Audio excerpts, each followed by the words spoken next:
if you ever feel like it's also Jover, just come over, hop into the stream at twitch.tv/HasanAbi. Live almost every day from sunny West LA. I'll cover daily news, so tune in now, see what I have to say. Blast off, blast off. If you're unhinged, prepare to take a week off. Hasan, Hasan. I swear to God, please end this long pause.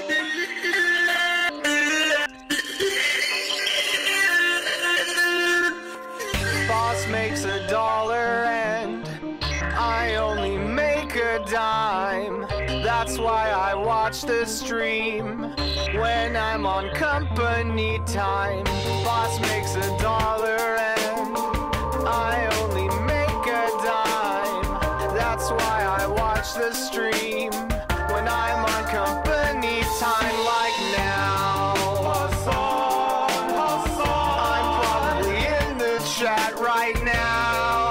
Hasan, Hasan. Get it, Hasan is streaming.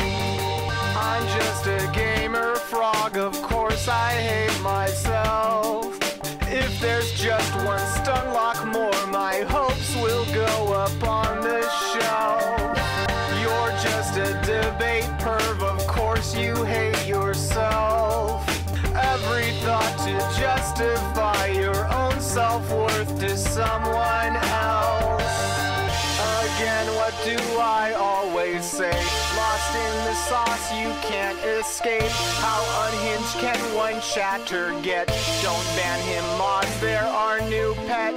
Show me the light and set me free from this black-pilled reality. Can I find hope? Can I debate for this top of the hour break?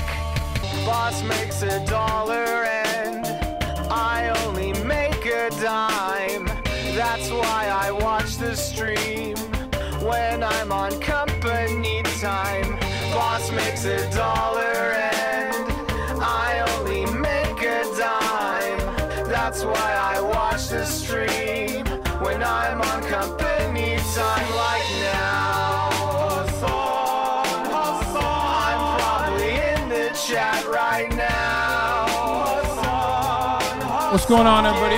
Hasan is streaming. I hope everyone's having a fantastic evening, afternoon, pre-noon, no matter where you are in the world. I'm Hassan Piker. You're probably in the chat right now, and this is the HasanAbi broadcast coming to you live from sunny California, Los Angeles. That was Cam Kardashian's HasanAbi. It's 66 degrees here in sunny California, Los Angeles. I've officially had to start switching my attire at the gym to pants.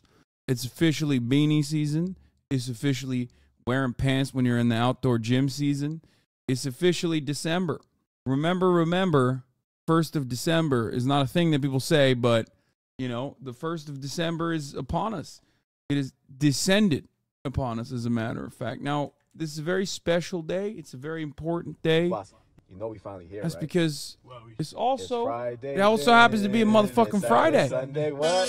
That's right, ladies and gentlemen. It's a Friday, finally. I thought yesterday was Friday, and I thought the day before was Thursday. I was totally wrong. Today is actually Friday. It's Flat Fuck Friday. It's Fucking Fans Mom Friday. It's Friday, baby. Yeah, Mufasa, get after it. It's the freaking weekend, baby. It's the freaking weekend. And I hope everyone's having a great one so far. No matter where you are in the world, obviously there's certain parts of the world where people are not having a good time. And we're going to be talking about all of that as always, but I digress. We have Immaculate Friday vibes coming up on the HasanAbi broadcast. Anyway, that's it. It's Friday. It's Friday. It's the freaking weekend, baby. I'm about to have me some fun. Oh my God, I did it again. Why do I always do this? Why do I always do this? Why do I... Look at this fucking lump behind me. Just dead. Just dead. She had such a fun, it was such a fun time earlier. Anyway, Hasan Positivity year, it hasn't really been that fun or positive, let's be real. But anyway, we almost shut down Jane of Conference in Denver last night. Congratulations. Ladies and gentlemen, boys, girls, and MBs, it's Friday, and we're going to have decent vibes, immaculate vibes, hopefully. Did you hear about the new dog medication that can extend the life of large dogs? What? I have not heard about that. That sounds fucking awesome, though. Anyway. Oh, snap. There's CC on Twitch now. Hell yeah, there is. You can click on the closed captioning to see, but the auto captions are pretty bad is what I heard. It's not good enough yet, but it will get there. Okay? Improving our accessibility options. Anyway, I digress. This is part of the broadcast where I tell you a little bit about my personal news about what's going on in my life in the world of HasanAbi Piker in between the time period where I press the stop streaming button and then press the start streaming button. And let me tell you, my parents are here, obviously. While I think I've been doing well on my diet, I still keep gaining a little bit of weight. I haven't been able to break underneath that 245 number for some time now, for like the past week. Is really fucking frustrating. But yeah, yesterday, as always, I just fucking ate my goddamn chicken. That's what I've been doing. I've been eating my goddamn chicken. I've been putting the work. I've been putting the weight. Take supplements that burn fat. No, I don't want that. Anyway, maybe you should talk to a doctor about it. I do. My doctor's like, bro, your dick's too fat. It just weighs you down. That's what it is. It's kind of fucked up. I'm like, doctor, what's happening? Like, you got fat dick disease, you know? It's fucked up. I'm like, thanks, doc. Anyway, have you seen this Taps clip? Nick's sincere message to Hasan Piker and fans. Oh, brother, what? Oh, I don't even want to know what the fuck this is about, but we'll take a look at it. Can't wait for you to be on the special release broadcast with Nick this weekend. Okay. Kaya is snoring behind me right now. It's fucking crazy. She's literally just straight up snoring. This is the first time I've heard her snore in a while. She's passed the fuck out. She's honk shoeing and me. Yeah, I'm on season 2 of Rome now. I've officially moved on to season 2 of Rome. I got Rome on the mind. Roman Empire on the mind, baby. Spoiler alert, Caesar's gotten shanked. Caesar got fucking shanked, yeah. Real British style, lads. Fucking shanked. They said, I've shanked you. They say, you too, Brutus. The fuck you doing then? Fuck you doing, Brutus? Brutus, what the fuck you doing then, lad? Yeah. It's so fucked up that I'm being made to think about the Roman Empire daily, like straight. You be? Yeah, I was not a thinker of Roman Empire at all. But I'm thinking about it now. Not really, actually. I think it's cool. It's like weird. It's weird thinking about like how advanced they were in comparison to what the fucking Eurofats did after. You know what I mean? Like it's wild. It's wild to consider the fucking Angloids. You know what I mean? Like the Angloids dying because they just don't know how to wipe their asses and stuff. Meanwhile, it's like in the Roman Empire, your Roman Empire is the Ottoman Empire. Son, do not betray your roots. No, for real. Caesar got chauvined. No, Caesar got George Santos, in my opinion. Technically, he did get chauvined, but like it was more so because he was, much like George Santos, a king, a god amongst men, and a queen. You know what I mean? Like he did it all. But yeah, AOC disappointing us again, shaking my head. Found out my company's going under and I'm losing my job today. Thank you for providing consistency and hopefully I'll be able to keep subbing. Brother, if your company's going under and you're losing your job, you shouldn't worry about subscribing. You should worry about fucking, you know, figuring your life out. Who gives a fuck? You know, this content is free. But I'm sorry to hear that. Don't listen to him chatter. Yeah, I love non-subscribers in the chat being like, don't listen to him. You should keep subscribing. Even though you might your employment circumstances are dire. These are the guys. These are the people who are like the Pokemon cookie guys who are like, if I don't get the Poke cookies, like I will literally perish. I will die. Listen, take care of your own self always. Okay. Can we watch Jabari's George Santos vid? Of course. A 5-minute video about how Hamas is the Viet Cong. I mean, they also did this was a Financial Times article as well. There are differences. I mean, there are certainly differences. I think at that point, ideology does matter. You know what I mean? I do think that your emancipatory group being consistently Marxist or consistently socialist is good thing, because ultimately when it comes down to it, your civil governance is going to reflect that. God damn, I jumped right into the fucking news. All right. Japanese guy who visited Hebron a couple weeks ago. Wait, what? Really? That's kind of cool. Such a minor drama, but have you paid any attention to the charity scandal from the completionist? What the hell is a completionist? I'm completionisting in your mom. Fucking got him. Oh my God, we're back. We're so back. Boys, we're back. No, I don't know, chatter. I'm kidding. I actually have no idea what that is. I'm sorry.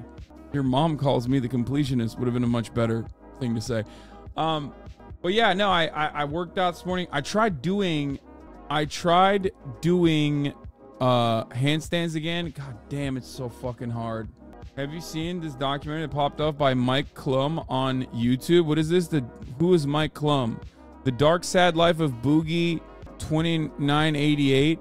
I don't know who. I don't know anything about Boogie 2988. I probably won't watch this. Like, one, it's like an hour long, and two, it's just like, I don't really, I never fuck with the lol cow shit that much. Like, I don't know why. I just don't understand why people enjoy, like, people destroying their lives. Like, I know a lot of people on Twitch like it. You know what I mean? I know this is like a big internet thing. I just don't get it. It's just like sad.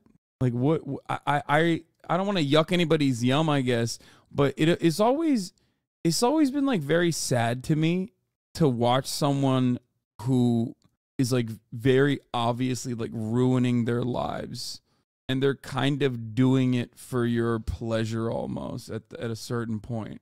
Like, there's a lot of guys like that. The Boogie is like he's like what is it? Dark Side Phil, right? There's one, and then there's the Crimson Chin. There's a couple of them. There's a bunch. There's the Nikocado Avocado, right? Oh, the Wings of Redemption, not the Crimson Chin. The Wings of Redemption. And then there's like the classic one that's like, they're like trans or something. Christian. There are, I always see that in my periphery. You know what I mean? I always see this stuff in my periphery. To me, it's just like gross. I think that's my most normie quality, is that I find all that stuff to be like really weird and really gross. And I've never been like, I don't know. I've just never been into that. Someone said in the chat, it's like modern day circus shit. To me, it does feel like that. It does certainly feel like that, where it's like you're looking at something so grotesque. You know what I mean? And then a lot of people also take it one step further. Don't even use 4chan proudly for a while. What? No, I didn't. The fuck are you talking about? That is, no. I don't know if you know this, but before I was on Twitch, I was getting pussy. So no, I definitely wasn't on 4chan. Are you gonna cover this today? Oh, this? I mean, there's nothing to cover. I'm excited. It's like a modern day freak show. Controversial cringe video is so good and goes into this in depth. Free George Santos school walkout. You know, George Santos is sort of a lol cow. I think that you could basically, man, watch out. There's a super cool streamer on the loose. Basically, you could say that about everything. Like, if you want to just rob something of all of its context. The difference is George Santos is a fucking congressperson. What was a congressperson. 1 minute react. Chad Vice works if you listen. Yeah, I will be watching the Jabri on George Santos. When you start calling people like George Santos a lol cow, you've gone too far. Lol cow video makers are only wanting to use people for content who are struggling mentally. Yeah. I don't know if there are perfect boundaries that I can define here, but it certainly doesn't go into like mainstream media. You know what I mean? That's more of a statement, a devastating statement about yourself. You end up revealing something about yourself rather than vice versa, rather than having that fit contextually. You know what I mean? More damning that you said that. It's like calling a historian a lorehead. Yeah. It's like it's similar to thinking that like commentary YouTube channels are journalists. They're not.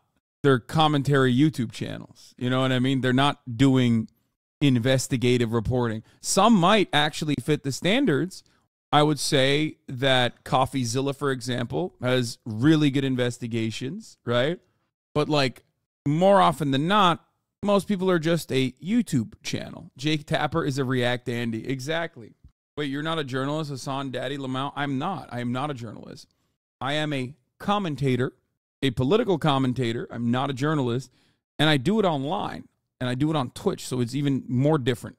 Anyway, stop stealing my viewers. Sorry about that, brother. Here, take a day off. Think about that. Anyway, where was I? Have you ever checked Oki's Weird Stories? I feel comfortable calling him a journalist, I think. No, he's in the no watch list. Alpha Male Reality Show. Love that. Billion, on the other hand, is on the yes watch list. Yeah, when that chatter asked me if Fog of War came from video games. Yeah. So, Trump posted this in response to the video. Oh, that's awesome. All right, we'll get to the news. There's not much going on in my life, so, you know, that's all I got is George Santos, baby. It's George Santos time. It's his time. He's going to reclaim his time. We're going to be talking about George Santos. I don't know if you've seen this, but I thought it was pretty cool. The Hermit Kingdom, the Vice News documentary on North Korea. Yes, I am very familiar with this. This is the Dennis Rodman one, right? I mean, they've gone back a million times over. This is like, I would say that, like, does this predate? I feel like this predates the fucking Rupert Murdoch purchase. God, Vice was so fun. I mean, they were always like annoying. They were always cliquey, annoying, and like wanted to be really cool. But there was a lot of good stuff on there, you know, and a lot of great journalists that came from Vice, for the record. Noah Cohen literally was a Vice journalist at a time. You know, pretty sure. I think so. Cope about last night's debate. Ron DeSantis cleaned the floor with Gavin Newsom tonight. Well done, Ron DeSantis. Yeah, it was a mid-off. I will say that. Anyway, no base for Vice and got kicked, or we mutual? What? Had no idea Murdoch owned Vice. That is both confusing and makes kind of some sense. They don't fully own it, but they got a 5% ownership stake, which greatly blasted Vice's valuation into the billions, actually. And then it was an unstoppable force for a while, even though it was low-key a money pit. This is a long time ago. This is ancient lore at this point, but that's like when I was at the Young Turks, when I was on the come up doing biz dev for TYT, so I was like very aware of what was going on. Anyway, all right, George Santos expelled. Homophobic. 6-day truce is over. What will happen next? UAW calls for a ceasefire. DeSantis v.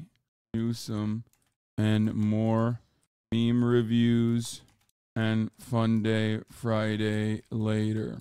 It's anti-Semitic what they did to Santos. I know, exactly. At a time when like anti-Semitism is skyrocketing, it's kind of wild that they would just like come after a Jew-ish congressperson. Now I didn't say Jewish, I said Jew-ish, and that's it's like, I guess it's kind of anti-Semitic. It's anti-Semitic-ish, maybe. I don't know. Really fucked up. Regardless, first we sit there. What do? We make fun of a Jewish American leader, an American Jewish diplomat, okay, after he dies. And now we turn around and we expel. You want a vacation so bad? Wait, what do you mean? George Santos. Anyway, my blast off tweet is up, is live, is ready to go. Unproblematic King Giorgio Anthony DeValder Santos. We're going to be talking about that, obviously. We're going to be talking about DeSantis, son of a 9/11 victim, George Santos. It's like he's all of it. Ukrainian refugee, Jewish Ukrainian refugee, George Santos. Yeah, we're going to be talking about George Santos's clips in a second. Don't worry, he's fucking popped off. But before I do that, let me watch my favorite bald, who I've asked to play video games with, who does not respond to my Twitter messages.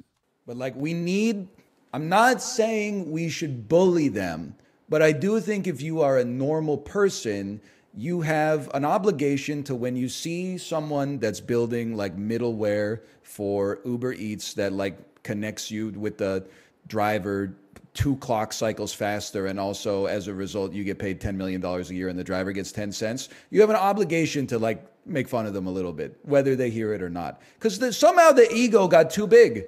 I don't know how it happened. Like, why are there venture capitalists with egos? You didn't do anything. The capital did everything. It doesn't make... It's kind of fucked up. You better watch it. Make any sense. Like, you literally, that's the point.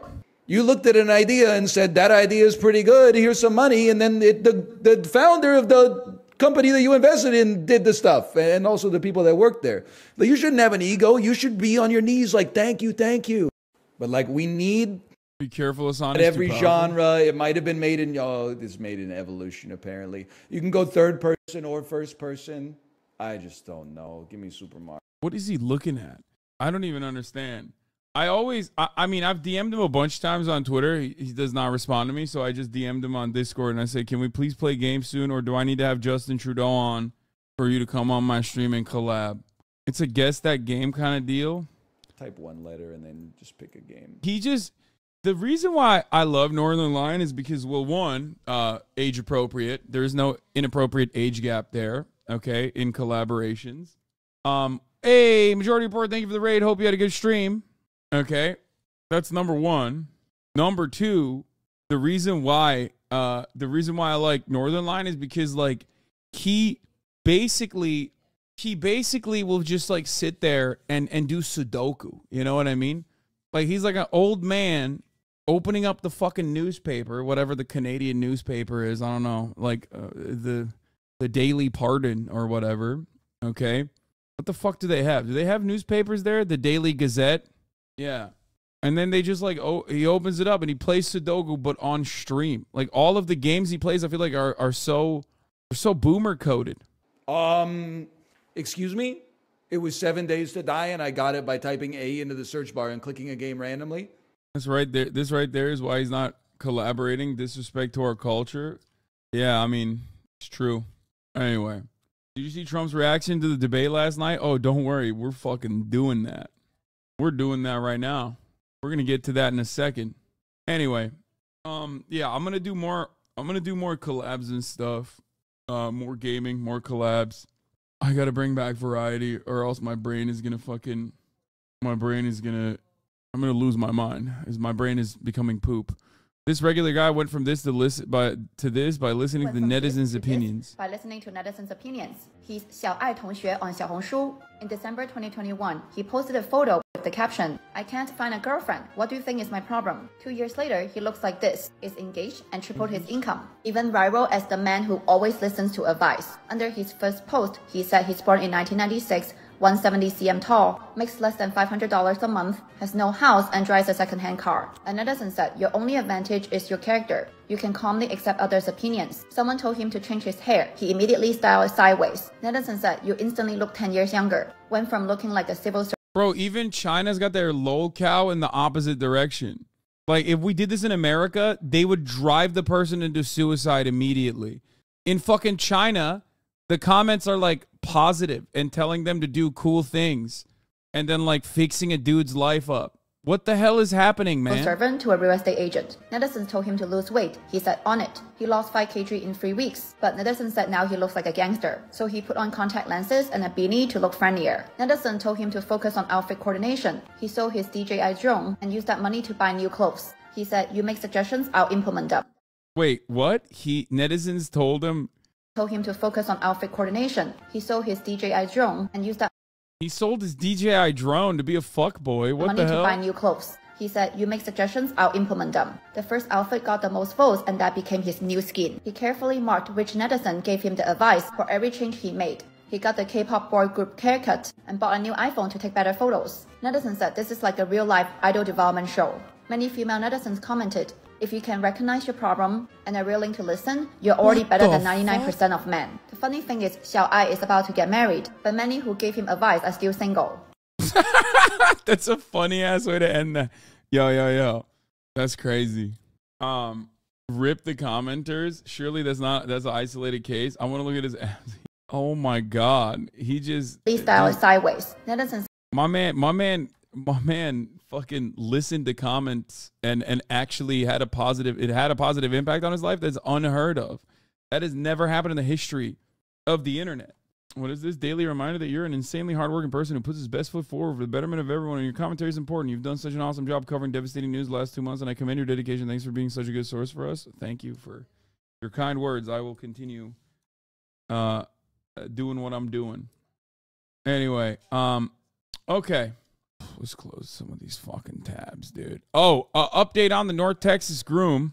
North Texas groom in the $59 million viral wedding of the century is accused at shooting at the police. Jacob Legrone and Madeline Brockway wed in lavish nuptials in Paris this month, but the new groom could face life in prison. Turns out, attacking a public servant was actually just straight up shooting at cops. I don't think so. While attending a motion hearing Thursday in Fort Worth, Legrone avoided reporters with the help of a bodyguard who pushed away a television camera, led his client behind closed doors. His new wife, Madeline Brockway, was not in attendance. The newlyweds' nuptials in Paris this month were dubbed the wedding of the century on social media. What is happening in this fucking story? Ain't this guy HasanAbi head? Shut up. Don't say that. The bride's father, Bob Brockway, owns a group of Mercedes-Benz dealerships in Florida, but lives in the Fort Worth area. Wedding registry was very expensive. We know that already. Here's a photo from the wedding, or a video from the wedding. God damn, that's loud. Following the wedding, the couple reportedly settled in the Fort Worth area. It is not known whether they plan to remain in North Texas or are here for Legrone's legal battles. The unusual saga began in March when 3 Westworth village officers responded to a home after receiving multiple disturbance calls, the city said. When they arrived, officers were fired upon and Legrone was arrested. He was later released on a $20,000 bond and indicted in August. How? Wait, okay.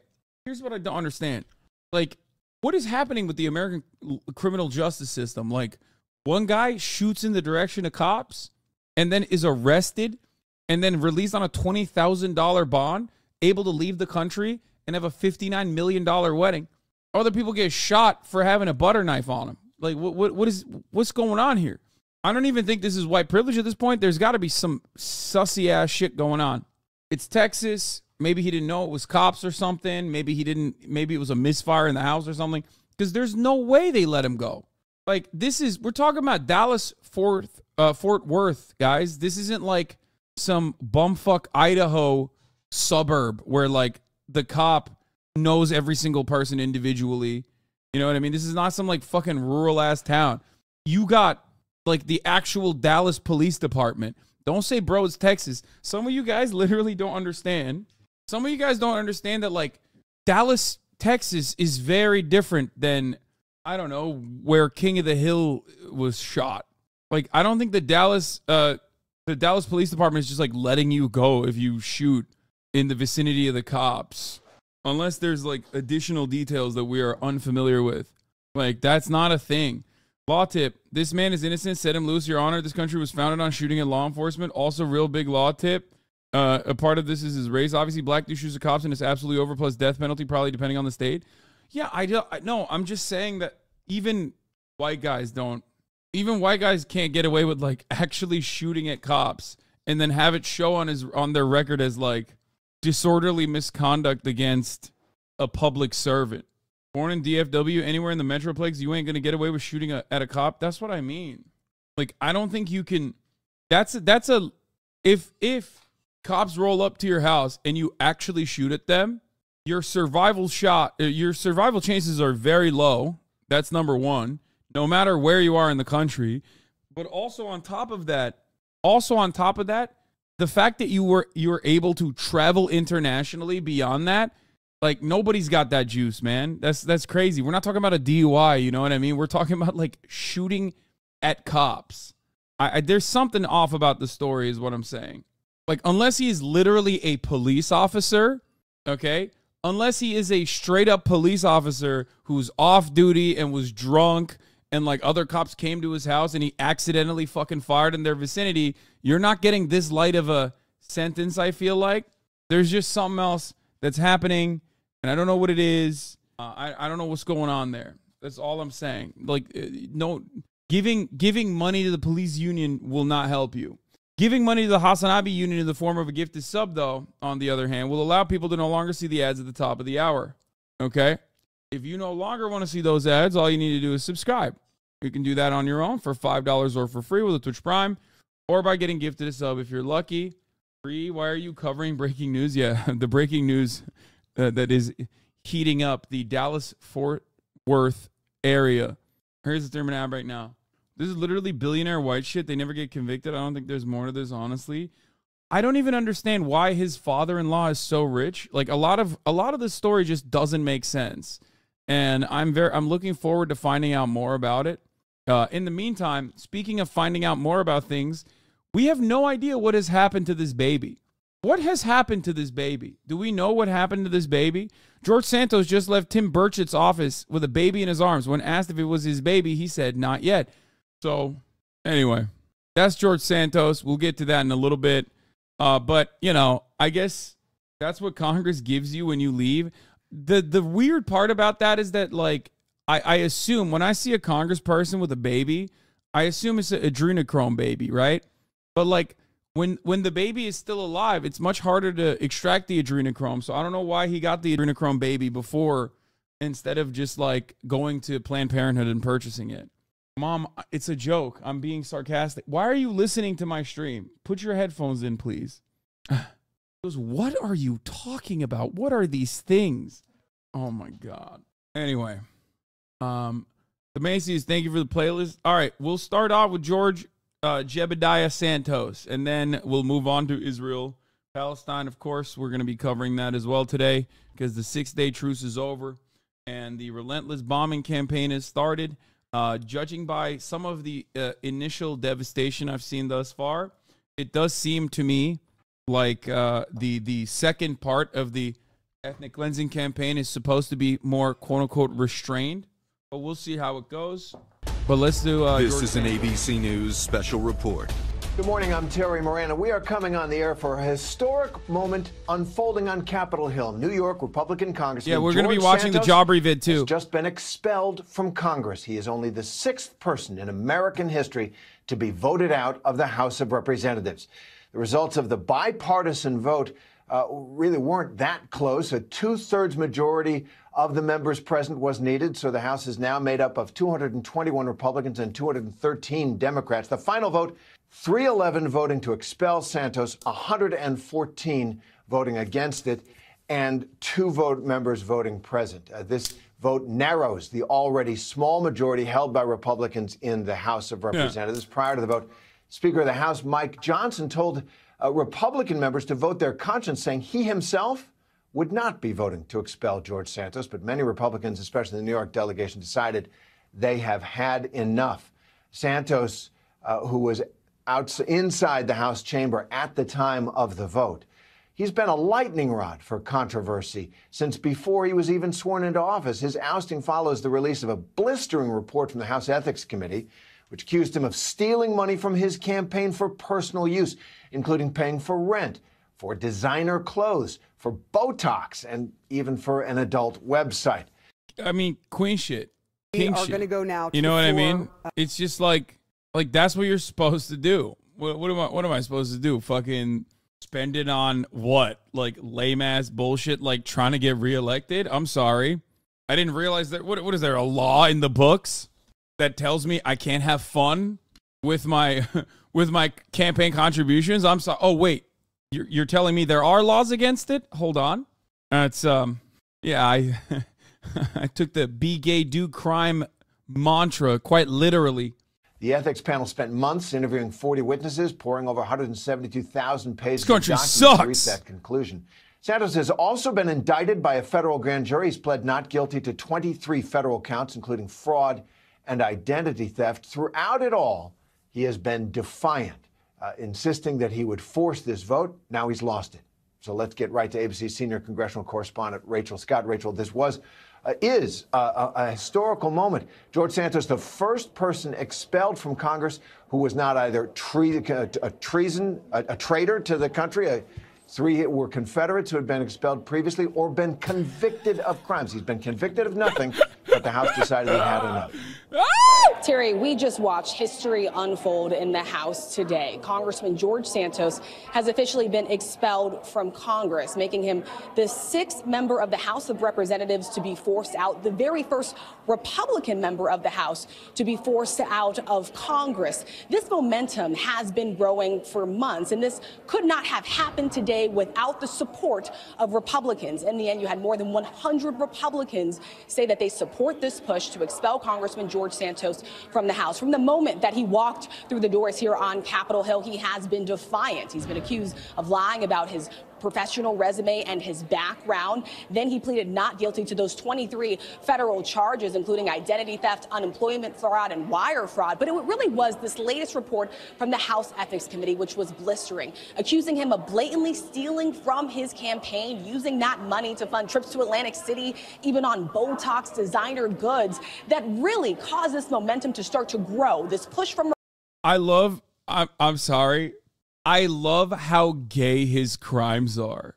Like, it's awesome. Like that other guy who like was also criminally charged. What was his name? The one who I think he was in California, the representative from California who like had his son buy a bunch of V-Bucks too, and also he was like buying vapes and shit. What was his name? Like that was very bro-y, right? Taking campaign contributions. Duncan Hunter. Yes. Duncan Hunter. Taking campaign contributions and then like spending it on what did he use it on? Not to be confused with Duncan Hunter Sr., by the way. This is Duncan Hunter Jr. He was sentenced to 11 months in prison, scheduled to begin in January 2021, but then he was pardoned by President Donald Trump. And his crime was taking campaign contributions. In February 2017, Hunter's campaign offices were raided by the FBI as a part of the criminal investigation. Agencies, computers, other electronics, financial reports. They also seized a hard drive from the election CFO, an Alexandria, Virginia-based company that handled campaign finances on Hunter's behalf. The raid was not reported to the media until August 2017, after court documents intended to be filed under seal were accidentally released to the public. On March 2017, House Ethics Committee revealed that Hunter was under a Department of Justice criminal investigation for campaign finance violations, and that it was deferring its own investigation as a result. The Office of Congressional Ethics report stated Representative Hunter may have converted tens of thousands of dollars of campaign funds from his congressional campaign committee, listen to this, for personal use to pay for family travel, flights, utilities, health care, school uniforms, and tuition, jewelry, groceries, and other goods, services, and expenses. Some of those goods, services, and expenses included vapes, and also video games, if I'm remembering correctly, which was awesome. Hunter said that he repaid the money to the campaign and denied wrongdoing. He also announced that his wife would no longer receive a $3,000 per month salary for consulting with the campaign. Yeah, he bought Steam games, yeah. Now, of course, that was Duncan Hunter, who was pardoned and did not serve his prison sentence. He was supposed to go to jail for almost a year, 11 months. He got out, okay? In a statement issued through his lawyers, Hunter said that he repaid his campaign approximately $60,000. Hunter returned from international travel in order to address the issues around his campaign funds, promising to correct any inappropriate or mistaken charges. Meanwhile, the indictment also alleged that Hunter spent campaign money on personal relationships with 5 women in Washington, D.C. Anyway, this is a different Hunter, not Hunter Biden. So Republicans didn't give a shit about that. But George Santos, on the other hand, was a slay queen. Republicans to say he needs to be forced out. And so now here you have it.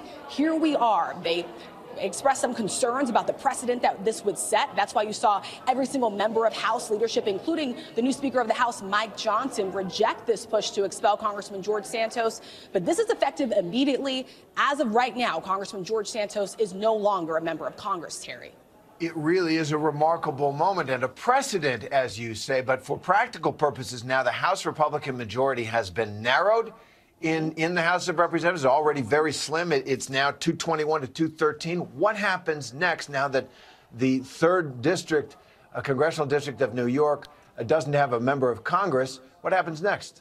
Yes, and Terry, Republicans were worried about losing a lot of their majority here, too. They went from a 4-seat edge now to a 3-seat edge. That is going to make things more complicated. We're pushing through their own priorities in the House chamber. And so, as I mentioned, this is now effective. there are so many aspects of this that's hilarious, all the way from the fact that the Democratic Party was so goddamn confident in their districts in New York and so reactionary in their messaging that they lost an important seat in a district that is like otherwise a blue district to a guy like George Santos, who had so much Oppo research on him, that the fact that every single person in the New York Democratic Party was not immediately fired or like thrown in jail for the malpractice that, in my opinion, constitutes extreme criminal levels of negligence, okay? If you're a staffer, if you are a staffer and you did not blast all of the George Santos lies leading up to the fucking election and just kind of drop the ball on that and then lost, you should straight up, you should just go to jail. You should go to jail, skip go, don't collect $200, go to fucking jail. Okay? Yeah, Santos district isn't even slightly blue. You mean not is even slightly blue, isn't even slightly blue. It's a blue district. It was a collaborative effort that the Democratic Party basically lost, the New York Democratic Party especially basically lost that district. Okay? A guy with that level of opposition research in a blue-ass fucking state, a Democratic stronghold, is not supposed to win. Okay? That's a ridiculous situation. It's insane. Anyway, so the fact that, I mean, no matter how bad Strong Island, Staten Island, no matter how fucking reactionary they get, no man with George Santos's background is supposed to win elections in a place like New York. No man with George Santos's background is supposed to even get through the Republican side. Okay? That's another way that that's another part of the part of the situation that I find rather odd, because like, the Republicans, of course, vet their own candidates. They're supposed to vet their own candidates. The fact that even the Republican guys were like, even the Republicans actually let this one slip is wild. Okay? Is wild. Because his entire background is crazy. Anyway, so all of that stuff, I mean, this entire story is wonderful. We followed the George Santos story closely because, I mean, he's the GOAT. Yeah, New York Times didn't even pick it up. Empire Rock, pretty much. But then, all of this stuff comes to light after his dub, okay? All of this stuff comes to light. Then Kevin McCarthy has a really unique problem. A very slim majority in the House of Representatives, and he wants to stay in power. So what does he do? He defends George Santos, hoping that it'll just go away. George Santos, on the other hand, is a ride or die con man. He's not like the type of person who's like, I'm poor, and that's why I need to steal this loaf of bread, or I need to steal this like designer bag so I can sell it so I can pay rent. George Santos is not doing crimes because he's desperate. He's doing crimes for the sake of doing crimes. He's doing it for the love of the game. So that's when you realize, like, oh, he's not going to stop, which he never did. And I told you guys this from the jump. If you go all the way back in time when the George Santos stuff was coming out, I told you, a lot of the things that people yell at George Santos that we all joke about, that we all laugh about, are not necessarily crimes, like the whole reality, the lies that he told about how his parents died on 9/11. That was fake. How he was from Ukraine and also Jewish. That was also fake. All this stuff that I told you that his parents survived the Holocaust, also fake. None of that stuff will get you to lose your job. Okay? Lying about playing volleyball at the high school that he went to, which he didn't go to, lying about playing volleyball at the collegiate level, at the college that he went to that he didn't actually go to. All of this stuff is just padding your resume on steroids. But what I told you back then that he would actually land him in trouble is his campaign contributions, because that is a clear violation of the law. Okay? And he did that. He did the one thing you're not supposed to do in the United States of America. There's already so many amenities you get when you're running for Congress. There's already, it's open season to just like give unlimited funds to pretty much every politician by way of dark money PACs, super PACs. And he still was like, nope, YOLO. And here we are. The Republican Party finally, after the Ethics Committee investigation concluded, came to the conclusion themselves that he is now too much of a liability. Now, what I also find hilarious about this is that it turns out George Anthony DeValder Santos wasn't just stealing from homeless veterans. He wasn't just stealing from the American population. He wasn't just lying to his own voters. He apparently also allegedly stole from Republican congresspersons and their mothers. Like, please, dude, where's the clip? We got to roll the clip. I've never seen such a fucking insane. I don't even understand how he did this. Like, I saw this video yesterday and I was like, what are you saying? Does anyone have the video? Yeah, he's Robin Hood. Let me see if I can find it. Max Miller just sent this email to all the House Republicans, which he, by the way, also talked about on the floor of the House of Representatives. Max Miller did. Colleagues. Oh, here it is. Let's watch this video and then we'll talk about the email. I promise you're not ready for this, okay? I promise you. You are not ready for what you are about to see.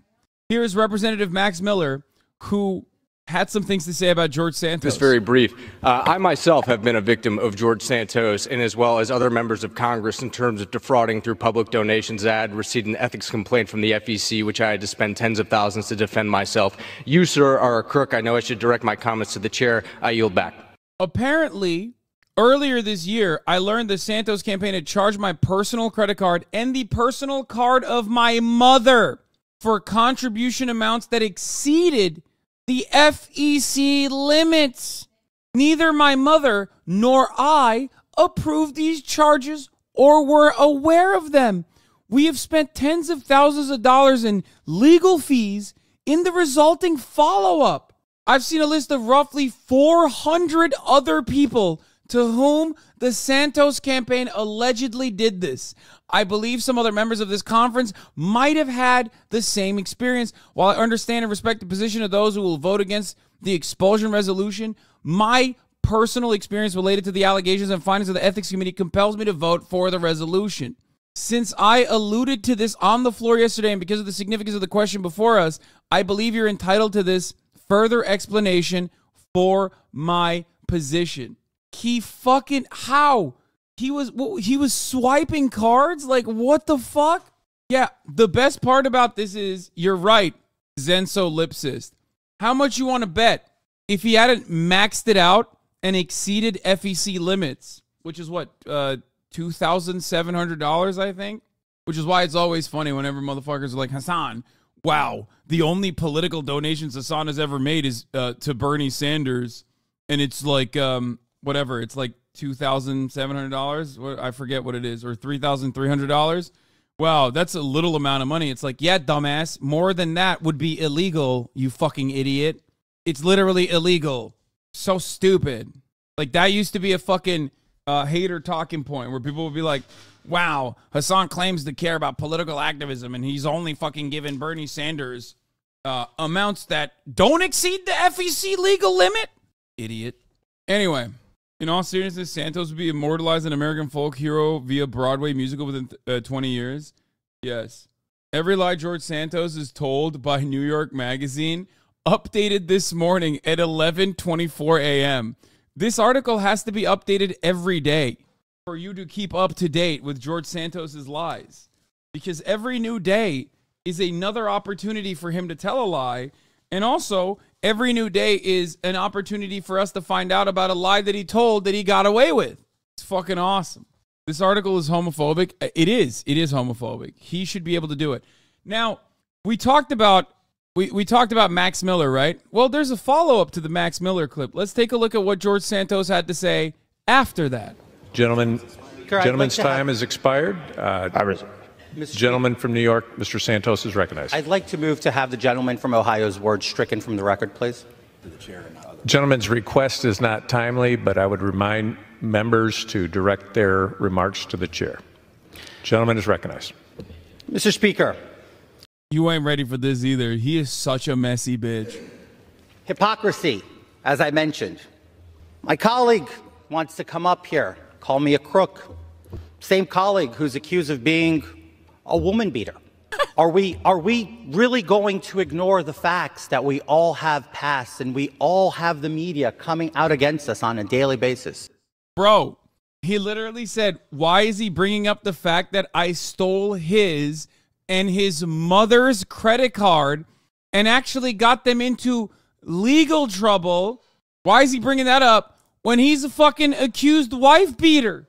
I love this. George Santos, you are a legend, okay? It's great. Keep revealing all the skeletons, okay? I am such a fan.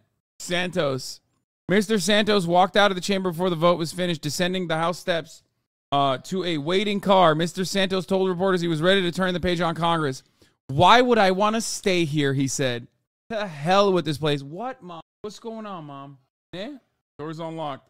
Mom, there's someone at the door, too. I'm just talking to the... Oh, my God. Oh, my God. Oh, my God. Okay. I'm gonna do it. I'm gonna call it. Okay? Okay. Santos like a corruption elemental. He's the corruption of our government given in its physical form. He's a legend. He's fucking awesome. Okay? And you need to respect it. She's hurt and injured. You need to help her. I know. I am. I'm working on it. Everybody calm down. Okay? Immediately. So in the next 7 to 10 days, we will see the governor of New York, Kathy Hochul, call for a special election. The special election would then have to happen in the next 70 to 80 days after it is called. But one thing that is important to note here, there is no guarantee that a Republican can hang on to that district. That is a district that President Biden won. It's a district that Congressman George Santos flipped as a Republican, and it will be very tough for Republicans to keep that seat, Terry. So much at stake, the precedent and the politics. Rachel Scott in Congress, thanks very much. Our coverage continues on ABC News Live and abcnews.com as well. And we'll have a complete wrap-up on world news tonight. I'm Terry Moran. Have a good day. This has been a special... Fuck yeah, dude. Here is Giorgio Antonio DeValder Santos saying he expects to be expelled from Congress, which, of course, did end up happening. All right, get this. Just 2 hours from now, House lawmakers are expected to hold a vote to expel New York Congressman George Santos. It comes following the release of a scathing ethics report that includes campaign finance abuse. Congressman George Santos joins us with an exclusive interview ahead of the critical vote. We'll decide if you're going to be packing up your office today. Congressman, how do you think this vote's going to go? If 290 vote for you to be expelled, you're gone. Well, Brian, look, this is the prerogative of the members of this House, right? If they okay, the Botox is working, though. He does look snatched as a motherfucker. Excuse me. Like, you can't hate on him. You can't. Look at this. Look at his face. What happened? choose to do so. I haven't whipped it. I haven't campaigned. I want people to vote their conscience, and I don't want to make anybody feel uncomfortable. So if it's their choice to change precedent and loop me in with 3 Confederate turncoats who were expelled for treason and 2 convicted members who were convicted in a court of law, so I'll be the first person to get expelled from Congress without a conviction or without committing treason. And it sets dangerous new precedent for the future to come. It's the demise of this body eventually. So, I mean, the things that they're saying you did, you deceived donors, providing what they thought were going to be contributions to your campaign, but were in fact payments for your personal use. You reported fictitious loans to political committees to induce donors to give you more money.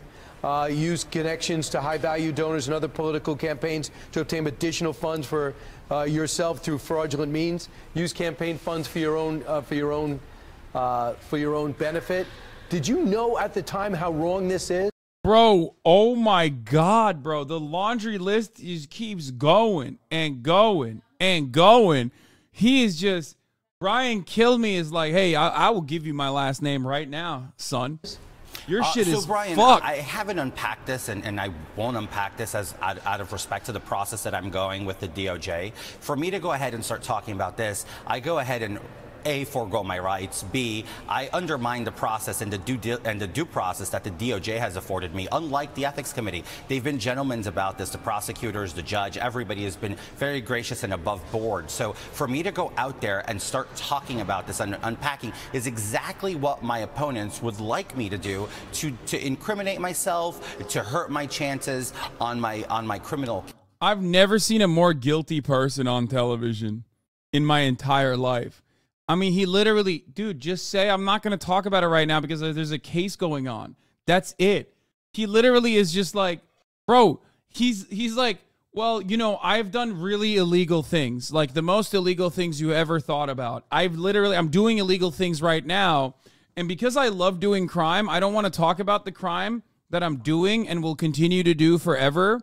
And so, yeah, that's why I won't be talking about all the crimes that I love doing, because I'm currently under federal investigation. Would you agree to have George Santos on stream? Fuck yes, dude. Are you kidding me? I would love to. George Santos is literally winning the convo by having better eyebrows. I mean, that part is true. Those are not just like regular old eyebrows. Those are eyebrows that the American taxpayers and George Santos campaign contributors paid for. Some of which didn't even know they were paying for that. They didn't even know they were donating to the George Santos campaign, apparently. Okay, so obviously I won't be answering any of those questions to you today, sir. Right. 3 money laundering charges, 7 counts of wire fraud, 23 criminal charges overall. So they had a couple of votes. They did not work. This one might be different. Historically, there's only 5 members of Congress who have been expelled. What would it mean to you to be the 6th? How do you process that? I mean, it's really, it hasn't sunken in. Say it's homophobic. But it's really a tough thing to digest. I mean, especially when it's homophobic, it's Latinx phobic, okay? It's anti-Semitic, it's anti-Ukrainian, it's anti-victims of 9/11 and their family members. I am all of those things, and I stand before you, a man who himself was, you know what? I've decided I was also a 9/11 survivor in some ways. Yeah, you are behaving in very anti-Semitic ways by coming after a 9/11 survivor who also is Jewish, whose grandparents actually survived the Holocaust and were Ukrainian as well simultaneously. It's true. That's what's happening here, and he should say it. I've come here, all of the work I've done in this body has been above board. Nobody can actually question my ethics and my conduct in Congress, unlike... Wait, what do you mean? They quite literally can, and they quite literally did. That's exactly what the ethics committee did. Question your ethics, and found out that you are deeply unethical. God, he's so delusional. I love him. I love him so much. Some of my colleagues who are on drunken tirades going after their former staff, but I'm the one being pinned for all of this nonsense. And here I am, like, about to join a long history of due process of people who committed atrocities. Meanwhile, I have been only accused. This is, you know, I have a scheduled court appearance for September 9th next year to start a trial. That's what's on the books right now. But these guys want an expedient, conclusive decision now. They don't care what the facts are, so much so that they put in the report that I was exonerated from sexual harassment, but then Michael Guest, as an author, put it in his expulsion resolution. It's contradictory to his own committee's work. His committee didn't suggest expulsion, but here he is, writing this on with the Long Island Republicans in New York. And look, that's just hypocrisy at its finest. So yesterday, you went ahead and fired an ethics violation to Jamal. Trump needs to make George Santos his vice president. I've decided. Many people have talked about, like, who is going to be the VP. You got it. We know. He's right there, man. He's right there. And he should be doing that, not for, like, any reason. Like, and there's no George Santos constituency other than obviously messy gays, which not exactly a big coalition there, but it's like the entirety of the what's the podcast? Fuck. The not even Red Scare, no. Not Fear End. Well, Fear End for sure. No, Seeking Derangements. Thank you, Arcanic G. That's the entirety of the Seeking Derangements podcast, the entire fan base of the Fear End podcast. That's pretty much it. It's like, we are the George Santos constituency. However, Trump needs to do that specifically for the love of the game. He needs to do it because he absolutely loves, people who do cons like this. Bowman for pulling the fire alarm. And you said, Bowman said this in his statement: "No one in Congress or anywhere else in America takes soon-to-be former Congressman George Santos seriously. This is just another meaningless stunt in his long history of cons, antics, and outright fraud." Your reaction? Well, the reaction is he's a criminal. He admitted to it in court. He obstructed a federal proceeding. And that's so funny. Like, Jamal Bowman pulling the fire alarm is the worst thing that anyone could have ever done. I say, as I stand before a federal investigation for like 100 different crimes. It's like screeching about a fucking jaywalking ticket, dude. It's fucking awesome. Please do not pay attention to my current crimes. You sound homophobic. True. What's up with your mic? I'm just like cleaning it up a little bit. There's a lot of dirt that is picked up over the years in the little nooks and crannies. So I just want to try and, you know, there's gamer gunk. You know what it is. It's not even anything. It's just dust for the most part.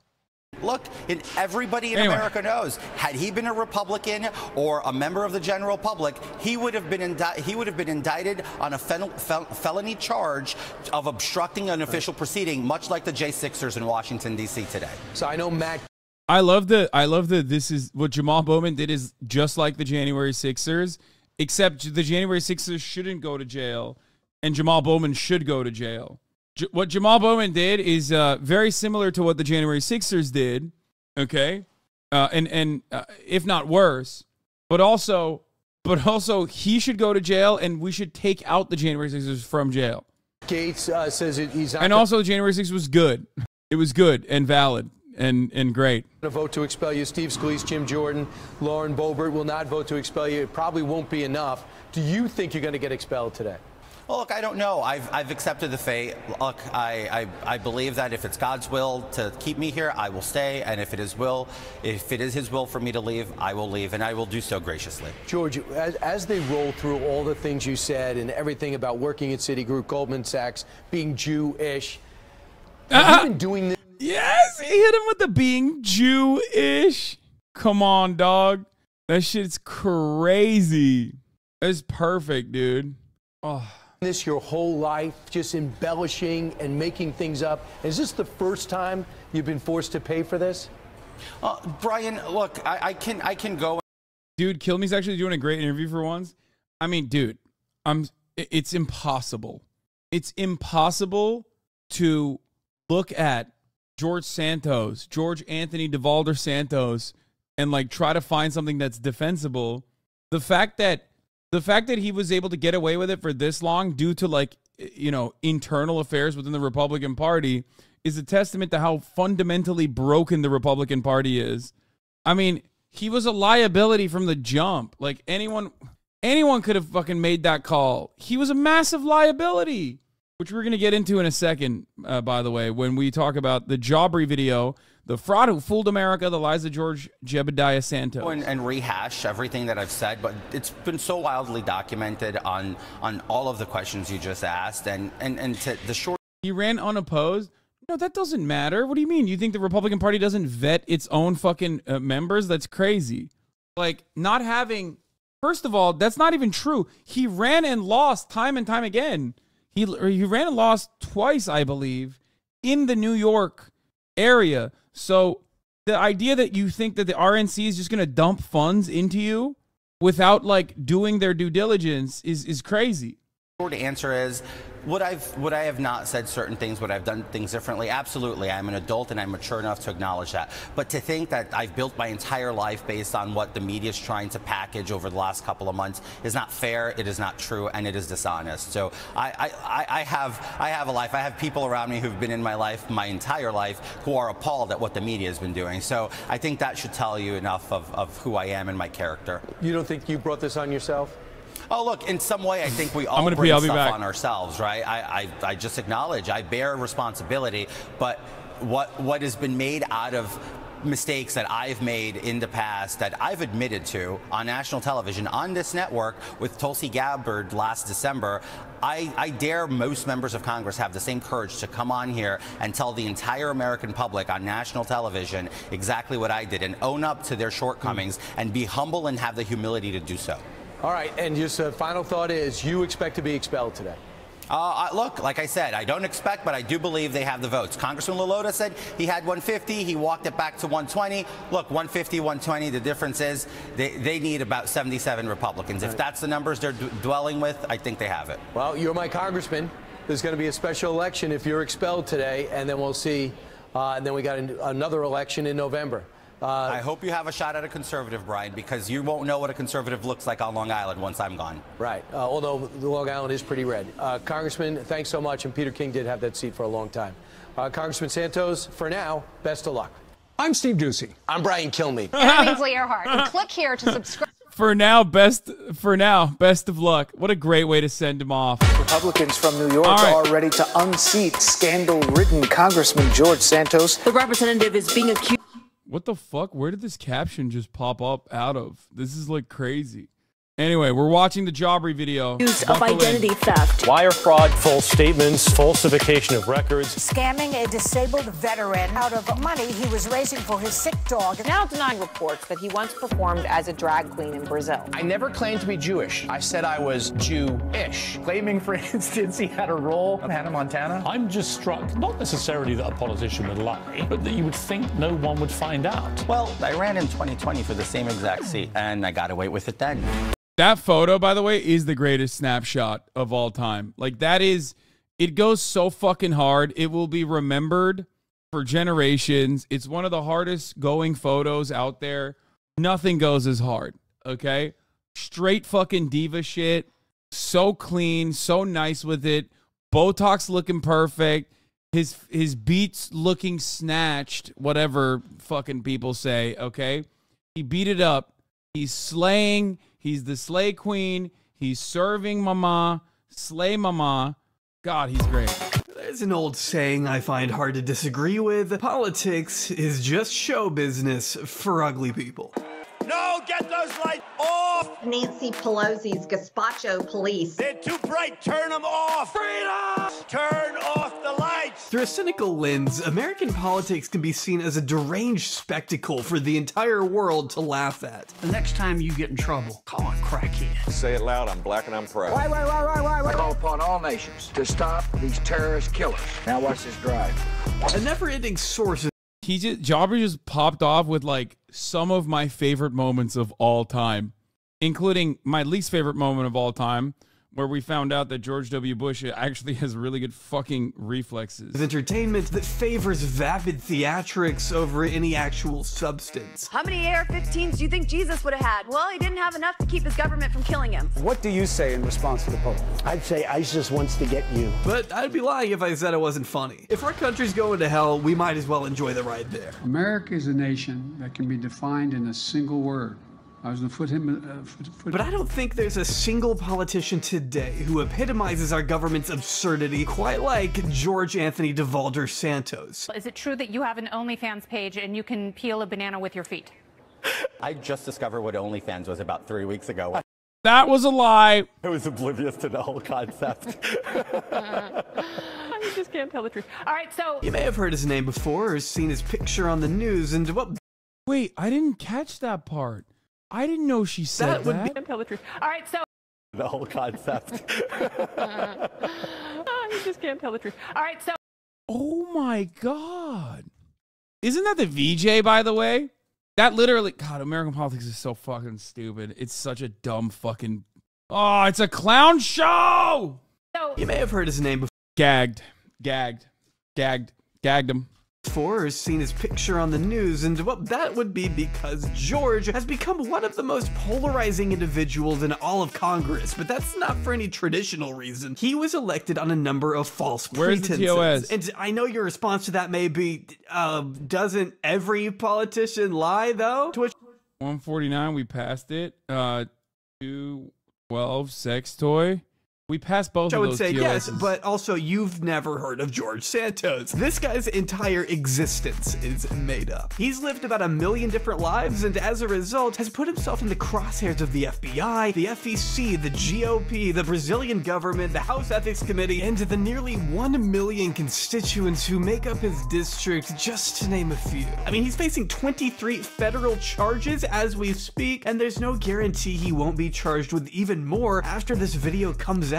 Because when we look into his actual biography, we discover a man who has scammed, thieved, and manipulated his way to the top in a manner so unbelievable, he's had to escape entire countries. I mean, we're talking about an entirely different brand of criminal. He's like a Looney Tune, a Grinch-like figure, as some have suggested. George Santos just left Tim Burchett's office with a baby in his arms. When asked if it was his baby, he said, Not yet. But before we get to anything he did, it's important to establish somewhat of a base understanding of where the man comes from, which I'm gonna attempt to lay out as best I can, but keep in mind, this guy has lied about literally so many elements of his life that it's actually hard to get a straightforward timeline of events. So if anything here feels a bit disjointed, it's because George himself is a very disjointed and confusing person, okay? Not my fault. This is a guy who baselessly claimed his niece was kidnapped by Chinese communists, that he survived multiple assassination attempts, and that he's run a real estate empire on top of meeting Jeffrey Epstein. He's also lied about where he went to school, where he worked, where he got his money, that he was in— Every group's got that one guy, dude. Every group has to have, first of all, every gay person knows a guy like this, okay? But every group needs to have just a lying guy in general. Doubly fun if they're also a messy gay on top of that. Okay? It's just like, I mean, I've talked about this before, like, when I was in college, there was this dude in our group of friends who would do these, like, unimaginable things, these incredibly impressive things. And after a while, we realized, like, oh, he's just lying, right? He had this, like, one-up disease. You'd say something like, oh, I went on a jet skiing trip and it was awesome. And he'd have to follow you up with a story that he completely made up and be like, oh yeah, well, I went on a snowmobile and did a flip. And after a while, we started having a little game where we just like start a story. We'd start a story specifically knowing full well that he's going to fucking, raise the stakes.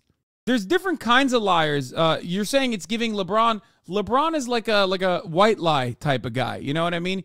He's like I would classify LeBron as a guy who lies about things he doesn't need to at all, but it doesn't even benefit him in any way, and often is doing it for the other person, like for the sake of the other person. Like, oh yeah, I love watching your movies, that type of thing, and like. It's a situation that you could totally avoid if you were to say, well, I haven't watched that movie, I'm really sorry, right?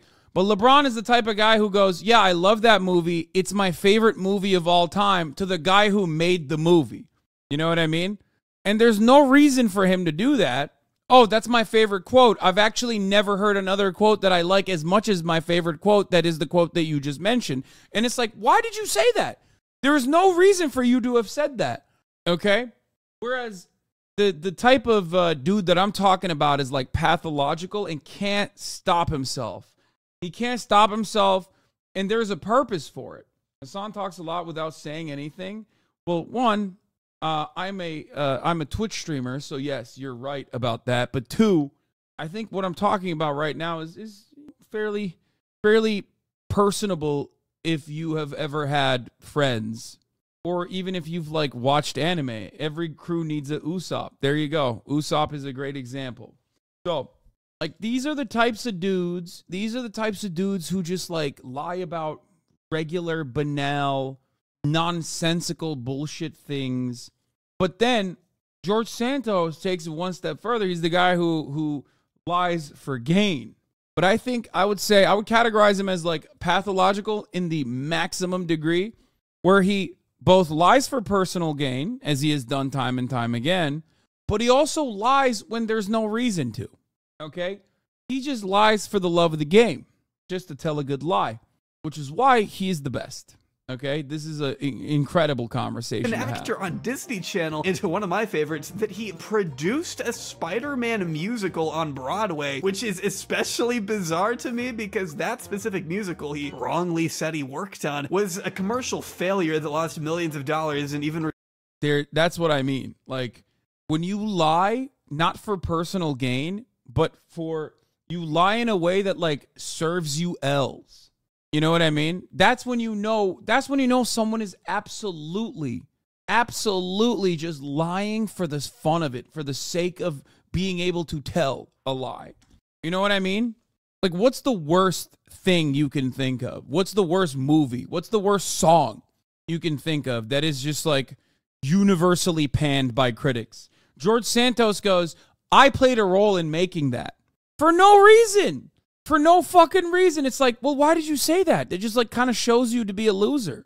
resulted in the injury of several cast members. Why you would want to tie your name to that, I just don't get. Half the time, there's nothing to be gained from these lies at all. In a 2022 congressional debate, he actually stole his opponent's answer to the question, what's your favorite holiday tradition? Oh, this was awesome. In front of him. So, Mr. Zimmerman, name one of your favorite family traditions. New Year's Eve. I hope my nephews and I, my brother and sister-in-law, get together in our sweats, watch a stupid holiday movie, some sort of stupid comical holiday movie, and eat the food that we shouldn't eat all year round. Haagen-Dazs is always a staple. Mr. Santos, your favorite family tradition? Our favorite family tradition is just family time. It doesn't matter if it's a Tuesday night or if it's a Sunday night or if it's Christmas. It's sweatpants, pints of Haagen-Dazs all over the place. He literally copied bro's own family tradition right down to the Yeah, he to his face. To his face. I love that. Like, that's so disrespectful. That's so ridiculous. To his fucking face. He's just sitting right there. I love that. This man's a fucking menace. But where does it all begin, right? Well, even that's the subject of debate. As the story goes, George Santos was brought into the world on July 22nd, 1988 in Sunnyside, Queens, and was raised in a basement apartment in Jackson Heights. And if we're going off this Wikipedia biography for a user named Anthony DeValder, last edited by him in 2011, we would learn his drag career began at 17, winning several gay beauty pageants between making the rounds at Brazilian nightclubs before going into acting on various Disney Channel shows, and landing a role in the 2009 film The Invasions. For the record, Wikipedia editor, some of them are the strongest soldiers, and many of them are fucking insane. Okay? That's a red flag. If you're a Wikipedia head mod, that's a red flag. Starring Uma Thurman, a movie that doesn't exist. All because he was inspired by the Steven Spielberg film Independence Day, which Spielberg didn't make. So this biography doesn't actually clear anything up, unfortunately. In that case, what do other people tell us about George? Well, as his former coworker, Barbara Hurtis, told Patch.com, he used to tell us he was born in Brazil, and that he would travel back and forth, and that he came from money. Which we know for a fact that George has lied about coming from money. Once telling a judge he worked for Goldman Sachs in 2017. The reason he was in court, by the way, was so he could testify on behalf of a family friend who ended up pleading guilty to ATM skimming and later told the feds that it was George who taught him how to do it. But that's a different story entirely. The transcript here is hilarious to me because when the judge asks, "You worked for Goldman Sachs in New York?" George's response was just, "Yup," which in hindsight was a bold-faced lie. One of many that he'd actually copped to once. Like, a lot of this stuff is just resume padding, right? And it probably gets lost in the sea of other lies. Like, my favorite types of lies are not George Santos saying he worked at Goldman Sachs, which is so verifiably untrue and so easy to verify, especially if you're running for fucking Congress in New York.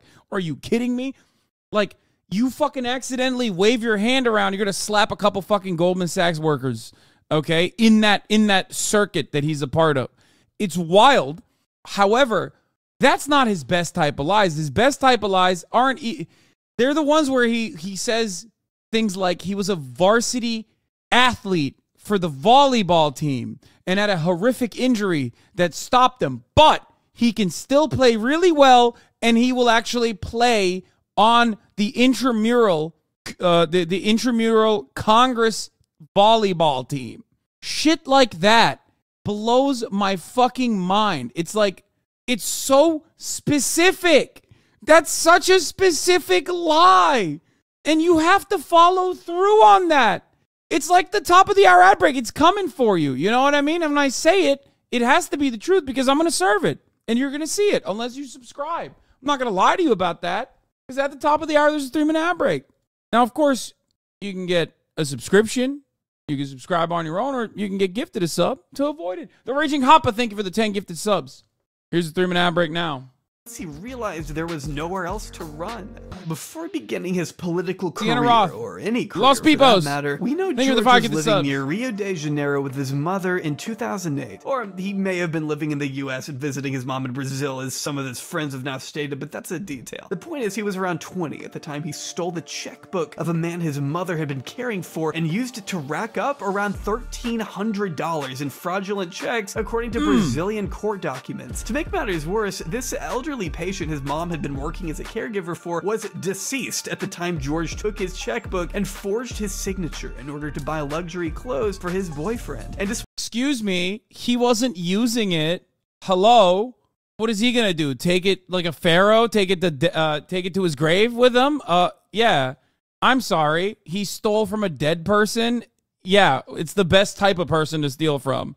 Despite him insisting he's committed no crimes in America or abroad, Brazilian police records indicate a different story. That George actually confessed to the crime over a decade ago, not just pleading with the store owner through a Brazilian social media platform, but eventually appearing in front of authorities in 2010 and admitting to the fraud alongside his mother, while also telling him he was a white professor according to police documents. And I think one of the wildest discoveries I made while researching this video is the fact that his lawyer for this was reportedly convicted for his connection to a gang-related murder and was defending George while on house arrest. That is just something you can't even make up. As far as the store owner goes, he recalls having to pay for the stolen items out of his own pocket at the time, recently telling Mother Jones how visibly deceitful George came across. Now, George didn't acknowledge the fraudulent checks again until this year when he agreed to a $5,000 settlement and a confession in exchange for avoiding prosecution. The reason he just now settled this thing is because when Brazilian police tried to subpoena him originally in 2011, George was mysteriously nowhere to be found. He wasn't with his mom. It turns out he wasn't even in the country because, I guess, for whatever reason, George decided to leave Brazil behind right then and make a new name for himself up north in the land of opportunity.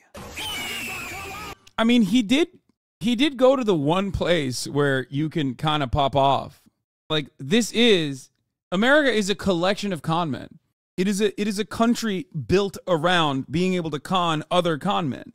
This is the greatest place to be if you are a con man. We literally had Donald Trump as president. And the perfect place as a con man to actually thrive, the perfect field, the perfect sector to thrive as a con man is politics. So he kind of did all the right things.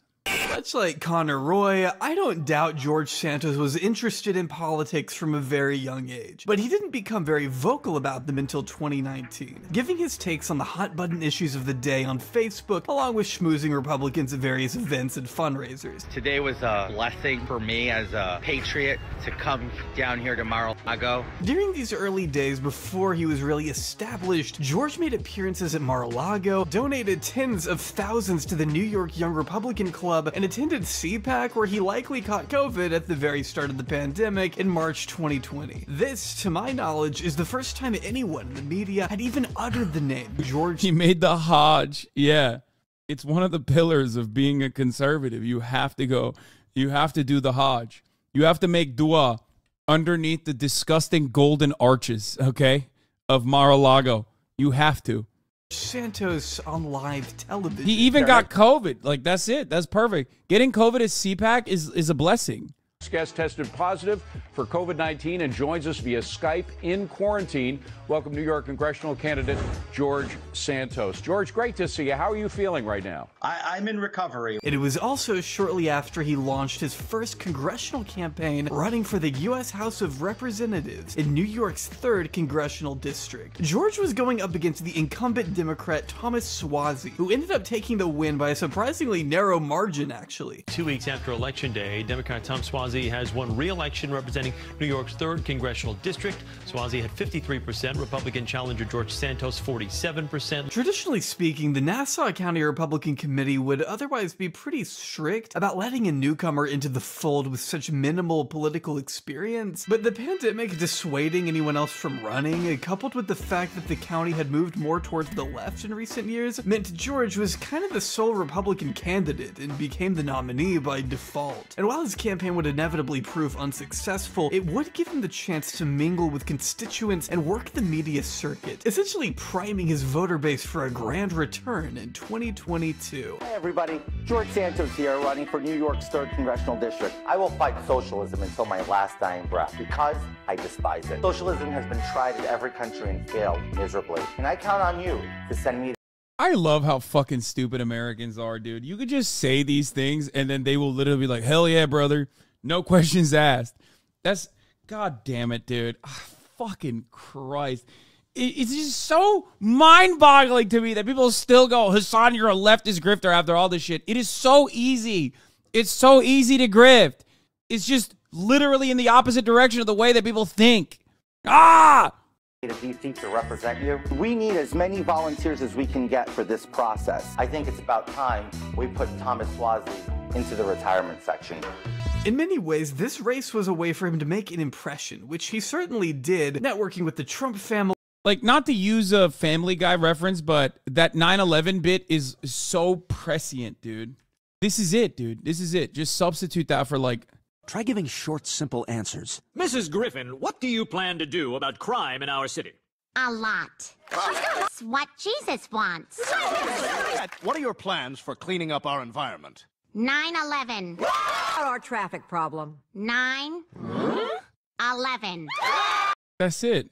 And buying entire tables at young Republican events. What's pretty funny, though, is that despite all his efforts, George didn't even live in the district he was trying to represent. And when reporters pointed this out, George claimed an address that in actuality belonged to his campaign treasurer. That same treasurer who would later admit to fraud and to implicate George in a scheme to embellish his finances, but trust me, we'll get to that too. It was also during this first congressional run that fellow candidates in other districts began to wonder how legitimate his fundraising claims really were. There seemed to be a pretty wide gap between what he said he had raised and what he had actually reported on campaign finance disclosure forms. As congressional candidate Josh Eisen told Intelligencer, I would look into his filings and see that he had raised almost no money. Everybody in politics exaggerates a little bit, but he was saying he had a 6-figure quarter, and it would turn out that it was a 4-figure quarter. One consultant plainly labeling him a walking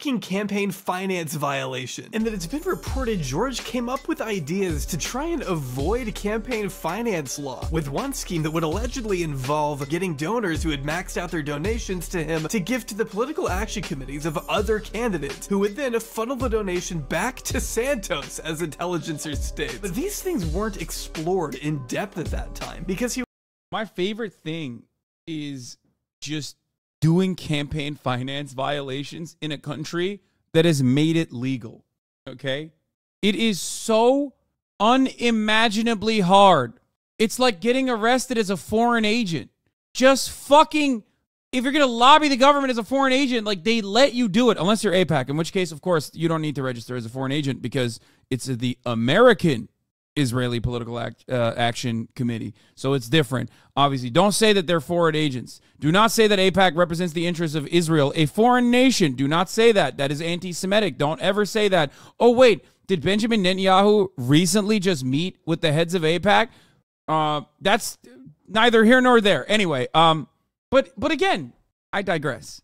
It's just like half of the stuff that these goddamn criminals get arrested for is basically not filing the right paperwork, okay? It's just so fucking funny. It's like, how do you get arrested, or how do you get prosecuted or investigated for this kind of thing when the law has made it legal? He was still so low profile enough that nobody really cared to look into him, honestly. His opponent figured, why waste money and resources on a background check that could end up giving George more exposure when he could otherwise just kind of cruise through an easy win without all the hassle? So in fear of Streisand affecting the young Republican, Swazi opted not to prioritize opposition research, keeping George's lies under wraps for at least a couple more years. Democratic Congressman Tom Swazi sees a victory on the horizon, banking on 90,000 absentee ballots. A newcomer to the political scene is singing a very different tune. The 32-year-old Queens native who works in finance credits his current lead in a vote to an underestimated campaign which connected with voters. Directly following his marginal loss in New York's 3rd District, George Santos was furious, believing he had actually... I said George Santos. Because he was, get it? He won the race. He began to allocate money and staff to a recount that never happened, along with accusing the county's GOP chairman of sabotaging his campaign because he's gay. According to Intelligencer, some of his own staff members were starting to worry about his mental health when he reportedly suggested finding a way to somehow throw out Democratic ballots as they came in, a hysteria that culminated when he went... Oh, I'm sorry. It's okay when Trump does it? but it's not okay when George Santos does it at an incredibly low level. Excuse me. This is why I'm saying Donald Trump needs to literally make George Santos his vice president. Okay? Perfect fit. Perfect VP. Perfect VP. Okay? Trump Santos has a nice ring to it. Just saying. Went to Washington, D.C. to attend an orientation for new congressional members even after it was abundantly clear he had lost. Refused to leave the room even as Suozzi was announced the winner. And if that wasn't enough, he'd then make a speech at the start. What are you doing? He attended the orientation Steel rally one day ahead of the January 6th riots, arguing his election had been stolen from him just like Donald Trump. I remember this part. This was awesome. They did to Donald J. Trump. They stole my election. Watching that rally from home was one of George's former roommates, who couldn't help but notice the Burberry scarf he was wearing looked a little familiar. While they were roommates, Greg Morey said Santos stole his Burberry scarf and later wore it during the rally ahead of January 6th. That's awesome. I saw that video. I just, not very happy. Those campaign finance problems I mentioned earlier, though, would absolutely bleed into his second congressional run in 2022. The successful one, which means people actually looked into this stuff. For instance, we know he was spending lavishly on the second campaign trail, racking up around $40,000 in flight expenses, buying his staffers expensive clothes while still treating them like shit. Also, once again, you know, we got a situation. We got a situation on our hands that is also identical. Who amongst us does not have that gay friend who just steals their expensive clothing? You know what I mean? I'm just saying. The parallels are there. Austin doesn't lie, though. That's the difference. And Austin is nowhere near as... I mean, he's messy and he loves drama, but it's nowhere near... shit, apparently. He also had a tendency to spend $199 at restaurants and hotels, which is just under the legal threshold of $200 for expenses that campaigns are legally required to track. To give you an idea of how rare an expense like that would be, FEC data shows 90% of all House and Senate races across the country did not report a single transaction between $199 and $199.99 in 2022, while the Santos campaign, on the other hand, reported 40 of them. In fact, Politico states that George's campaign accounted for roughly half of all expenses by all campaigns that cost exactly $199.99, a statistical improbability. Not to mention the countless donations from people who either don't exist or don't recall sending George any money. His cousin, for example, was dumbfounded by a pledge for $5,800 that he says he never made, adding to the overall mystique of how George managed to scrounge together a $700,000 sum he loaned his own campaign in 2022. But we'll explore all that and more in just a second. What's important right now is that he won, partly thanks to his district being redrawn 6 months before the election to include a much more Republican area. He was already running unopposed, which made him the Republican nominee, making it easy for him to beat the Democratic nominee, Robert. This is why I suspect people were coming in here and being like, well, wasn't he running unopposed? Doesn't matter, brother. You don't give money.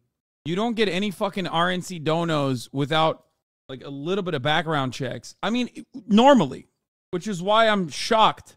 Like he had to have been the luckiest motherfucker out there. I don't understand how he just got away with so much. Robert Zimmerman in a newly red region. This redrawing of the county lines was truly the best thing he could have asked for. It was a gift. But unfortunately, everything to come after this would be the exact opposite of a gift. We picked him up pretty early as a fraud and a braggart and a liar, which, you know, you come across sometimes in politics, but he was off the scale. But first, a brief word from our sponsor, Fume. Fume is a flavored air device that uses plants and behavioral science to help you trade out your negative habit for a positive one. Fume uses cores infused with plants such as ethical reacts. We're doing ethical reacts. Uses no nicotine and no vapor. Ethical reacts. Plant-flavored air. Shouts out to Jabri. Bad habit and enjoyable experience. We are watching Jabri, friend of the show, Jabri's The Fraud Who Fooled America, the Lies of George Santos video. Stopping is something Very everybody good puts off video because it's overall. hard, but Fume aims to Well help with sourced. that. Having served over 150,000 customers with thousands of success stories, there's no reason that can't be you. Head to tryfume.com/Jobbery or scan the QR code and use code Jobbery to get 20% off your order today. But I've got to warn you, that 20% off deal only lasts through December 1st, so you better hurry. Otherwise, it's 10% off, which is still pretty good in my opinion. Oh But, no, what it's are you December waiting for? 1st. Go to tryfum.com and use code Jobbery when you check out. Huge thanks again to the wonderful people over at Fume for sponsoring this one. So now, Nassau County legislator Josh Lafazan It's a fake vape for all of you fucking vape heads out there who want to quit vaping, I think. has launched a new campaign with county residents to keep track. To be fair, kind of a wild thing to call yourself, like call your brand Fumes. Like when I think of Fume, I don't think of good things. I think of like nasty air. Of Congressman Santos, kind of keep an eye on him and his whereabouts. He's calling it Where's George? By the time George made his acceptance, that means we have to watch the ads. Who says that? It's the HasanAbi style guide. If a video has come out recently, then that means that like their CTR campaign is still happening, like their direct response campaign is still happening. So it's valid to watch their ad. If it's like an old ass video, of course, like we'll skip it because that it doesn't matter. They're not getting any dollars off of that, or they're not getting any like the campaign is over most likely. speech on the night of November 8th, 2022, exactly 1 year apart from me typing this now, the man was already beginning to raise eyebrows. Turns out his own campaign had actually been made aware of his shady past in 2021 when they conducted what's known as a vulnerability study, basically a routine background check to see if there's anything in a candidate's past that an opponent could potentially latch onto as an attack. Well, George's history was so bad that some of his own staff reportedly urged him to step down. The complicated web of deceit this man was spinning for himself was so blatant and shameless that his own paid employees were telling him he'd be better off just fading into obscurity. You know how crazy that is? But of course, he didn't listen, and by December 2022, just 1 month after he secured his seat in the House, these lies would finally catch up to him in the form of a New York Times article laying everything out for the public to witness. This investigation revealed how Citigroup and Goldman Sachs— Far too late, by the way. Far too late. Too little, too late. Crazy that it took that long. Sachs had no record of a man named George Santos or Anthony DeValder ever working there, after he had already bragged to voters about his plentiful experience on Wall Street, going on to prove he never attended Baruch College, where he at one point claimed to have slayed on the volleyball team. I actually went to school on a volleyball scholarship. You did? And I did, yeah. When I was in Baruch, we were the #1 volleyball Did you graduate team. from Baruch? Did you graduate from there? Yeah. So did I. I did. So did I. Oh, very cool. So, great school, great institution, very liberal, but very good professors who don't show their bias, which is very interesting. But that's a whole nother conversation. But it's funny that we went to play against Harvard, Yale, and we slay them. This one's pretty funny to me because he spoke at length about playing on this team, all while knowing damn well he never even attended the school. And it's funny, I was the smallest guy, and I'm 6'2". Look, I sacrificed both my knees and got very nice knee replacements from HSS. Playing volleyball. That's how serious I took the game. In fact, he never even received a degree from higher education, despite claiming on the National Republican Committee's website that he once attended NYU, meaning he never attained an MBA and never scored a 710 on the GMAT, as he's also specifically liked to claim. Then there was the pet charity he liked to cite on the campaign trail, founding Friends of Pets United in 20. It's so awesome. This is like a old 17th century folk story, comical levels of evil, okay? Like, it's the one thing white people can't fucking stand, like, is abuse towards animals, like orphaned pets, okay? It's so good. Yeah, I mean, literally, Cruella de Santos, Cruella de Vil. 13. George spent the next 5 years saving 2,500 dogs and cats out of the goodness of his own heart, as his website claimed. Only subsequent reports have found this thing wasn't even registered as a charity in the states of New York or New Jersey. One of the only remnants of this thing the Times could verify was a Facebook post promoting a fundraising event in 2017. But the beneficiary of that event claims to have never received the funds, and that George kept making up excuses for why he didn't have the money. I mean, he was definitely facilitating the adoptions of these dogs, but where he was getting them from is a whole other story. Past associates of his claimed he would brag about rescuing dogs off the streets himself, while this Amish dog breeder in Pennsylvania paints an entirely different picture. According to him, George showed up to his ranch looking to purchase some puppies, writing 9 checks totaling out to be about $15,000 that the farmer grew suspicious of. But by that point, George already had the dogs in his car, so he took the gamble, and shockingly, the checks bounced. Have you gotten the money back? No. Have you heard from anybody about it? No. Do you believe this is the man who bought your dogs and put them in the car and took them away from you? I feel it is. Based on my memory, I would say yes, it is. 3 days after this, George attended a pet adoption event in Staten Island. According to a former owner of that business, George had literally, allegedly, stolen puppies and would actually be charged for check fraud in the state of Pennsylvania in 2017. The only way he got out of that was by telling prosecutors he worked for the SEC and had his checkbook stolen. Somehow, this worked, and even his lawyer friend, who believed him at the time, has since told CNN she no longer thinks George was the victim of any fraud. And if you're wondering what happened with that adoption event, George reportedly took the check written to his charity, crossed out the name of the charity, and replaced it with his own, cashing it out under Anthony DeVolder. Then there's, of course, the story of disabled Iraq War veteran Richard Osthoff, who alleges George... Come on, dude. Come on. Like, stealing the puppy of and refusing to help the puppy of a disabled homeless veteran. Come on. George scammed him out of $30,000 that was meant to go to his sick service dog. According to Richard, George ran off with the money raised by a GoFundMe, resulting in his dog Sapphire being unable to receive life-saving surgery for her tumor, tragically passing away. You were homeless at the time. I was homeless at the time. I had broken an ankle really bad, couldn't work for a year and a half, so I couldn't pay my rent, and I was evicted. I was living in a tent on the side of Route 9 in Howell, New Jersey with my dog. And she had already had that growth growing. I'm sorry, you can't help but laugh, dude. He did so much. It's like, at that point, it's like comically evil, man. It's comically evil. It is cartoonish. There's no reason to do these things. It was getting bigger and bigger by the minute, it seemed. I finally decided to take her to the vet to see what they could do to have it removed, and they gave... Bro, homeless disabled veterans cancer dog. Okay, homeless disabled veterans cancer dog. Like, what are we doing? What are we doing here? $3,000 quote. Richard says he was first introduced to George's charity by a vet tech, and that George seemed confident he could get the funds needed to save Sapphire's life.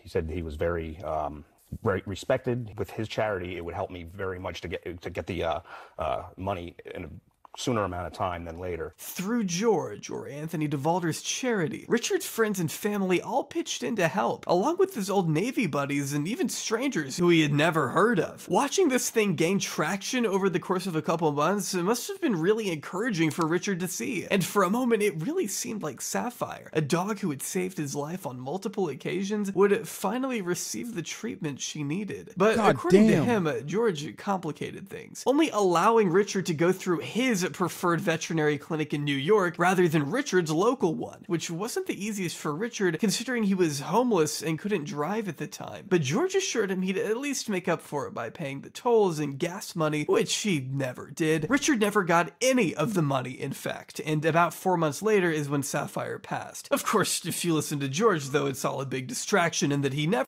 The reports that I would let a dog die is shocking and saying my work in animal advocacy was a labor of love and hard work. Over the past 24 hours, I've received pictures of dogs I helped rescue throughout the years along with supportive messages. These distractions won't stop me. The GOAT. The GOAT. Truly the GOAT. Never allowed a dog to die, providing it 0 pictures, by the way, of all the pets he supposedly saved, but whatever. How are we supposed to believe him here when he's also presented no evidence he did any charity it's not even a real 501c3. Like, he was just, God, oh my God, he's such a fucking con man. It's so perfect. He is the perfect person to be in American politics. And here we are fucking dropping the ball big time, dude. Letting this one slip. Like, how are we not allowing this man to continue?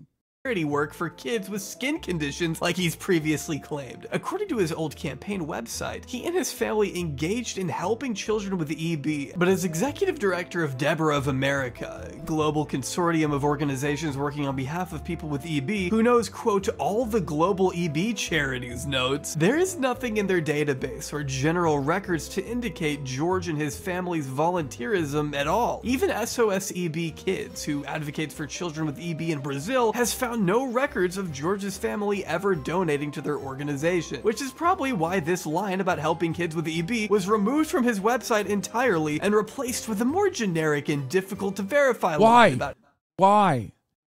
Like, why are you picking these things, okay? Why are you doing these things? I just don't get it. He's never said a truthful thing. Him supporting at-risk children and American veterans, but still never actually showing any proof. The Times also brought up George's alleged $750,000 salary and over $1 million in dividends from his company, the DeValder organization, which not only has no— By the way, this is what I said was like gonna pop him, which it did. For the record. No public LinkedIn page, but its address appears to be at a Florida mailbox store located in a strip mall next to a Dollar General and a Chinese takeout place. Yet George would describe this thing a few different ways. Once referring to it as a family firm that managed $80 million in assets, before later calling it a capital introduction consulting company. The disclosures revealed it had no clients, which could be illegal if any clients did exist, but would also be pretty bad if they didn't, because what actually was this thing? And more importantly, where did all his alleged fortune come from? Well, right now, nobody knows, since he's never given a straight answer, but he'll tell you where it's not from. One of the principal critiques I've heard is that a lot of money was donated to your campaign by you, $700,000, I believe. Where did it come from? Well, I'll tell you where it didn't come from. It didn't come from China, Ukraine, or Burisma. How about that? Fucking got him, dude. Yeah, two normal guys just having a chat. Nothing to see here. Just two normal guys having a chat in front of a Jesus poster. You know, with live, laugh, love all over. Moms for Liberty fucking mug in the background too. Also another very normal, please don't look up the high-level pedophiles that work for Moms of Liberty. Very normal stuff happening here. Okay? Just a normal-ass podcast with two chill-ass dudes in Congress that certainly are not both under ethics committee investigations and subsequent federal investigations, as a matter of fact. Just two guys having a laugh, having a chat. God, the Republican Party is awesome. I mean, the Democratic Party, too. Fucking Bob Menendez. Oh, I love American politics so much because, you know, when I'm covering ethnic cleansing happening in Gaza day in, day out for, you know, what, 5, 6, 7, 2 months now at this point. 2 months. Endlessly. You could take a breather and take a step away from that to go back to covering normal American politics. And it's just a fucking whole-ass clown show. Well, yeah, that is an answer. Great, man, but that's not the question Matty Boy asked now, is it? And while George liked to talk up a big game about his family fortune being in real estate, the Times found no evidence of the Santos family owning any properties at all, despite him claiming up to 13 residential properties at one point. Instead, they uncovered a string of evictions George faced, beginning in 2015 when he owed over $2,000 in unpaid rent, then again in 2017 when another landlord accused him of owing $10,000, being fined at $12,000. Some of his crimes are based like this, though. Like, just like refusing to pay his rent. I respect that. Like, stealing from other Republicans, love that. Stealing from Republican voters, love that. You know, and what do you do with the theft that you engaged in? Purchase OnlyFans, support sex workers, support Sephora. Maybe that part is whatever. But, like, supporting sex workers, love that. He is a bit of a Robin Hood in many respects. in a civil judgment. Though as the Times points out, George did become pretty vocal about housing issues in later years, just not from a tenant perspective. Asking in 2020, he was a landlord's activist. Will we landlords ever be able to take back possession of our property? My family and I nearing a 1-year anniversary of not receiving rent on 13 properties. The state is collecting their tax, yet we get zero help from the government. We worked hard to acquire these assets. Will we landlords ever be able to take back possession of our property? He really said, I'm joining the war on landlords on the side of the landlords. But of course, this is something he later fessed to as well, telling the Post George Santos does not own any properties, even though he once claimed an apartment in Rio de Janeiro on a financial Bro, he's LARPing as a landlord. He is so perfect. He's the perfect neoliberal in many ways, you know? The quintessential neoliberal Democratic Party voter. Hates the Republican Party despite agreeing with them on everything as it pertains to the economy. LARPing as a landlord while not owning any fucking... He is a r/neoliberal poster. He's gay. Okay? He's gay as hell. And on top of that, he is posing as a fucking landlord when he has no properties and is actually behind on rent by $10,000. Oh my God.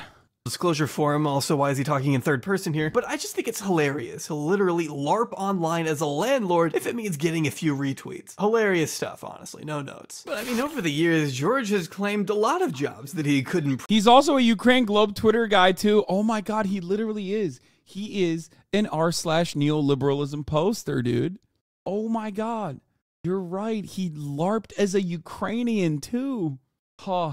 Prove he actually second has. thought video drop. Goldman Sachs We'll watch it later. Of them, but he also tried saying he lost 4 employees at the 2016 Pulse nightclub shooting in Florida. That was insane. At the time, have people that worked for me in the club. My company at the time, we lost 4 employees that were at Pulse nightclub. Only the Times was able to review the obituaries of those lost that night and found no connections of them to any purported businesses George claimed to even be involved with, which is like an extremely easy thing to prove. All of this stuff is. I mean, he was making $15 an hour at a Dish call center at the same time he was telling people he was working as a rich financier on Wall Street. It's just that nobody looks into it until it's too late and he's already in office. He was, however, involved with a company called Linkbridge in 2019 before shifting to an investment company called Harbor City Capital, both scams, based in Florida, which already should raise some scams, both of them. Red flags? What the Harbor City? This thing was a Ponzi scheme. It literally used YouTube videos to bait investors with false promises of double-digit returns before being shuttered by the SEC. To this day, George claims he had absolutely no idea of any illegal activity happening while there, and I have no reason to doubt that. This is a guy with a clear conscience and a reputation for being honest. What more can I say? This is his very first TV interview since these accusations surfaced. I'm not a fraud. I'm not a fake. I didn't materialize from thin air. I worked damn hard to get where I got my entire life. Needless to say, this article revealed a lot, but George retaliated hard, providing copious amounts of documents and files on top of files to prove the undisputed legitimacy of every single one of his original claims. One problem I have with Jabri is that like his beats go extra hard on the background, and I just constantly fucking find myself bobbing my head. You know what I mean? And like half the time, it's not funny stuff like this. It's like gruesome crimes, and I'm just like bobbing my head while he's talking about like how, I don't know, like a YouTube mom has been doing child abuse or something. Kidding. Well, his lawyers slammed the article as a smear campaign riddled with defamatory allegations. George never did come up with any evidence to defend himself with. In fact, to make matters worse, almost immediately after this thing was published, Jewish Insider would reveal some pretty damning information regarding his family tree. I think one of the questions that really probably hits home to a lot of people is is, are you Jewish? See, George was known to flaunt his supposed Jewish heritage in front of voters, painting it as a story of survival, tenacity, and grit, as he put it at a Jewish coalition conference, for example. Oh, good morning. Shabbat Shalom to everybody. He talked about it all the time to voters. You know, my grandparents survived the Holocaust. Well, Jewish lasers in space.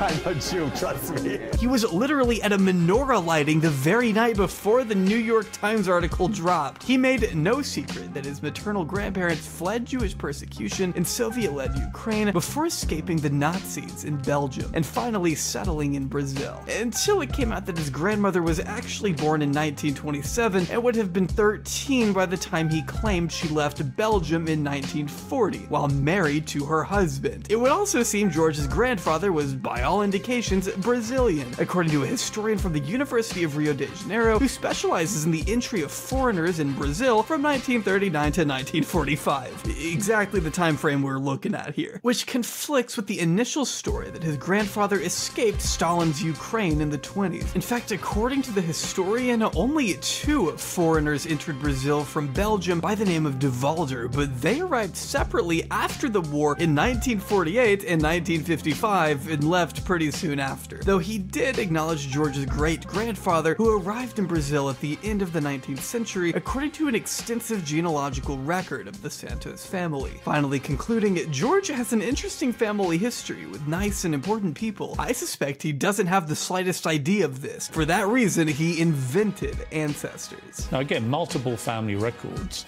show your maternal grandparents were born in Brazil, and a genealogist told CNN there's no sign of Jewish and or Ukrainian heritage and no indication of name changes along the way. It's my favorite thing because, like, it's awesome that he wanted to hit the full Monty. Like, he was like, I'm Jewish, I'm Latinx, and I'm Ukrainian. Like, if there was another fucking war happening, he would have added that onto the pile 100%. Okay? He wanted to hit all the categories. It's so perfect. Like, if China had fucking put, I don't know, Taiwan under a blockade, he'd be like, I'm actually Taiwanese. Many people don't know this, but I am from Taiwan. Yeah, that's right. If he was running now, he 100% would have called himself Israeli. Oh, absolutely. Like, if he was running for the first time right now, he'd be like, I am literally from Israel. My family is from Tel Aviv, and I lost so many of my friends and family members. They are from Kibbutz Be'eri or some shit. At that point, George had been cornered. He went from basically being gifted a seat in the House of Representatives on a silver platter to becoming enemy #1 of the media before he was even sworn into office. Within the ranks of the United States Congress, there's felons galore, there's people with all sorts of shiesty backgrounds, and all of a sudden, George Santos is the Mary Magdalene. He's not wrong about this, though. He is right about this. The only difference is, like, he's not wrong. A lot of these fuckers are assholes. They're crooks. They're criminals, right? It's just that, like, I guess they are nowhere near as, like, wild as George Santos was. Like, his crime, his real crime, is that he went too far because he just had love for the game. Of United States. Yeah, as Spencer Ackerman put it, not unique, but he is exemplary. Exactly. Much like Henry Kissinger. Not unique, but certainly exemplary. Breaking his silence the day after Christmas with an appearance on WABC and an interview with the New York Post, telling the Post, I am not a criminal and that my sins here are embellishing my resume. I am sorry. Chalking his lies about Wall Street up to a poor choice of words and admitting he never graduated from any college, adding, we do stupid things in life. Elon went too far and nobody goes after him. It's because Elon at least is doing what, first of all, Elon lies all the time, but he lies in a way that actually benefits his shareholders. Like, if he actually lied to his shareholders directly in violation of the law, okay, and then it hurt the company, at that point, especially if he didn't have any real money, right, then he would actually get into trouble. The thing is, like, as long as he doesn't violate his fiduciary responsibility, and he can just keep lying as long as the fucking lies end up benefiting shareholders, which it does. Which it literally does. Like, all the time. He literally did get in trouble when he said he was going private at 420. Yeah, I mean, that did happen. Oh, also, we'll talk about the Cybertruck in a second. I don't know if this is what the... Here I am, the richest man in the world, Philosemite, climate crusader, and I still get shit from idiots. What? Megaphonics. There's so much better shit that you could post about Cybertruck and how it doesn't have fucking crumple zones and how it's just like, it looks like a death trap. And instead, what do you do? What do you do? What do you do? Classic Megaphonics. Had the post an unrelated ass, silly ass Elon meme. Okay? Why'd you have to do that? Before finally hitting us with the quote of the year. In his interview, George told the Post, "I never claimed to be Jewish. I'm Catholic. Because I learned my maternal family had a Jewish background, I said I was Jew-ish." But that's just not even true. The man literally called himself halachically Jewish just a month before the election at a US-Israel PAC meeting. Literally, nobody thought he meant Jewish. He clearly wanted people to think it. Whatever. I feel foolish just trying to understand any of this. Am I right? No, the Jew-ish thing is like, that is the closest, unironically, he's ever gotten to being actually Jewish. Okay? His entire fucking saga surrounding making up like Holocaust grandparents from Ukraine, specifically to get Ukraine clout and Jewish clout, is so Larry David, so fucking certified Larry Davidian, that it actually is the closest he has gotten to being unironically Jewish. Like, it's perfect. Yeah, am I right? And of course, this was also around the time he had some old Facebook comments resurface, along with this leaked audio of him. Wait, what? I didn't know this one. Around the time he had some old Facebook comments. What? He said, hi, what? Somebody, what? What is this? Comments resurface, along with this leaked audio of him. You sit in a room with a lot of Jews, you're fucked. In new audio, George Santos imitates his district's Jews. Doing what he considers to be an impression of a Jewish man, I guess. You sit in a room with a lot of Jews, you're it's just it's funny when the isms start coming out, right? Oh, he's such a man, she's such a man, and then they go on, it's like, oh, that's a point. It's really bad. But anyway. I have no idea how this is real. What? Yo! Okay. I want to congratulate Jabri for bringing up new information that even I did not know about George Anthony DeValder Santos. I'll just say that. That's shocking to me.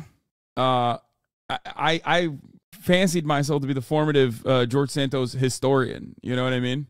Broader media attention, though, meant deeper investigations into George's murky biography. Before long, even his own past relationships came up. Do you still stand him now? Yes. Are you kidding me? We just talked about how he, like, basically facilitated in the death of a motherfucking homeless, disabled veteran's cancer dog. That is, like, that's it. On the list of, like, comical crimes that you can conduct. That literally is Disney villain status. Okay? And I stand him after that, so this little tidbit about him trying to do like I don't know what he was trying to do, like some anti-Semitic joke that he was trying to make, like nothing. Under scrutiny. First with the Daily Beast being unable to find any official marriage license for him and his husband in the state of New York, with some also pointing to his lack of wedding ring the day he first arrived in Washington. The first time most people even learned he was married at all was when he mentioned his husband in passing as a part of this tweet commemorating the late Senator Dianne Feinstein, which I love because excuse me, yeah, hard launching. Launching your partner at the beginning of a memorial tribute. It's an act of insanity only George Santos could pull off. Following up a few days. There's no better way. He did not do the classic soft launch of being like, showing another man in his Instagram stories or anything like that. He just went nutty with it. Dianne Feinstein is dead. Also, me and my husband, who I'm married to, we loved her.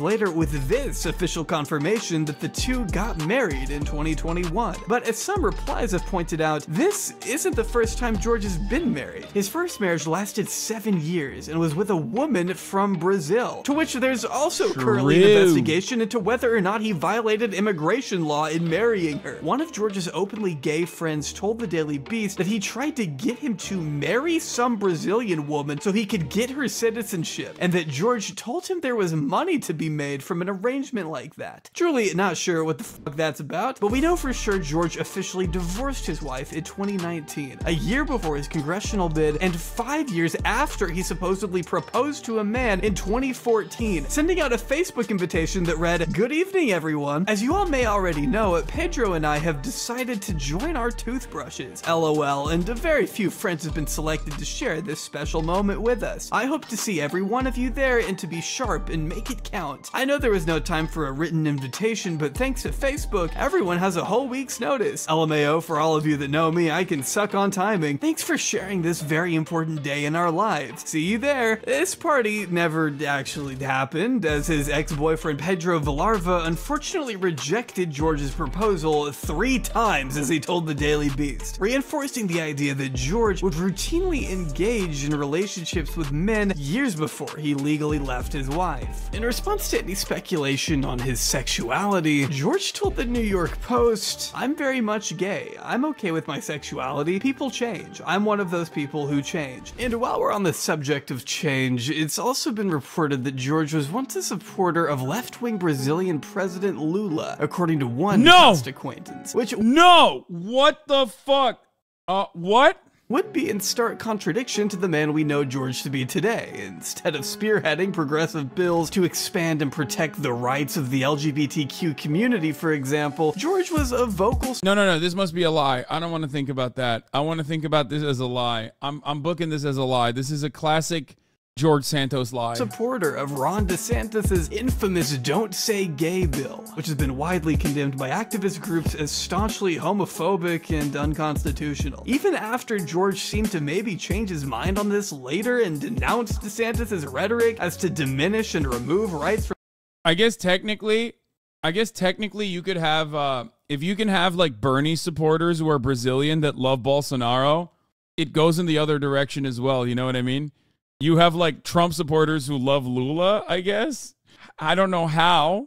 Remember the fucking fighters that we looked at with Felix, who were like major Bernie supporters, who are also major Bolsonaro supporters?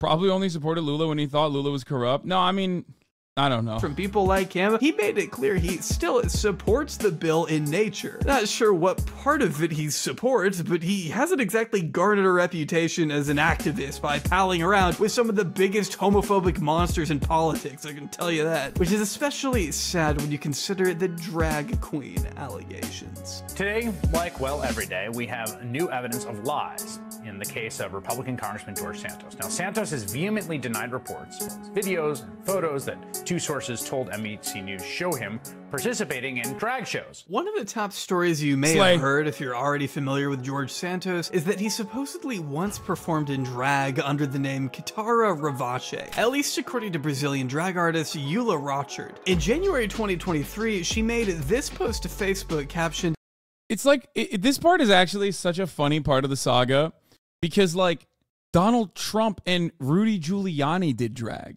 Like, Donald Trump didn't personally do it, but he participated in the drag where he, like, motorboated Rudy Giuliani's drag titties, and that was far closer to Trump's election and re-election than this, right?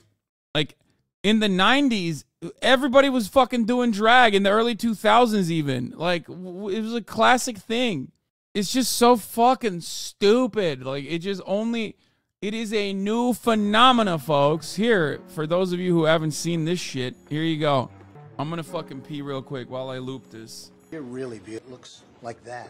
Has to have her own special scent. Oh, thank you. Maybe you could tell me what you think of this scent. This may be the best of all. Oh, you dirty boy, you. Oh, Donald, I thought you were a gentleman. You can't say I didn't try.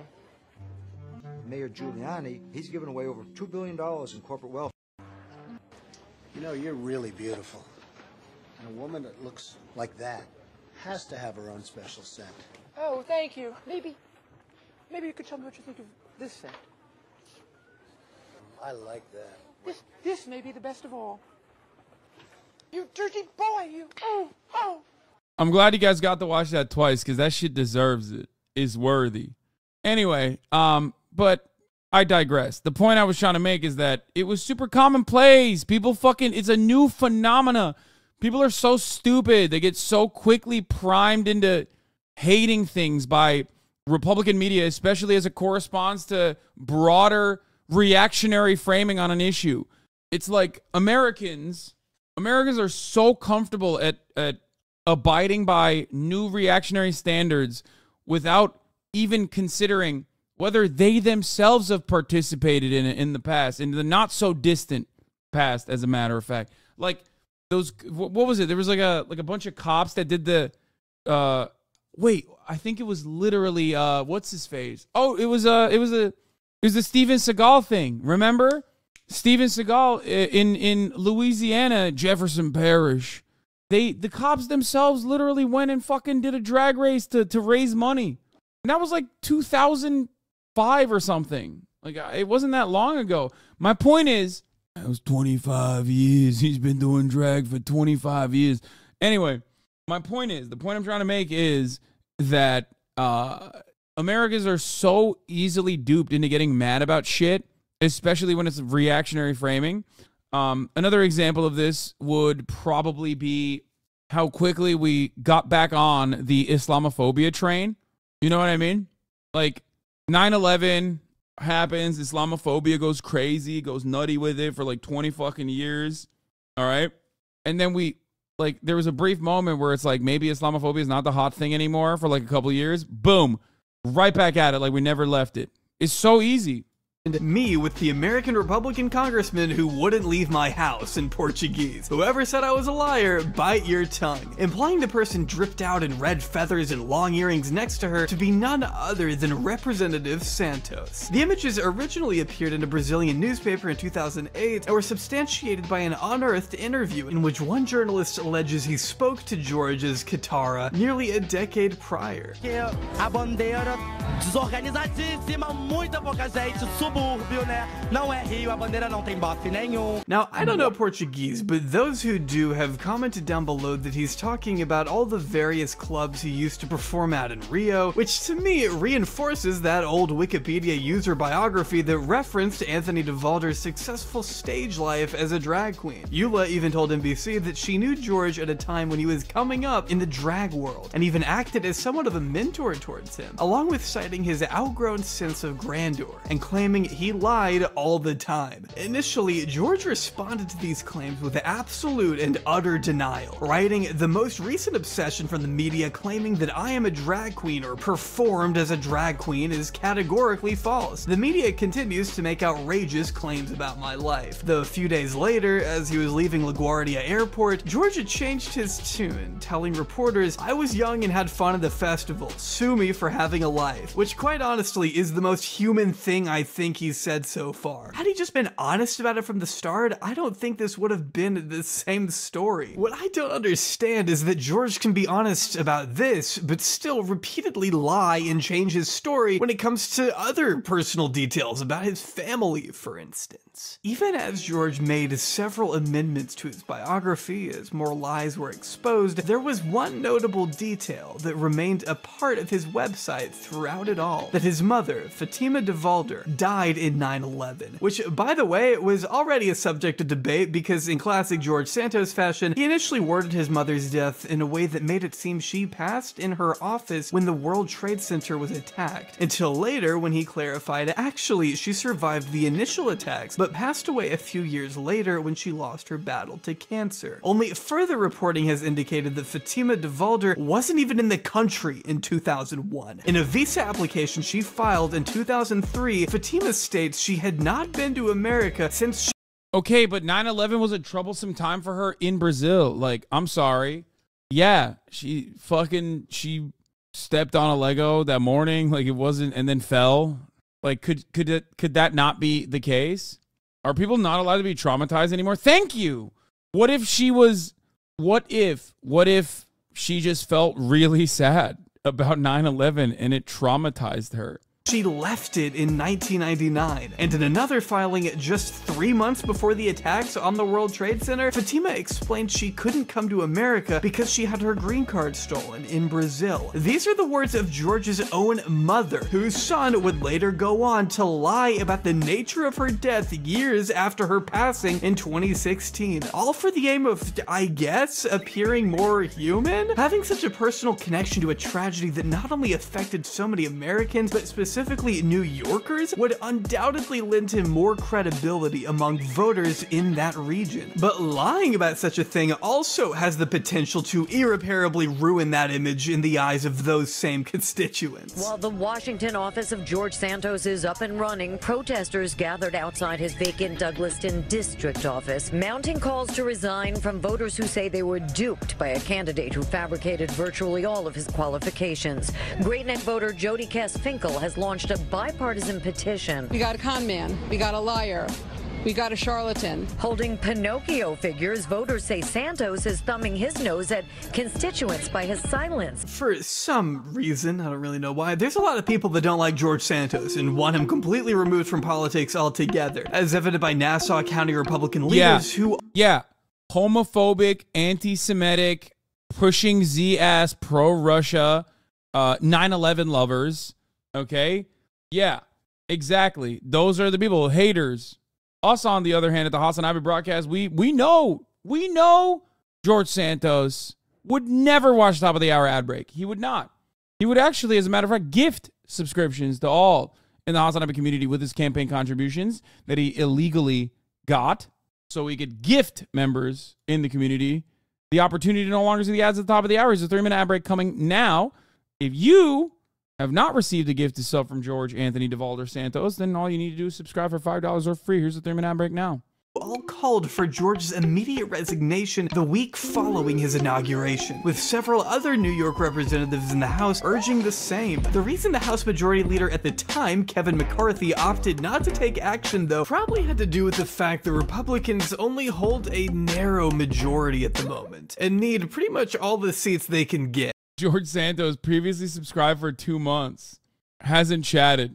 Anthony DeValder also is another community member. He's got both of his identities, both of his accounts. And this is all despite one of George's fundraisers being indicted for impersonating a McCarthy aide on the phone to a big donor, but that's actually completely separate from George's own personal legal problems. Being issued one of 2 federal indictments in May of this year, with 13 counts including Steve, thank you for the fraud, 5 gift money subs. laundering, theft of public funds, and lying to the House. His biggest mistake may have been using campaign money to pay for personal goods. And it's not even that he did it, it's that he did it the wrong way. Legal loopholes found within social welfare groups or leadership PACs. This is the absolute best and funniest problem. The American legal structure allows him to do all of this, and he just didn't do it correctly. Regularly. Dinesh D'Souza style? Yeah, more like Dinesh D'Lulu. Fucking got him. Help politicians get away with the exact type of thing George was doing. It's just that instead of using a real social welfare group or a 501c4, he set up a regular business and falsely told donors it was a 501c4. That business, Redstone Strategies, which wasn't even registered with the IRS, had nothing to do with his campaign and everything to do with his bank account, as stated by New York Times contributor David Firestone, who notes that this business, which is incredibly illegal, dude. This was wiring funds directly into George's personal bank account, which is like insanely illegal, man. You could have gotten away with it too if you just were a pre-watched. Bit smarter about it, but I digress. At this point, even his own campaign treasurer, Nancy To be fair, Jobber is a HasanAbi head, so. Marks has flipped on him. As I referenced earlier, Nancy pleaded guilty to 1 count of conspiracy to defraud the US by committing 1 or more federal offense, according to CNN. Overseeing the Santos campaign finances, Nancy told prosecutors in October that, quote, I filed a first quarter 2022 report stating that $500,000 was loaned to the campaign by co-conspirator 1 and the money was not received at the time. Co-conspirator 1, of course, being George. Implicating him even further, Nancy confirmed confirmed, "I did these things in agreement with co-conspirator number 1 for his benefit and to obtain money for his campaign by artificially inflating his funds to meet thresholds set by a national political committee." Her testimony came just days before George was then indicted a second time, with U.S. Attorney Breon Pierce stating Santos is charged with stealing people's identities and making charges on his own donors' credit cards without their authorization, lying to the FEC, and which apparently quite literally included Republican congresspersons and their mothers, okay? And their moms. Please understand something. That's cool. You gotta hand it to him. You have to give it to him. You have to let him have that. He's chasing the fucking bag. He's getting his money up and not his fucking funny up. I respect that. By extension, the public about the financial state of his campaign. Santos falsely inflated the campaign's reported receipts with non-existent loans and contributions that were either fabricated or stolen. So, among other things, George is now being accused of stealing the personal identities of donors to make over $44,000. By the way, it's pretty fucking awesome that he has all of this shit dead to rights, and he's still just like chirping on Fox News in the interview that we just watched against Brian Kilmeade, like, "No, Brian, I will not kill you. You know, I actually did nothing wrong, and everything I did was awesome and correct." In charges over the course of 8 months without their knowledge. Because these donations often exceeded federal campaign contribution limits, George would just say the money came from his own finances, which wasn't true. At one point, allegedly charging one donor's credit card $12,000 and just sliding the majority of it into his own bank account. I mean, like that. Okay, well, let's talk about that for a second. So, one, when you're doing crimes, what you're probably not supposed to do is trigger agencies. Okay, you're not supposed to trigger like even one agency. You have the FBI, you have the I guess you would in this circumstance it'd be the FEC, right? The problem is he did something that would bring in multiple, the SEC as well, the IRS. He brought in every single agency possible to the fucking table. Like 12,000 immediately triggers alarm bells, okay?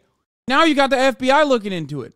The fact that he did not stay under the legal limit for what kind of campaign contributions someone can make to a campaign, also ridiculous. Like, not only did he go over the legal limit of campaign contributions from multiple people, including a Republican congressperson and his mother, he also fucking hit above 10K. And when you go above 10K, automatically it triggers something in the bank that will, it triggers something within the FBI. They're going to look into your bank account now. It's so sloppy, it's ridiculous. And throughout it all, he still says he's not taking a plea deal, maintaining it wasn't him and that he can still prove his innocence. Well, it's almost a month and a half later, and we're all still waiting on him to do that. Despite all of this, and even after stepping down from his committee assignments in January, George has continued voting on bills regularly, looming in the background of hearings, usually keeping to himself, in between getting chewed out by Massachusetts Senator Mitt Romney. Romney telling Santos in that chamber, "You don't belong here." He's a sick puppy. He shouldn't be there. It wasn't very Mormon of him. He's a dilf. That's not to say George can't hold his own in the good Twitter spat. Trust me when I say he's good at popping. God damn. What the fuck? What the real life? That's not to say George can't hold. Hey, Mitt Romney, just a reminder, you will never be president. Hold his own in the good Twitter spat. Trust me when. Unlike Santos for Congress, I didn't have to lie to get elected. My credentials are clean. I'm actually Jewish, and unlike yours, my diploma from Harvard is real. Real, like your chin. Wait, didn't this guy literally have like a disability, by the way? If I recall, I think he's just like, it's pretty awesome. I mean, let him fight. Like, it's awesome. When I say he's good at popping off at random people, beefing with this random guy on numerous occasions just for the sake of it, everyone's coming after him. I mean, that's why he must see himself as our generation's Rosa Parks. Mitt Romney, the man goes to the State of the Union of the United States wearing a Ukraine lapel pin, tells me, a Latino gay man, that I shouldn't sit in the front, that I should be in the back. Well, guess what? Rosa Parks didn't sit in the back, and neither am I going to sit in the back. His allies in the House seem few and far between at the moment. Sure, he's got Marjorie Jewish Space Lasers Taylor Green on his side, but he's also lied about his interactions with other members like Kristen You gotta. That's a classic. You gotta have like a black iconic human rights leader that you, in the silliest way possible, compare yourself to. That literally is at the foundation of like white supremacist reactionary politics in America. Amy Schumer did it like last week. Don't you remember? Amy Schumer was like, MLK would love the genocide and ethnic cleansing of Palestinians. And you guys are basically shitting on me. When you're shitting on me, you're shitting on Martin Luther King. Cinema, who he claimed was very encouraging and welcoming to him, while she insists that the two have never spoken, which has got to make you feel a little bad for the guy. Ooh, that's crazy. Even when you lost to Kirsten Sinema, well, I guess Kirsten Sinema was like, you know, allegedly may or may not have been blowing Mitt Romney's mind. So she's more on the Romney train than she is on the motherfucking George Santos train, that's for sure. George isn't a saint by any means, but has he really committed any crimes? Yes, are you fucking kidding me? Yes, yeah, he's being indicted on 23 charges and has a trial date set for September 2024, 2 months ahead of when his re-election would have been had he not suspended his campaign following the most recent developments from the House Ethics Committee. In other words, it's never been more Jover. If this building, if this city put the effort to fixing our country the same way that they put on expelling me, we'd be in a better place. But this place is... Why is he putting that shit on, dude? He's like, his face has gotten more powdery. He kind of looks like, what was the fucking Australian comedy, the What We Do in the Shadows? Like, he looks like a vampire from that fucking show at this point. I don't know what's happening there. I don't know what it is. Not Australian. Sorry. It's fucking Kiwi, mate. The same way that they put on expelling me, we'd be in a better place. But this place is littered in political theater, and the American people are the ones paying the price. In the time it took me to He also could be pulling a Sammy Sosa, but I don't think so. Make this video. Thomas Swazi, the Democrat whose seat George took over, has since launched his own campaign with the intention of winning back his original seat. But to be fair, it never felt like George enjoyed the job anyway. The most excited I've ever seen him get is when he was asked a question about the latest season of RuPaul's Drag Race. I mean, he just never seemed super jazzed about being in the House beyond the money he temporarily earned from his campaigns. Congressman Santos, who do you think is going to win Drag Race this season?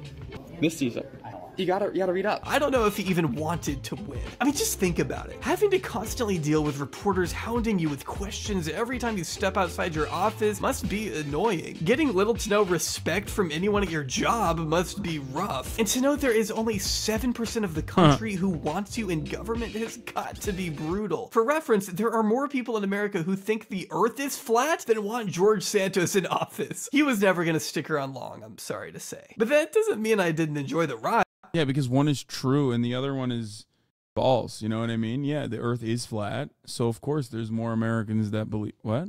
I'm confused.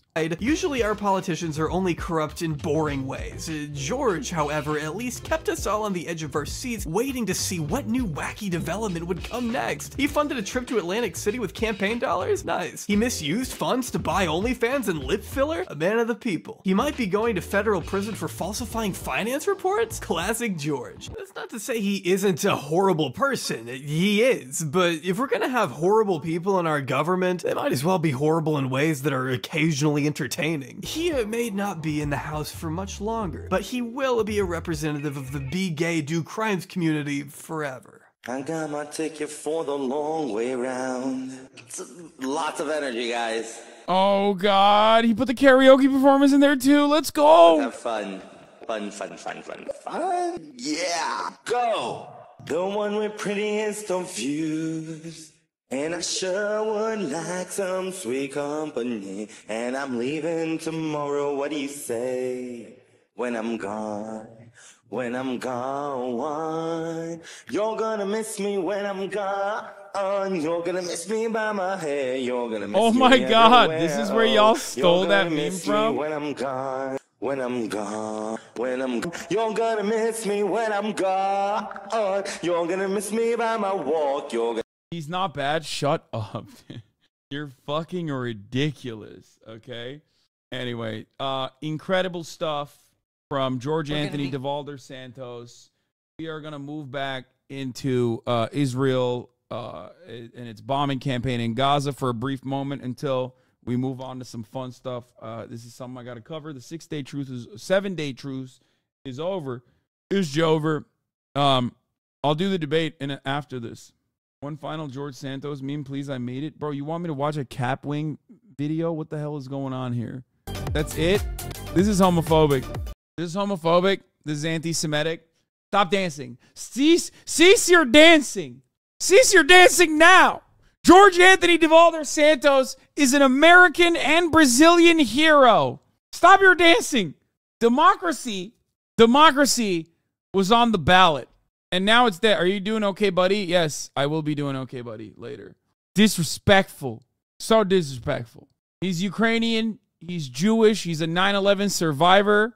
Anyway, here's John Fetterman actually having a decent take for once. You've also been calling to get rid of Menendez, I know.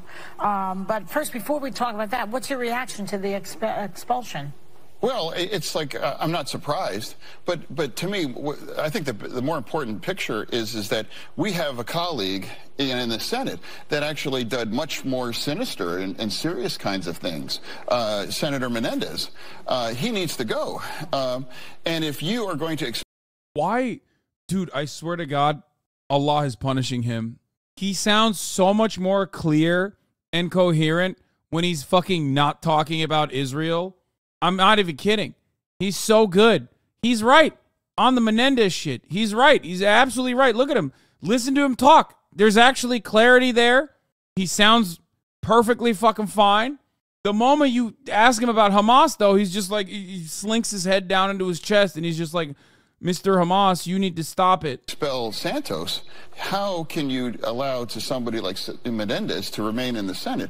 And, you know, Santos's kind of lies were almost, you know, funny. And like, you know, he, you know, landed on the moon and that kind of stuff.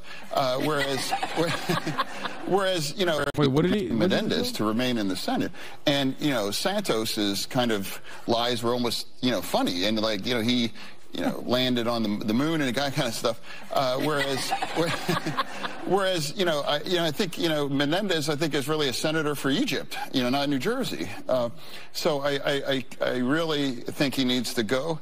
And especially, it's kind of strange that if Santos is not allowed to remain in the House, you know, someone like that. Yeah. Are you, though, uncomfortable with the fact that there hasn't been an adjudication? That it is pretty wild that he's saying that, though, because, like, I mean, yeah, there's a couple different reasons. Like, one, oh, I'm sorry, I didn't realize Bob Menendez's crime was dick riding Egypt instead of Israel. Okay, so that's number one. Number two, okay, it would kind of fuck up. I guess it really wouldn't. No, Bob Menendez should go, actually. I mean, of course he should. What the fuck am I have no takes on that. He's right about while that. He's been charged, there hasn't been a conviction. With Menendez. I am. And it's like he has the right for his day in court and all that, but he doesn't have the right to... Always with the phone? I'm not even on my phone. What are you talking about? To have those kind of votes and things that that's not a right. And I think we need to make that kind of decision to send him out. Bro's on The View, it's over. I mean, Bob Menendez's son voted to expel Santos. This is homophobia and crime discrimination. How to coup any country, ordinary guide, ordinary things. What the fuck is this? This seems awesome. It's just very long. Yes, I know. Henry Ford versus Karl Marx. Epic battles of history. I know. Begin with breaking news overnight from the Middle East. It's not good either. The temporary truce between Israel and Hamas, it is over, and the fighting, unfortunately, has resumed. CBS News captured this video in southern Gaza after an Israeli airstrike this morning. Children, we're told, are among the wounded. Israel says that Hamas... And your insight, the ACLU is offering an organizer position. Are they generally on the right side of issues? Yes. Yes, very much so. Hamas broke the ceasefire first by firing rockets, which were intercepted. They have some dumb shit that they've done in the past, like every now and then. But as far as like liberal organizations with power goes, I would say that they are, you know, more right than they're not. Lilia Luciano is in Sderot, Israel. That's near the Gaza border. Lilia, good morning to you. Good morning, Gail. We are about a mile and a half east from the Gaza border, and from here we've been hearing and seeing the smoke from those Israeli air. Everyone needs to understand, by the way, that like there was constant fucking pot shots throughout the entire ceasefire and the regular maintenance of like Israel, the regular maintenance of like Israeli apartheid that was not considered a violation of ceasefire, but and not even a cessation. It's just like those were regular hostilities, I guess, specifically in the West Bank and yada yada. But ultimately, all that stuff was considered normal. The only reason why this is like a full-blown violation of the ceasefire is because Israel has now decided that any kind of retaliatory measure from Hamas will mean a violation of the ceasefire. I think part of it is also because Hamas could not bring up, or at least according to Israel, they did not have enough hostages to release. Like they could not in time get enough hostages to release in time, which is such a weird calculation to begin with. Like they openly are just like, yeah, no, we're going to hit the genocide button if you don't give us like hostages. Wild circumstance in general. But we know that the Israeli officials time and time again repeated that they were very excited to fucking hit back and hit Gaza again and again and again, mentioning time and time again that this would be a war that continues. Yoav Gallant said for 2 months. There's other estimations that it could be much longer, and we're back at it. We're back at it now. Here is Laura Rosen. NSC's John Kirby says, we continue to work with Israel, Egypt, and Qatar on efforts to restore humanitarian pause in Gaza. No, you're not. Let's be clear about this. It's because the Hamas that this pause ended, that they were simply just failed to produce a list of hostages that could help enable that pause from extending. So the onus is on Hamas to be able to produce a list of hostages that can get out so that we can try and get this pause back in place. Kirby confirms aid was paused going into Gaza, apparently blocked by Israel. No aid is getting in. We want to see it restored at levels that we reached during the pause. Kirby, we are still trying to get more information about the second American woman unaccounted for since October 7 Hamas attacks and thought to be a hostage to help secure her release. We don't have perfect visibility into her conditions of whereabouts. Kirby refused several times to discuss the New York Times report that Israel had the Hamas war plan for a year but disregarded it. Kirby is treating the matter as verging on intelligence matters. Interesting. Kirby confirms that Israel has cut off aid to Gaza, all aid to Gaza, and reiterates Hamas failed to produce a list of additional hostages, and that's really why this pause was terminated. He suggests rocket fire was not the main reason. On Israel cutting off all aid to Gaza today, Kirby says they inspect the goods going from Egypt into Gaza. Kirby, at the end of the briefing, says he sees a report an Israeli spokesman says would start letting aid go in again at U.S. request, but says they have reduced the kind of amount of aid going in. Probably will be dozens of trucks versus hundreds. Sad stuff. Airstrikes onto Gaza. Despite that, we are hearing from negotiators that the talks are ongoing to resume the ceasefire. The ceasefire is over. In Gaza, war again rages, and with it, destruction, despair, and death. Of course, Blinken and everyone else is going to say Hamas did this. Hamas did this. Is a violation of ceasefire on the Hamas side. And the reality is, like, there were back and forth pot shots during this entire ceasefire process, which Israel didn't treat as a complete complete ending to the ceasefire. Throughout the last 7 days, Israel also literally sniped people trying to get into northern Gaza and things of that nature. Israel violated the ceasefire from day one. They just didn't fucking They just didn't continue bombing Gaza. So ultimately, it's up to Israel to bomb Gaza and to stop bombing Gaza. The look what you made me do conversation is fucking stupid. It's just another one. It's just another talking point for so many goddamn people who will use it as an opportunity. Here's a summary of the issue from Barak Ravid. U.S. officials have expressed concerns that an Israeli operation in the southern part of Gaza could lead to a significantly more civilian casualties and deepen humanitarian crisis. Yes. Driving the news, according to ceasefire agreement, Hamas committed to releasing all the women and children it was holding hostage in exchange for a pause in fighting for up to 9 days. More than 80 women and children were released over the last week as a part of this process. But in the hours leading to the end of the pause, Hamas did not send a list of hostages it would release, the 3 Israeli officials said. Instead, Hamas sent messages through Qatar and Egyptian mediators proposing to start a discussion on what concessions Israel will be willing to give in return for the release of the elderly men.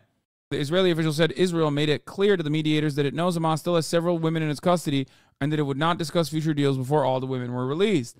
Mossad chief David Barnea, the lead negotiator on the Israeli side, sent a message to Hamas going through the mediators on Thursday night that stressed Israel was not playing games and that if the women were not released, the fighting would resume, a senior Israeli official said. Not long after that, Hamas launched a rocket from Gaza for the first time since the pause started. An hour later, the ceasefire completely broke down. On the other side, Hamas official Osama Hamdan told El Arabi News that Israel was responsible for the failure. He said the women Israel proposed would be released included IDF soldiers. Hamdan added that Israel refused any other offer made. That's the first time I've heard of this, by the way. I didn't even know that that was the other side of the story. I wonder why mainstream media is not talking about that.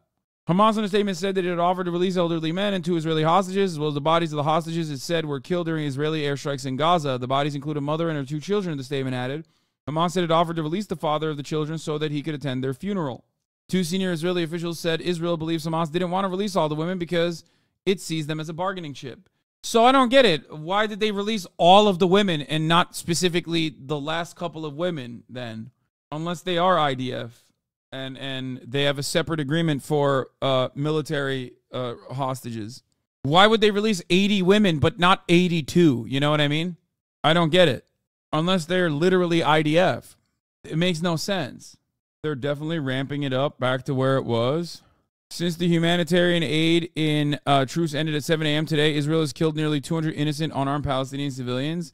Okay, I don't have verification for those numbers, but we'll get it soon. We'll see. Multiples of 10 for each day of ceasefire? Yes. Secretary of State Tony Blinken said on Friday that Hamas was responsible for the ceasefire collapse because it reneged on its commitments on the release of hostages. But I don't understand it. The other commitment on the hostages, unless these people are not IDF, the last remaining women are not IDF, which if they are IDF, they have a separate agreement for that. No? I know that they have a separate agreement for soldiers. That's what they did originally. Figures from earlier. Breaking, according to the Hamas-run Gaza Health Ministry, 178 people have been killed. Holy fuck. We're speaking to our correspondent Alistair Bunkle earlier as the missiles were going over. As you can see, some pretty heavy fire on the border. I'm unsubscribing if you play any ERB. First of all, you have notoriously never subscribed. Like, you've been in here for years, okay?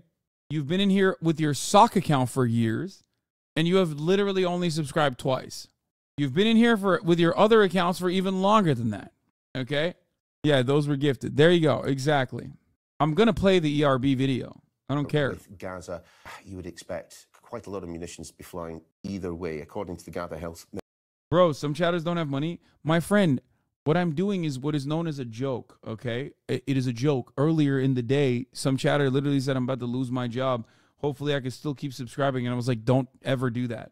Like, everything on this broadcast is quite literally free. Okay, I just want to make sure that people understand, because I know that, like, there's a lot of people who do that, like, my enemies are never capable of humor. Yeah, HasanAbi is going to get Pokimane. I've gotten Pokimane a million times over, okay? I don't really give a shit about that. It would be pretty funny if people were like, Hasan fucking being so anti-poor. Anyway, when quite literally everything is free. Anyway, yeah, ERB, Ford v. Marx is important in the dialectics. Thank you. We will be absolutely. Ministry, as you can see on screen, 178 people have been killed, close to 600 injured since that ceasefire failed.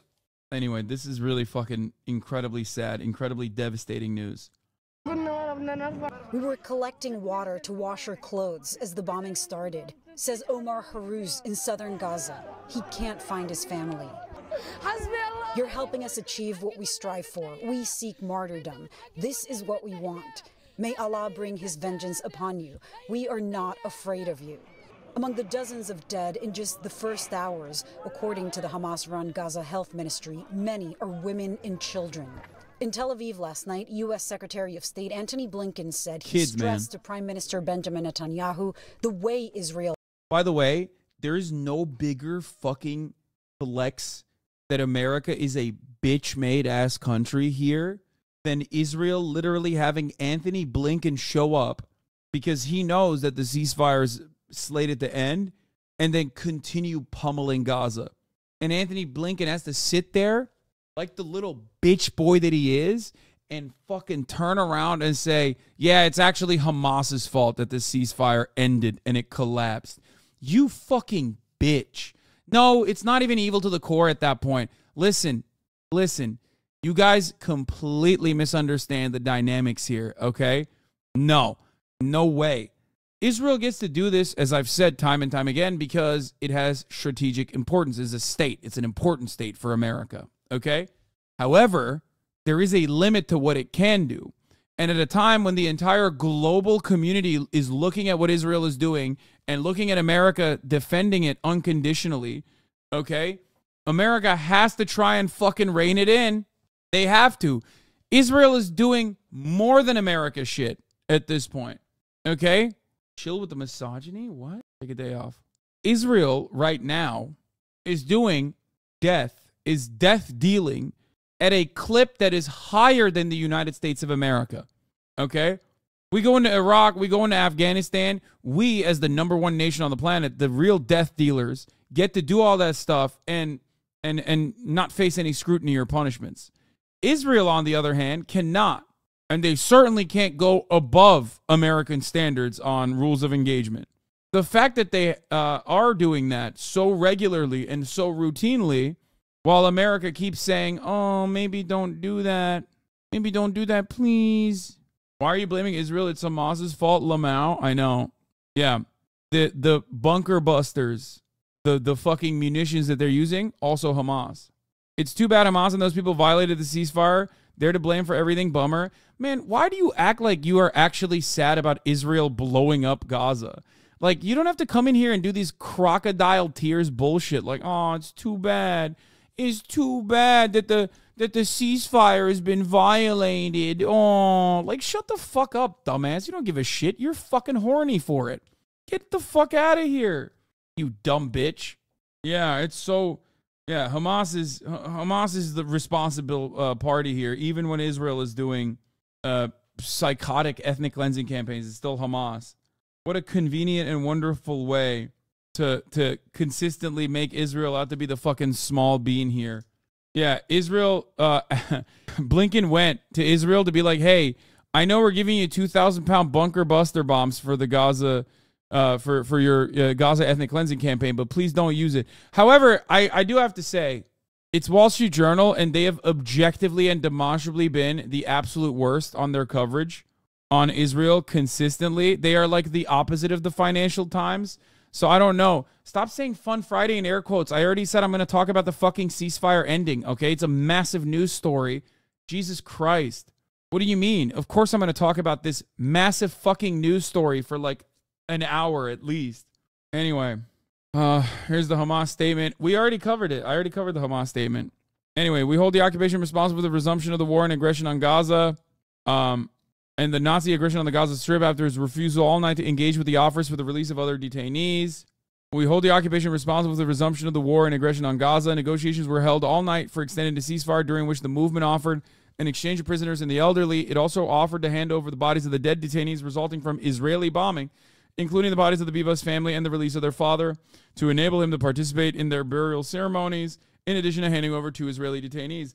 I just want to point out something, by the way. When there's third-party mediators in this process, surely the American-backed parties would never lie at the behest of Israel. Oh, they would never. They would never do that. Oh, wait. Let's check in with Bill Clinton. Surely they would not falsify the fucking napkin diplomacy that they engaged with deliberately, where Israel offered nothing, and then Bill Clinton turned around and said Israel offered everything, and Arafat just simply was really, really fucked up and said no to it. That would never happen, right? Oh, wait, that did happen, actually. However, the occupation refused to deal with all these offers, as it had already decided to resume its criminal aggression. The question in this circumstance, if you're like, well, surely Hamas lies too, they're terrorists, whatever, okay? Well, the question remains, who is the interested party? Hamas is interested in extending the truce, obviously, because they don't want fucking Palestinians to keep getting slaughtered. Israel, on the other hand, absolutely has said time and time again that they want to continue the bombing campaign and destroy the truce, destroy the ceasefire. So why would you, under any circumstance, not fucking believe that these guys did try and continue the fucking the truce and extend it? You have to deliberately be like, yeah, I don't really care. La la la la. It's stupid. These guys probably they wanted to get bombed. They want Gaza to be turning into a fucking amusement park after they level it. Anyway, the irony, of course, is that this is exactly the same conditions as it were 7 days ago. The hostages are still in the hands of Hamas.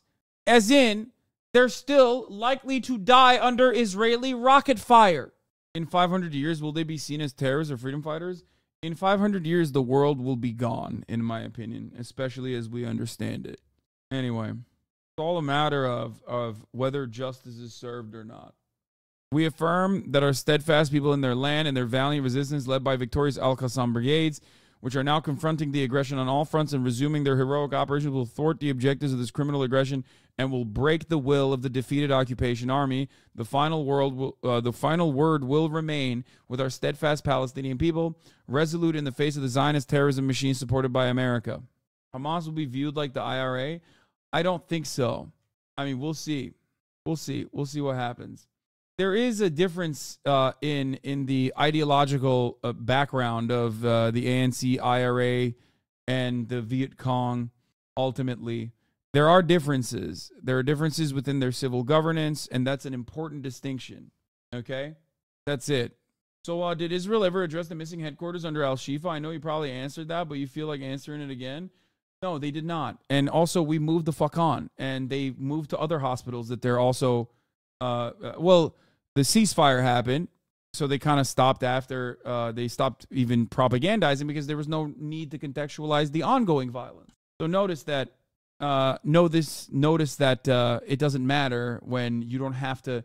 Like, the only time where they did do the propaganda to even like talk about why they're doing certain things is because they're doing things over and over again in a newer way. So once they move on to other hospitals in southern Gaza, they'll revitalize the whole like, oh, actually, Hamas headquarters is real. Look at this. That's why they don't do it. Can I challenge you, Hasana? You're a dumb nerd. One of my colleagues' cousins is captive. Can I challenge you, Hasana? Yeah, go ahead. One of my colleagues' cousins is captive is really interesting because it's like, you know, we want, everyone here wants the hostages to be returned, right? Let me know how. Just write whatever you want to ask. Didn't they drop leaflets for people to leave southern Gaza? Yes. Captive of Hamas or the IDF? No, dude. This person is not talking about one of their cousins is a captive of the Israeli occupying forces. If that was the case, they wouldn't be trying to challenge me. If you're open to anything, just write what your concerns are. Trust me, don't argue. Text their voice. Write it in the chat, dummy. Come on. Trust me, don't argue with Zionists. Their hospital operations have moved on, derailing the conversations as much as they can. I mean, whatever. We'll see. Don't skin off my bones. I'll continue while he writes. Okay. So as far as this end to the ceasefire goes, it's all in the hands of Israel, as it always has been and will continue to be, as it is the belligerent occupier. Okay? That's it. Don't matter what the fuck Anthony Blinken says. It's also important to understand why the pause came to an end. It came to an end because of Hamas. Yeah, you're a bitch. You're a bitch made. You're 100% bitch made. We all are, by the way. We're all bitch made. We pay for this. We pay for this. We're all bitch made. Anthony Blinken is the biggest bitch. He is so cucked. So incredibly fucking cucked. His ass knows letting Israel fucking go freak mode in Gaza, especially at this point, especially after successful hostage releases have happened, is going to look even worse. His ass knows since day one when he talked to Hakan Fidan on October 8th and said, let's do a ceasefire immediately, and then deleted it. Okay? He knows all this. He knows it. And he has to sit there and recognize that the fucking monsters that he just talked to in the war cabinet that keep telling him, like, we have to kill terror babies over and over again, okay? He has to act like they didn't tell him that they want to do genocide and go outside and talk to the fucking press to be like, yeah, actually, you know, it's Hamas's fault, and you know, let it rip, Israel, please, dumb bitch. Making you look like an absolute fucking, making you look like a dumbass with no control over the situation whatsoever, undermining America's influence. Agree with the chatter set. I think this shit is devastating. Dude, I don't know what he's typing with. He's typing with one finger on a Motorola Razr phone connected to a typewriter. This is not the way to go around activism for Palestine. A person set themselves on fire outside the Israeli consulate. Yeah, you're not going to be able to stop that. She is doing that on a typewriter.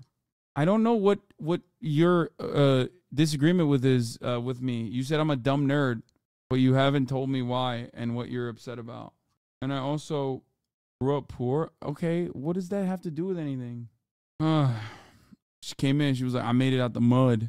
All right, let's continue with this. Israel defends itself matters. I made clear that before Israel resumes major military operations. I'm not here in bad faith. Okay, then say your piece or move on. I know you're not here in bad faith, or at least I'm under the assumption that you're not here in bad faith, which is precisely the reason why I said go ahead, say your piece. But you haven't. You have the floor. It must put in place humanitarian civilian protection plans that minimize further casualties of innocent Palestinians. The Israeli military says they've dropped leaflets in Gaza and shared an online map of designated civilian areas outside of the line of fire. As indignation grows over allegations Israel dismissed intelligence, the New York Times today reporting more details of a blueprint for the October 7th attack allegedly provided to officials. One IDF soldier who observed unusual Hamas activity leading up to the attack tells CBS News today she assumes her cautions were ignored because we're the small soldiers, we're the simple soldiers. While the families of the remaining hostages and worried Israeli... Racism, by the way. That's what it is. When you fucking cage people and you keep telling yourself that the people that you caged are actual fucking animals and they're not as superior as you are, and that you can easily surveil them and that they simply never would be able to retaliate. How dare they? They would never be able to strike back at you. If you operate under that assumption for as long as you have and get comfortable in that stupidity, yeah, you're going to overlook the many different signs that some shit is about to fucking pop off. Israelis wait, knowing those left behind in captivity are now possibly stuck in the crossfire. I'm really worried about that because I know it's a must. It should continue, but on the other hand, all the hostages are in real danger. That soldier I talked to this... Yeah, it's like it should continue, but all the hostages are in real danger. It's like, okay, then what do you mean? What the fuck? Then stop the bombing. Like it's very simple. Morning was telling me that many of those soldiers who carried out and conveyed the surveillance, who are mostly women, were among the first slaughtered when Hamas breached the border on October 7th. Nate. Lilia Luciano, you and the crew stay safe in Israel. We appreciate you. The IDF says it's hit more than 200 terror targets during the day. The Hamas-run Gaza Health Ministry says more than... I saw... Protester critically injured after setting self on fire outside the Israeli consulate in Atlanta. Palestinian flag found at the scene was a part of the protest, Atlanta Police Chief Darren Schreiberbaum said at the news conference. He added that investigators did not believe there was any connection to terrorism or none of the consular staff was ever in danger. What do you mean, connection to terrorism? Holy fuck, this person is self-immolated and they're still like, well, it's at the behest of Palestinians, so it must be terrorism connected? What? Apparently the protester is in critical condition with burn injuries to the body. Is the report saying that the IDF used AI to choose rocket targets correct?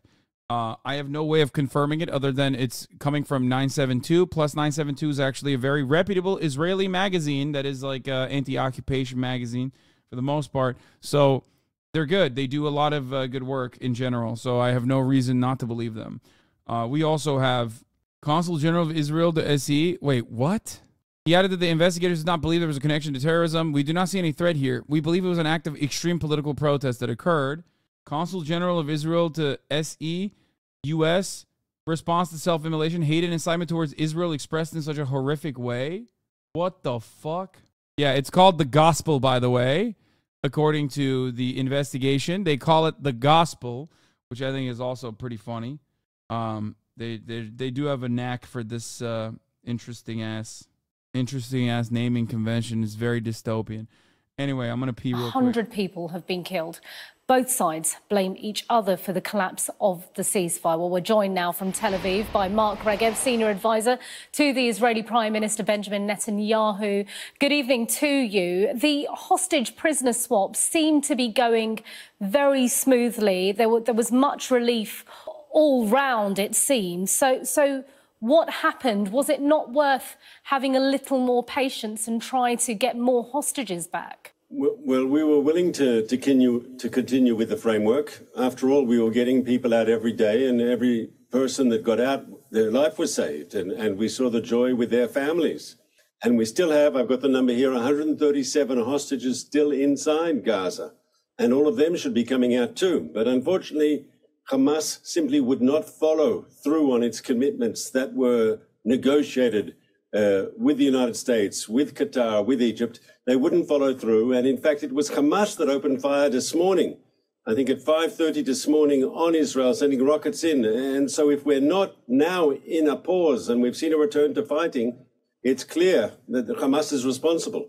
Yeah, and to point out, both sides have said that it was the other side first. We did see skirmishes like this throughout the truce as well, though, didn't we? I want to put to you what Hamas spokesperson Osama Hamdan has said. He says it was clear yesterday that the Israeli side wants... Bro, whenever they put fucking brown anchors on even Sky News or Channel 4 or any number of these fucking outlets, they end up unironically asking questions that should be asked. It's always, like, legitimately shocking. It's crazy. To go back to fighting, as several ideas were put forward by mediators, and we accept... Why you hate Benjamin Netanyahu? You just mad he has Polish origin, and you still mad about 1683? First of all, I'm mad about Benjamin Netanyahu because he's from Philadelphia, okay? I do not give a fuck about his Polish background, okay? It's because the motherfucker's from Philadelphia, okay? 3 of them, and despite that, the Israeli side said no, no, no every time. This is the same Osama Hamdan who said that the attack on October 7th was against military targets. Yes? They butcher children. Like, this is such a good fucking... This is such a good take. It's like, yeah, except if both sides are liars, you have to move beyond the fucking lies, okay? And you have to ask the question, they have every interest in continuing the ceasefire. You've said time and time again you want to end the ceasefire. Why the fuck would they be lying? But of course, you can't ever get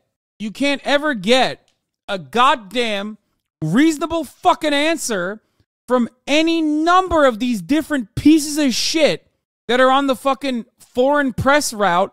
Because he's just, like, literally is incapable. He's incapable of just, like, giving an honest assessment of the situation. Fuck! Is Jewish Voice for Peace a good source? I've been called anti-Semitic for sharing their articles. Just want to make sure I'm not spreading something bad. Yes, dude. What are you talking about? Yes, Jewish Voice for Peace is great. It's nuts that this is, like, unironically what people are saying nowadays. They burn families alive. They go into kibbutzim, into agricultural communities, and just shoot everyone they see. So you're saying this isn't true, that these ideas weren't put to you and Israel didn't refuse them? I'm saying that Hamas had commitments that it made, and had it kept its commitments regarding the release of hostages, we were prepared to see the continuation of the ceasefire. But not only did they not keep their commitments, and you can check this with your reporters on the ground, they opened fire. They started shooting rockets at 5:30 this morning into Israel. It's clear that Hamas violated the agreement. It's clear that Hamas started this round of fighting. Yeah, and of course the concern is always for the civilians involved in this, not least your hostages. Israel has a policy of leaving nobody behind. This seems to be the precise opposite, though, resuming the airstrikes in Gaza where your hostages are. I don't think that's true, and I can explain why. We believe that in applying military pressure to Hamas, that's the best way to expedite the release of hostages, because that's exactly what happened. Hamas isn't going to suddenly become a humanitarian organization.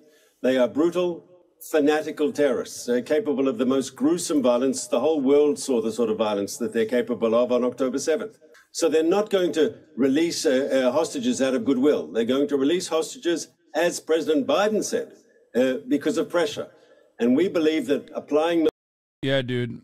They certainly do not have a genuine interest in killing as many hostages as possible on accident so that they could just, like, continue doing the ethnic cleansing campaign and just shut down the hostage talks once and for all.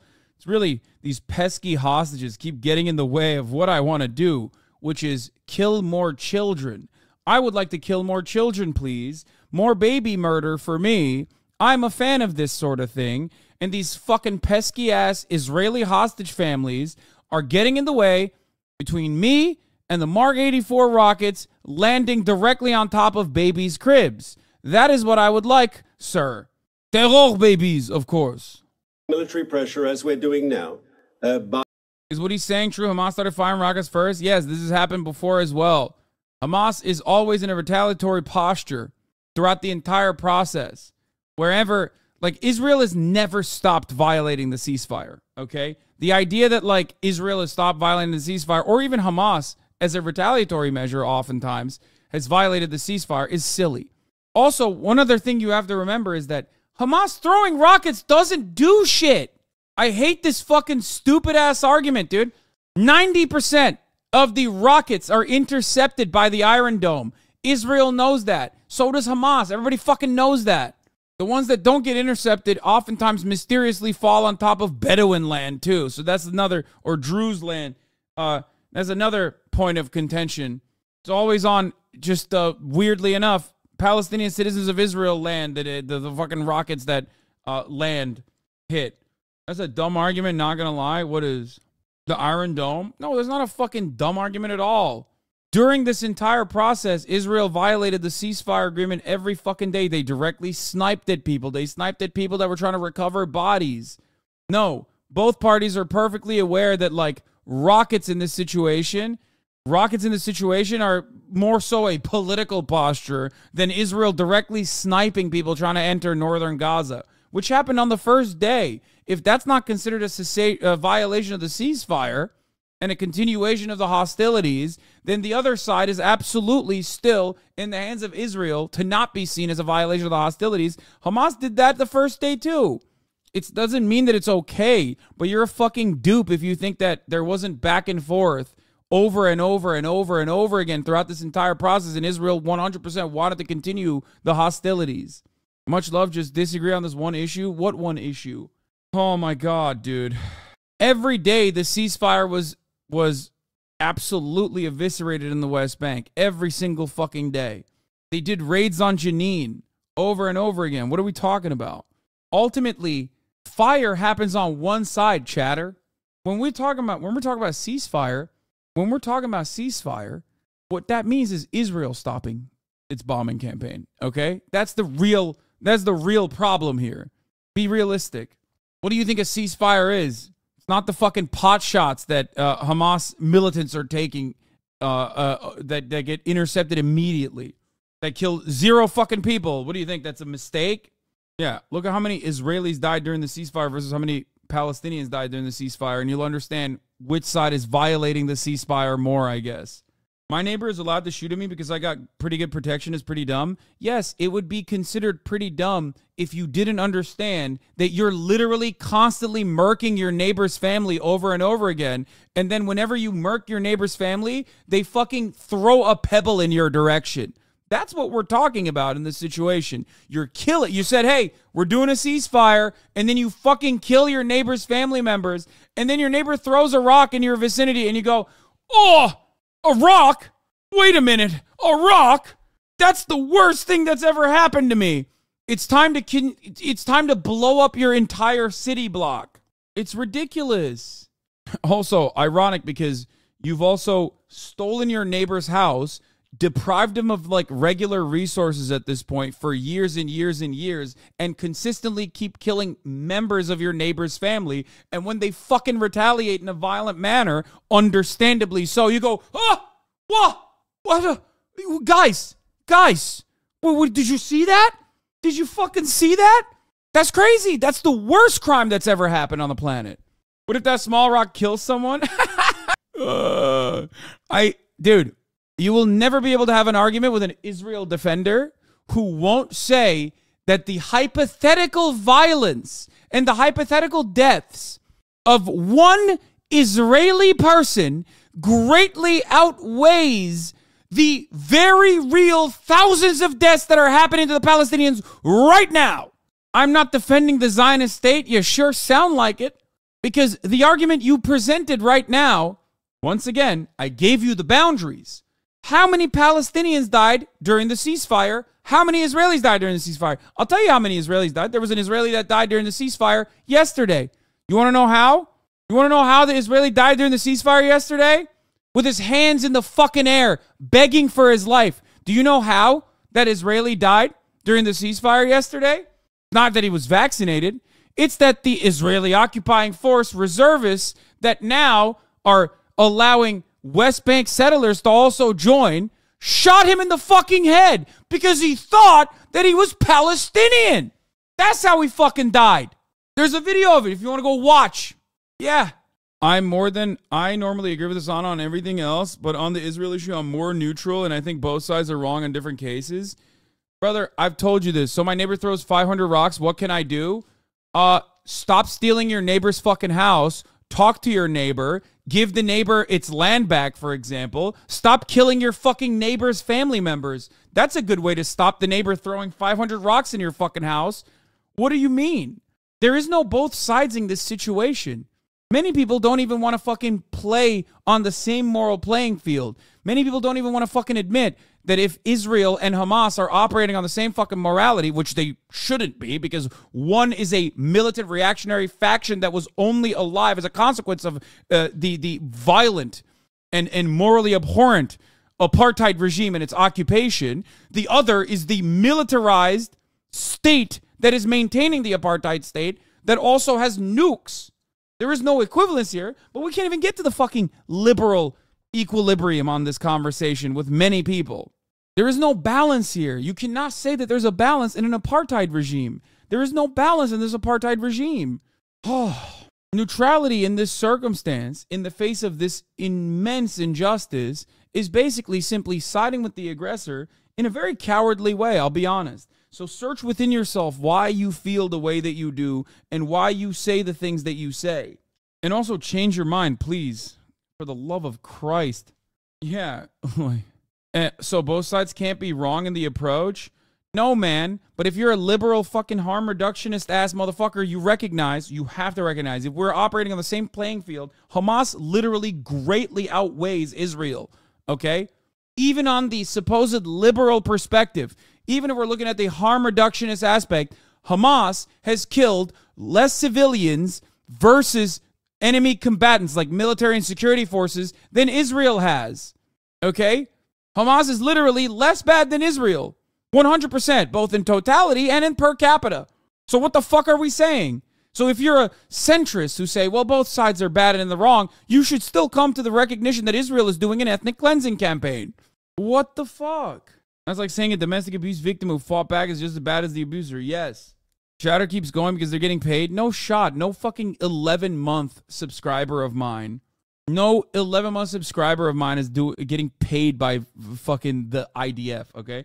Bro, to say there's no both sides is illogical. I'm with you on the unnecessary violence beyond extreme and there's a clear intent to take the land over. What? No, even on the both sides argument, you can't fucking defend Israel. That's why I think it's ridiculous. That's why many people just hang it there. They go, well, both sides are wrong, and then they don't want to talk about it. And I got to be like, what do you mean by that? Explain it, elaborate. But they never want to because they just want to fucking hang it on the both sides and simultaneously continue neutrality while one side is pummeling the other into the fucking ground. The United Nations called Gaza a graveyard of children, okay? 6,000 children have been fucking mercilessly and ruthlessly slaughtered by a militant state with a nuclear arm, multiple nuclear arms, as a matter of fact, with the backing of the American government, the most powerful nation on the planet. You're going to fucking both sides that? Get the fuck out of here. That's crazy. You're just pointing out the asymmetry in the apartheid, but chat can't think critically. No, it's not that chat can't think critically. Chat is primed into fucking believing that Israel won't let you see the top of the hour ad break. Okay? But you will. It doesn't matter. Israel can't stop you. Only a $5 a month. subscription can stop you from seeing the top of the hour ad break. Calm down, dude. We all think it's bad. What? But he's saying, why should we help? Wait, what? I can't. I'm having a hard time comprehending what kind of joke you're making here. I don't understand it. Anyway, here's the 3-minute ad break now. No, I'm not going to forget to run the ad. I just did it. Anyway, it's very silly when people go, oh, so it doesn't matter when Hamas lobs rockets into Israel? Yes, it doesn't matter, okay? And Israel knows it doesn't matter. You want to know why it doesn't matter? Because we pay $10 billion of fucking, or $3.8 billion a year, specifically in Tamir interceptors, and also have shipped in another truck, specifically that operates alongside the Iron Dome as well. Yeah, Hassan, why do you fail to understand the legitimate grievances of Israelis and their right to engage in self-defense by bombing Hamas children? It is their right to murder Uncle Hussein while he's in the hospital. Exactly. Anyway, what happened to the chatters? Did they update? Did they say something new? I don't want to be as contentious and as angry when talking about this kind of stuff as I used to be. How do you talk to your unsympathetic friends about this? I don't. I'm just kind of torn because I have family in Israel and I know how bad Israel can be. I know. It's always... Brother. I live in America, okay? I live here. I assume you live here as well, and you have family in Israel. So search within yourself. If you don't fucking appreciate America's war on terror, if you don't like that America invaded Iraq unjustifiably, and then said it's because Saddam is a fucking ruthless dictator or whatever, or if you don't believe that Afghanistan was a just war and a just occupation, then why the fuck can't you extend it to Israel too? Here's the problem. This is why it blows my mind. Like, Americans will have sometimes more like a higher moral standard for Israel, or not a higher moral standard, rather a higher defense for Israel than they do for their own fucking country. Do you think Vietnam was appropriate? Do you think Korea was appropriate? We're Americans, and we say our country is doing war. So why do you look at another country where your family members live and you go, no, that's kind of valid that they're doing that, though? Think about it. No, it's not closeted ethnocentrics. No, it's fucking brainwashing, man. That's it. The unfortunate reality is that a lot of people don't recognize it, because just like the guy who grows up in the fucking South doesn't recognize the propaganda that they've been fed when they're growing up about American exceptionalism and how it was the war of northern aggression or whatever the fuck. Yeah, many Americans who grow up with 100% Zionist propaganda when they're growing up and going to fucking school or going to camps or whatever don't realize that, so they internalize all this information and this narrative, and it's very hard to shake. And I'm sorry, no matter how much you love me, as someone who has watched me, as someone who's agreed with me for years and years and years, am never going to be able to change your mind. Part of that is because I am Turkish and Muslim. It's just the truth. I don't think that I'll be able to do so. I will be able to do so for some, but not everyone. And certainly not in the same way that I can advocate for, certainly not in the same way that I can advocate for healthcare, for example. It's kind of, the way I compare it is basically like I'm talking to someone who is a insurance executive. You know what I mean? This is the one area, I'll keep it $150. This is the one area where I will always hit a roadblock. I can speak on trans issues to transphobic people better than trans people can because I'm not trans. Cis transphobic people will respond to me because I have privilege, because I'm cis. I can speak to men about issues that pertain to women's bodily autonomy because misogynistic people inherently will look at women and go, well, I don't really care what you have to say. But this is the one issue, because it's been presented always as like a Islamic world versus Jews in the way that it is presented, with this false framing and this false narrative, that no matter what happens, no matter how careful I am with my language. What is this? Also, we need to talk about the deeply ingrained anti-Semitism of Zionism. Hassan is mild on this.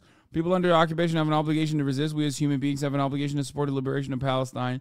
Yeah, I mean, I am relatively mild on this. But this is certainly an issue where my background, I think, makes it a lot harder for white people, Christians, Jewish people to listen to my perspective without thinking, well, you have a dog in the fight. You have a stake. Does that make sense?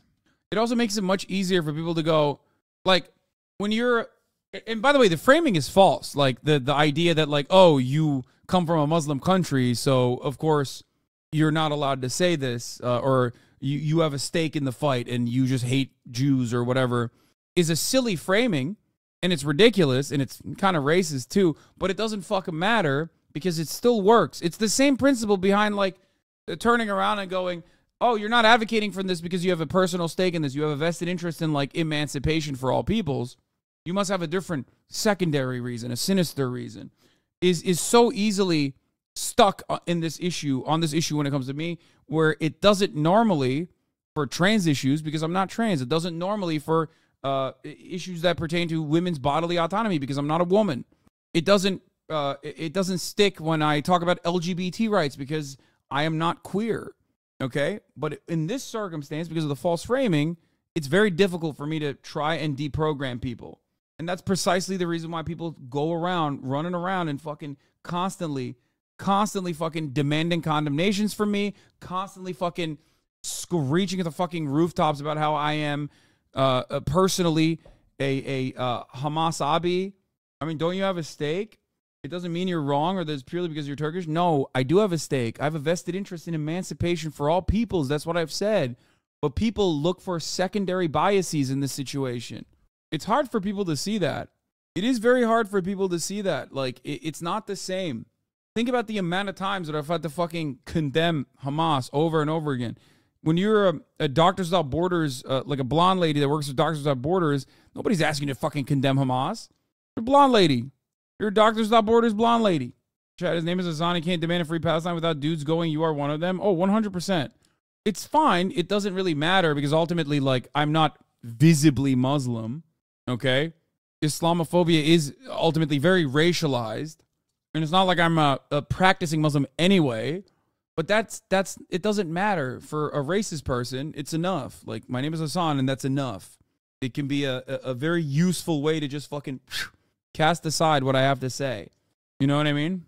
By attacking and destroying their military infrastructure, by eliminating their senior commanders, that is the best way to get our hostages out, because in the end, that's the only language Hamas really understands. Okay, but 200 bombs today alone. By November the 2nd, according to Euromed and several other organisations, enough bombs that were the equivalent of 2 nuclear bombs. All the while, Israeli hostages, international hostages, and Palestinian civilians trapped inside Gaza in one of the most densely populated. Muslim is not an ethnicity. It certainly is not. You are absolutely correct. It's a religion, but Islamophobia is a racialized form of bigotry. If you don't consider that to be the case, I don't know what to tell you. Turkish people are not considered white or a part of the in-group in Germany. That's not the case in America, of course, but they certainly aren't considered white in Germany, okay, or in many other parts of Europe, as a matter of fact. Albanians, another group of individuals who are white as fuck and yet not considered white or a part of the in-group in places like the UK. Okay? And also, if you think that Islamophobia is not a racialized form of bigotry, then why the fuck was the first hate crime conducted, the first Islamophobic hate crime conducted in the United States of America after 9/11 was done against a Sikh person who is not Muslim? They're Sikh. See, Albanians aren't white though, bruv. Exactly. There you go. This is a good example of how Sam Harris is wrong about Islamophobia and not being racist. You can be Muslim and an atheist. No, you can just like come from a culturally Muslim country and be perceived as Muslim depending on who is talking to you. Anyway, I don't know if that guy, the 11-month guy, responded at all. Populated areas in the world, they are the ones that are also being targeted by these bombs, even though obviously you say you're targeting. Okay, they're not bad faith. Like, they're an open-minded person. See? He said, I can hate Benjamin and Hamas. Both are acting dictators, in my opinion. You've changed my mind on a lot of things, and I argue against Israel to my hyper-Israel defending family. I just want to say thanks. I'll let you get back to the stream. Sorry, I never thought of that. That's why I think it's, like, very important. That's why I think Jewish Voice for Peace and organizations like that are very important to deprogram American leftist Jews that otherwise would, of course, from the perspective of morality, without any kind of fucking programming, would absolutely be like, yeah, of course I'm an anti-Zionist. Like, it fits in every other circumstance. It fits in every other circumstance, just not this one. But people don't even question it in that regard. Where is the programming? What do you mean, where is the programming? It's everywhere. It's the same exact principle of white supremacy in public schooling and in schools in general. When you're growing up in the United States of America, you are learning history from a deeply whitewashed framework, oftentimes focusing very little on the immoral actions that were taken by our founding fathers. Anyway, I'm going to need to see the Carfax on that one, Chief. For what?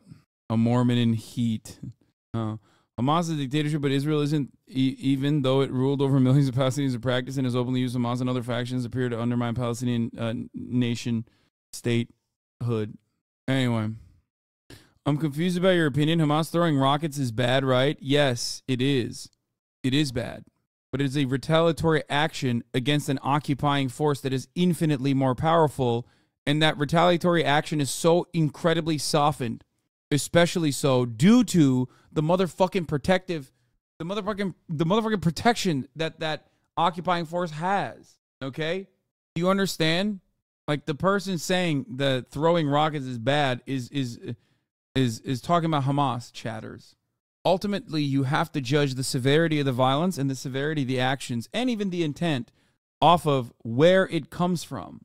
Because if you personally think that lobbing rockets into Israel proper, that is, for the most part, under the protective barrier of the Iron Dome, if you think that that's bad, then boy, wait till you find out about what Israel's been doing in Gaza, where there is no Iron Dome.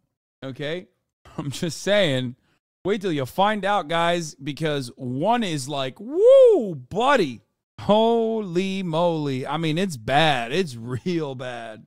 Israel's military has made no secret of the intensity of its bombardment of the Gaza Strip. We covered this yesterday. The Plus 972 magazine article is actually a must-read for chatters who are not familiar with the Dahiyya Doctrine.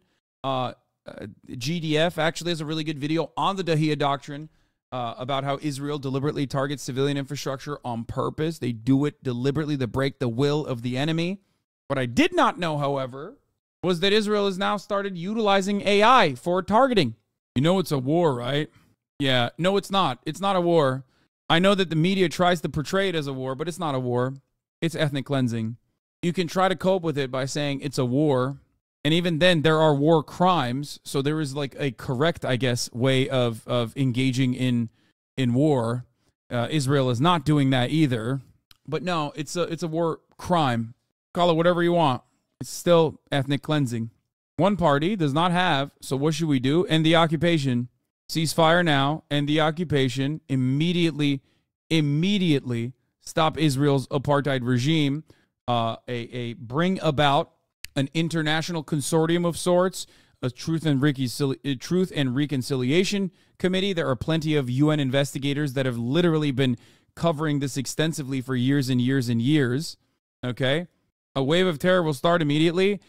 Oh, brothers and sisters, let me explain something to you. A hypothetical terror in the future that might harm Israeli people is not reason enough to continue doing terror to the Palestinian people now. Very real terror now. It doesn't work that way. All arguments ultimately devolve into Israel's national security concerns greatly outweigh the humanity of the Palestinians. And if you feel that way, then you're wrong. And most likely racist too. You cannot do preemptive self-defense. It doesn't work that way. I cannot come to your house right now and fucking put a bullet in the back of your mother's head. Okay? And then turn around and go, sorry, I'm taking your house and I just killed your mom because I think you might actually hit me. I can't do that, right? That would be illegal, right? Well, when Israel does it at a systematic level in its maintenance of an apartheid regime, we totally look the other fucking way. You ask me what is to be done, and I'm telling you what is to be done. It's not simply a fucked situation, and you can't certainly say it's a fucked situation while simultaneously saying it's a war. But they already hate us all now, so nothing would work. No, they don't hate you intrinsically. They hate you because you represent war, death, ethnic cleansing, destruction, racism, and an apartheid. Once you take those factors away, there is no reason to hate. Surely there will still be some people that hate and will engage in violent actions. But those violent actions should be dealt with under a civil structure, a criminal court system, not a military tribunal, but a criminal court system that treats every Palestinian as real civilians, not simply servile subjects of the occupation. Okay? Palestinians do not hate Jews or Israelis. Palestinians hate the occupation and the apartheid regime. No, they are not being controlled by Hamas. I'm telling you, my friend, seek within yourself and try to figure out why you are saying things, okay? You think Hamas has a mind control wave? You think they're fucking hitting people with the mind control gun? And no, their primary goal is not your extermination. Anyway, is there any examples of this playing out the way you're suggesting? Yes, the entire history of mankind. Europe, World War II, post-World War II Europe, Ireland, the Troubles, and the aftermath of the Troubles, apartheid South Africa, and the aftermath of apartheid South Africa, time and time again, the end of slavery. No matter how much we are primed to believe by our leaders that want endless war at the behest of capital owners, that man's natural condition is warfare and death and destruction and rape and pillaging, the reality is history has shown us time and time again that humans are social animals and therefore collaboration is way more in our nature. Okay? Collectivism, collaboration, and participating with one another as equal actors in a peaceful manner is infinitely more beneficial. How can you fucking sit there and not recognize that when you, if you go to Europe, can cross over fucking boundaries when those motherfuckers literally used to slaughter one another due to their own personal seasoning of cousin fucking for hundreds of years. There was a 100-year war, as a matter of fact. And they kept it up until quite literally World War II and then some as well. And yet you would never think of that now. You would never look at that and go, wow, I can't believe these guys fucking fought one another like pretty ruthlessly, you know? Think about Poland and Ukraine. Unironically, think about Poland and Ukraine. Like, Ukrainian nationalists straight up fucking slaughtered so many Polish people. And Poland still took in 2 million almost refugees from Ukraine when Russia invaded. It's ridiculous. Man's nature is to peacefully coexist, not to fight with one another all the goddamn time.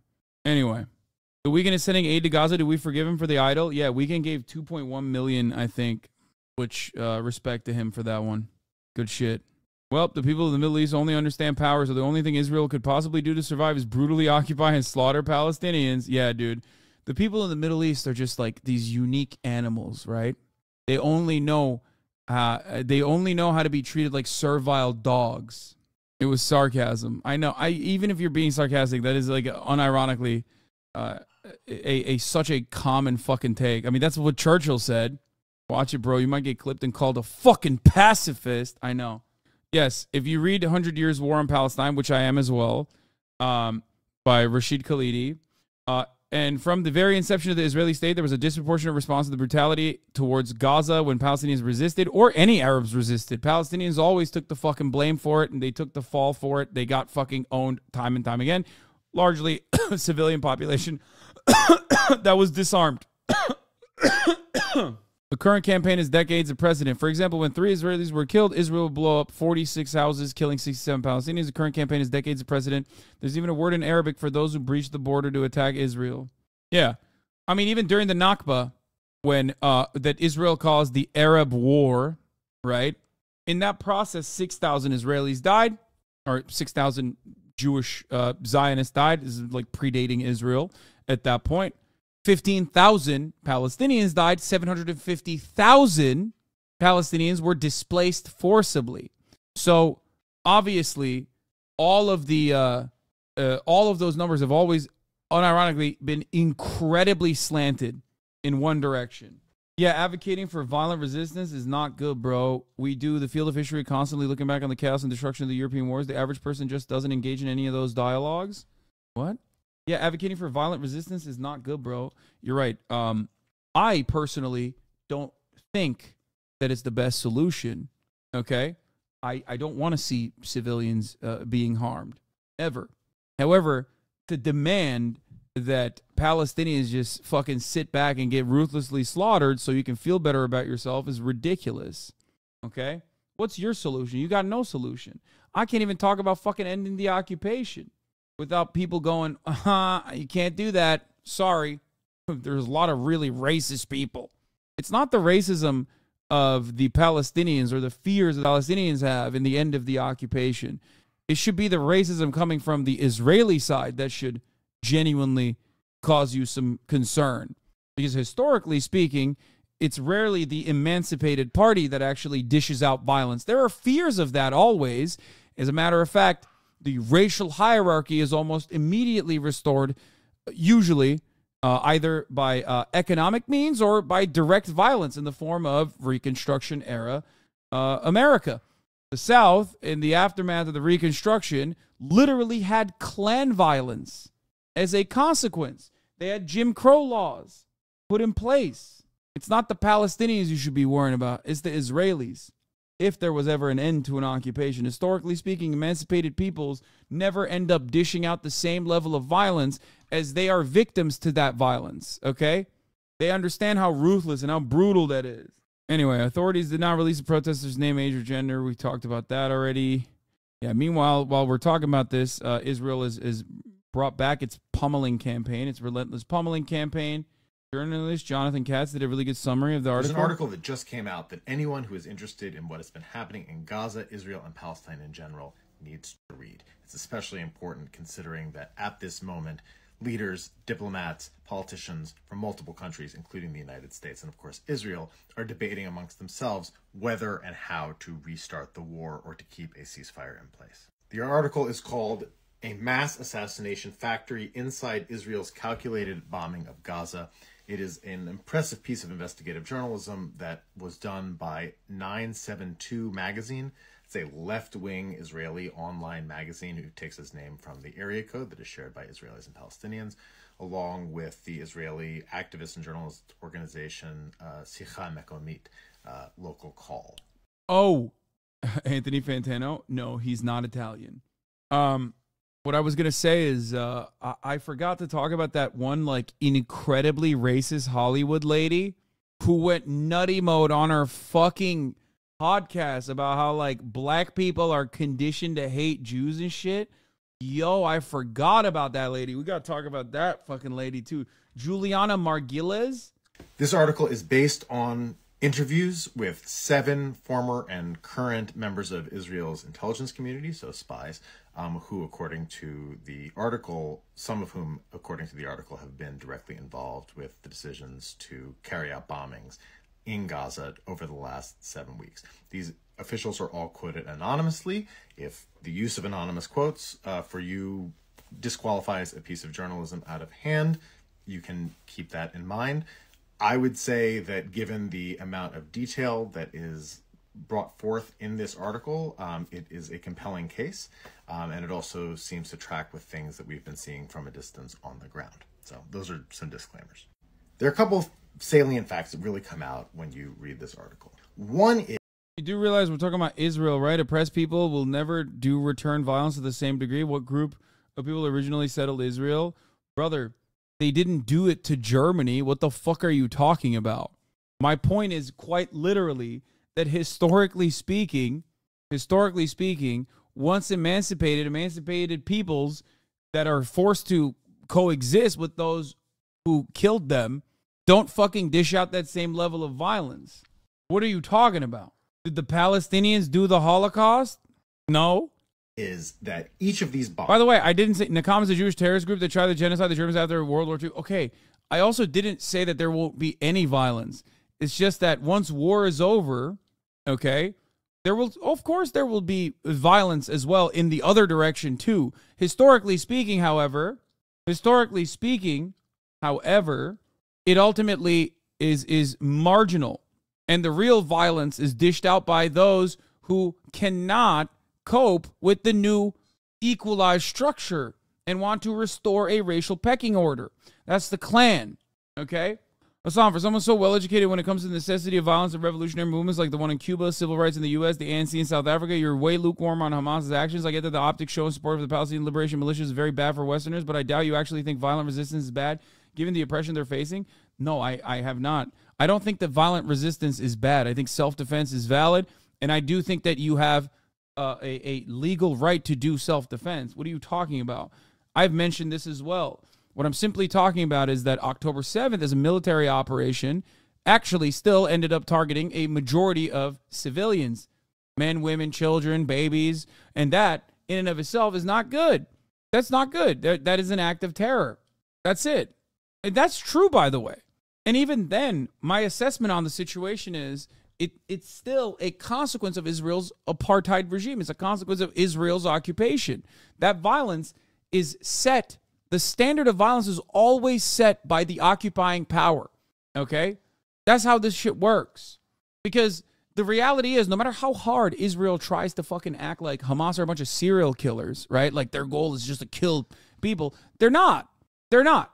You might not agree with them. I certainly do not. You might not like their civil governance division, okay? There's plenty of fucking issues. You might not agree with their worldview. But ultimately, they're not fucking like random civilian, they're not random serial killers, okay? They're not going into Israel because they're like, oh, I just want to kill everyone. Oh, God. They're not. They're rational actors that are engaging in irrational behavior and incredibly violent behavior, but ultimately, there is a rational act behind it. That is precisely the reason why you look at the hostages that were taken and their treatment. If they were the ISIS-style, rapist, barbaric monsters that they've been portrayed as, they would have killed the hostages, right? For fun, I guess, which is something that Israel tried to promote over and over again. And there are militant factions that behave in irrational ways, as a matter of fact, or have an unjust cause, okay? I think we should... Crime about ethics in a war is out of the hands of everyone that's outside of politics is redundant. It's clear the war crimes on both sides of the conflict is being sauced up by the U.S. Parking a carrier in the sea sets a clear intention to sell more Lockheed equipment. Yeah, but even the war, like the violence on the both sides, like there's war crimes on both sides is fucking ridiculous, okay? If you are to engage in the moral equivalence, you have to literally sit here and honestly and earnestly tell me that a massive militarized state with a fuck ton of nuclear arms that's being backed by the largest global hegemonic superpower with the most amount of fucking nukes and aircraft carriers that they literally brought into the fucking sea line are actually equivalent to a violent reactionary militia force that is born out of this occupation and has only escalated in its tactics over the course of the occupation as the occupation has become more violent. U.S. does not have the most nukes. Yes, Russia still, I think, maintains the largest nuclear arsenal. Not that it fucking matters. Yeah. So if you're a centrist, liberal, lesser evil voter, you should be voting your ass off for Hamas, is my point. Straight up. All of these liberals come into my fucking chat and they go, well, there's violence on both sides. I'm like, sure, okay. You're a lesser evil voter. If you want to vote for fucking Joe Biden, keep that same energy for Hamas. You're voting for Hamas every time. Who's killed more civilians? Who has killed more civilians per enemy combatant killed? Who has the higher kill count and higher ratio? Who has the higher kill count per capita? Who has the higher kill count per capita per enemy combatant to civilian population? Numbers on the board. Israel loses that every time. Okay? Think about that. You can't even age adjust that, okay? Like Sean Hannity. You can't do it. According to these sources, is being dropped very deliberately, that there's planning behind it. So if the Israelis bomb an apartment building, they meant to bomb an apartment building. If they bomb a university, if they bomb a hospital, they meant to bomb that university and they meant to bomb that hospital. The second thing is, and this was very interesting to me, is that the target lists are being generated by AI, by artificial intelligence. At least a lot of them are derived from a AI system that Israel uses called Habsorah, the gospel. I covered this article already. I thought he was going to like bring up different points or something. So I'm just going to move on from this. It's a 10-minute TikTok. No disrespect to this guy. I do want to talk about I do want to talk about this racist-ass lady who's crazy with it. Wait, what is this? Sky News reporter desperately tries to get Thailand's negotiator to say something negative about Hamas. You heard from the Thai hostages that have been released, and if so, what have they said about their experience in Gaza? I didn't speak to them. They're not allowed to speak with anyone outside their families until 48 hours after their release. But they have all told their families they were well taken care of, well looked after, given shelter, clothes, food and water, and given mental support. What were you told by Hamas about the conditions that the Thai hostages were being held under? Hamas told me they were prisoners of war, that they mostly lived in tunnels, but some stayed in the refugee camps, some stayed in houses. Do you think the Thai hostages were being treated differently to the Israeli hostages? No, I think Hamas kept the same standard because they follow Islamic law, especially goddamn Acid Burns 3 with a 50 big ones. Protecting children. Your group said early on that the Thai hostages were being looked after. Why were you so confident that was the case? That's crazy. Yo. She's like, come on. She's like so close to being like, do you condemn Hamas?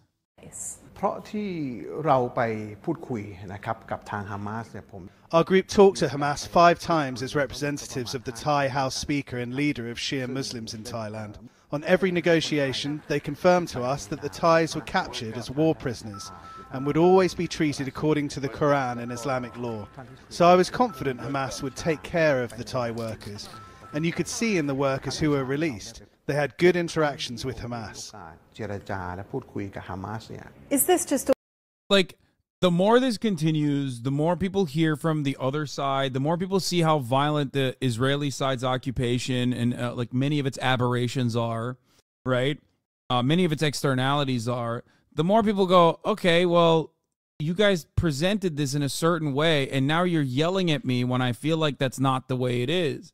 Like, if your goal is to consistently apply pressure and tell over and over again the same lie, these guys are actually not operating for they're not operating with ration. Like, they're not actually engaging in a war against Israel because Israel has occupied their people, but they're simply doing it because they're anti-Semitic over and over again. And then the hostages come back alive and they're like, well, they were going to, I guess, like, they didn't take the hostages so that they can make them their playthings. But you should still feel like they are there to do that. They're still actually going to do that. They will, I promise. Like, once that falls apart, once you can actually put a level of rationality to the Hamas militants and every single militant faction within Palestine, then all of a sudden the goal is, well, you should just trust me. Why don't you trust me? It seems like you're being anti-Semitic for not actually listening to what I have to say about these Arab dogs.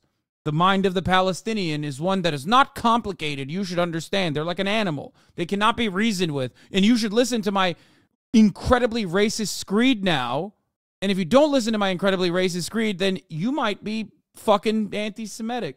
And that's like a ridiculous position. That's not good propaganda at that point, which is part of the reason why it falters and part of the reason why a lot of younger generations that don't simply get all of their information from mainstream media, which tries to keep this narrative as tightly wound as possible in spite of the tremendous amount of violence that people can see with their own 2 fucking eyes, are having a hard time coping with that.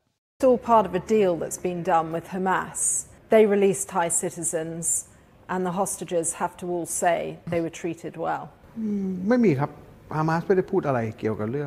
we negotiated with Hamas, they didn't give any requests or conditions for release. They just said that the Thai hostages would be freed when there's a ceasefire. But Hamas did kill at least 39 Thai citizens. 39 Thais were killed, that's for sure. But we don't know where or how. It's a war. It is indisputable that families were murdered by Hamas on October the 7th. Bro, he is too brown to be making such broad assertions. My boy, I don't think you understand what's going on here, okay, Mr. Thai negotiator? You're about to get pulled up. She started the conversation very differently, but is moving in a direction where she's like, do you condemn Hamas? Like, or do you, seems like you're pro-Hamas. What's happening here? I'm thinking you're Hamas. Why did you feel so sure that they would protect hostages? Definitely, it is a war. There was killing on both sides. By the way, for those of you who say you're always on the phone, always with the phone, I am currently on the phone. Why, you might ask? Because my mother just got her MRIs done, and I have to get her a wheelchair-friendly Uber. So I will be on my phone briefly, okay? I apologize for this. I apologize for this gross violation. Just letting you know. But the main point of Hamas going there was to capture hostages and to use them for deals to help the Palestinians. Just to be clear, you're not denying that Hamas killed Israeli civilians, are you? According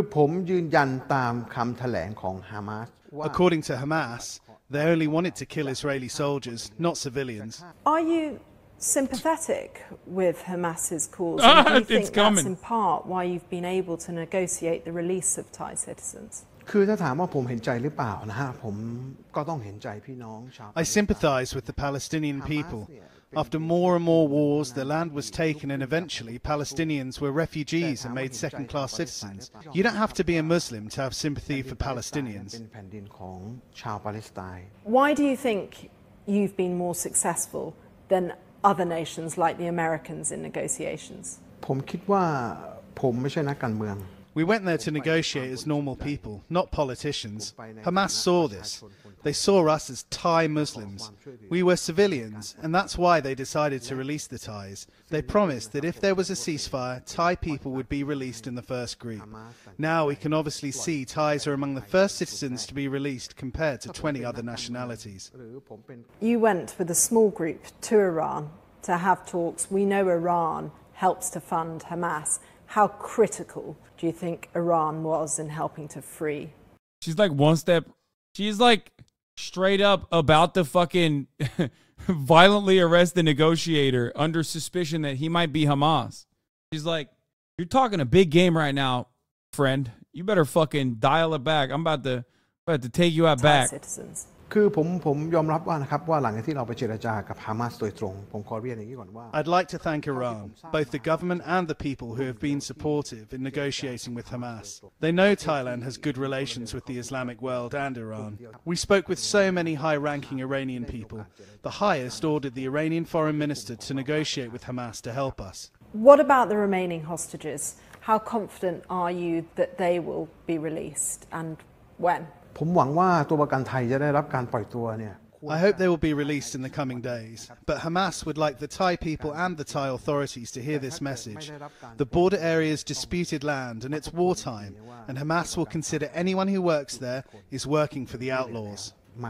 They say they won't have time to look at the nationalities or passports of people on the land, but Hamas say it is okay to work in other parts of Israel. Do you think that Hamas was justified in taking hostages from Israel? Yes, because there are more than 6,000 Palestinians captured in the past and their families can't visit them. No one heard their cries. The world didn't hear their cries. That's why Hamas had to do this, to get the world's attention focused on Israel's treatment of the Palestinians. That's crazy. All right, we're going to get to like incredibly racist stuff in a second. Before we do that, here is Israel, major flub.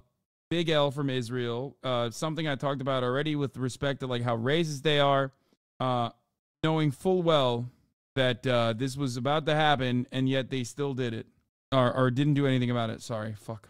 The ceasefire is ended. Combat operations resumed overnight after Israel accused Hamas of violating the truce and warned residents. All right, I'm almost done. I'm almost done ordering a handicap accessible van for my mom.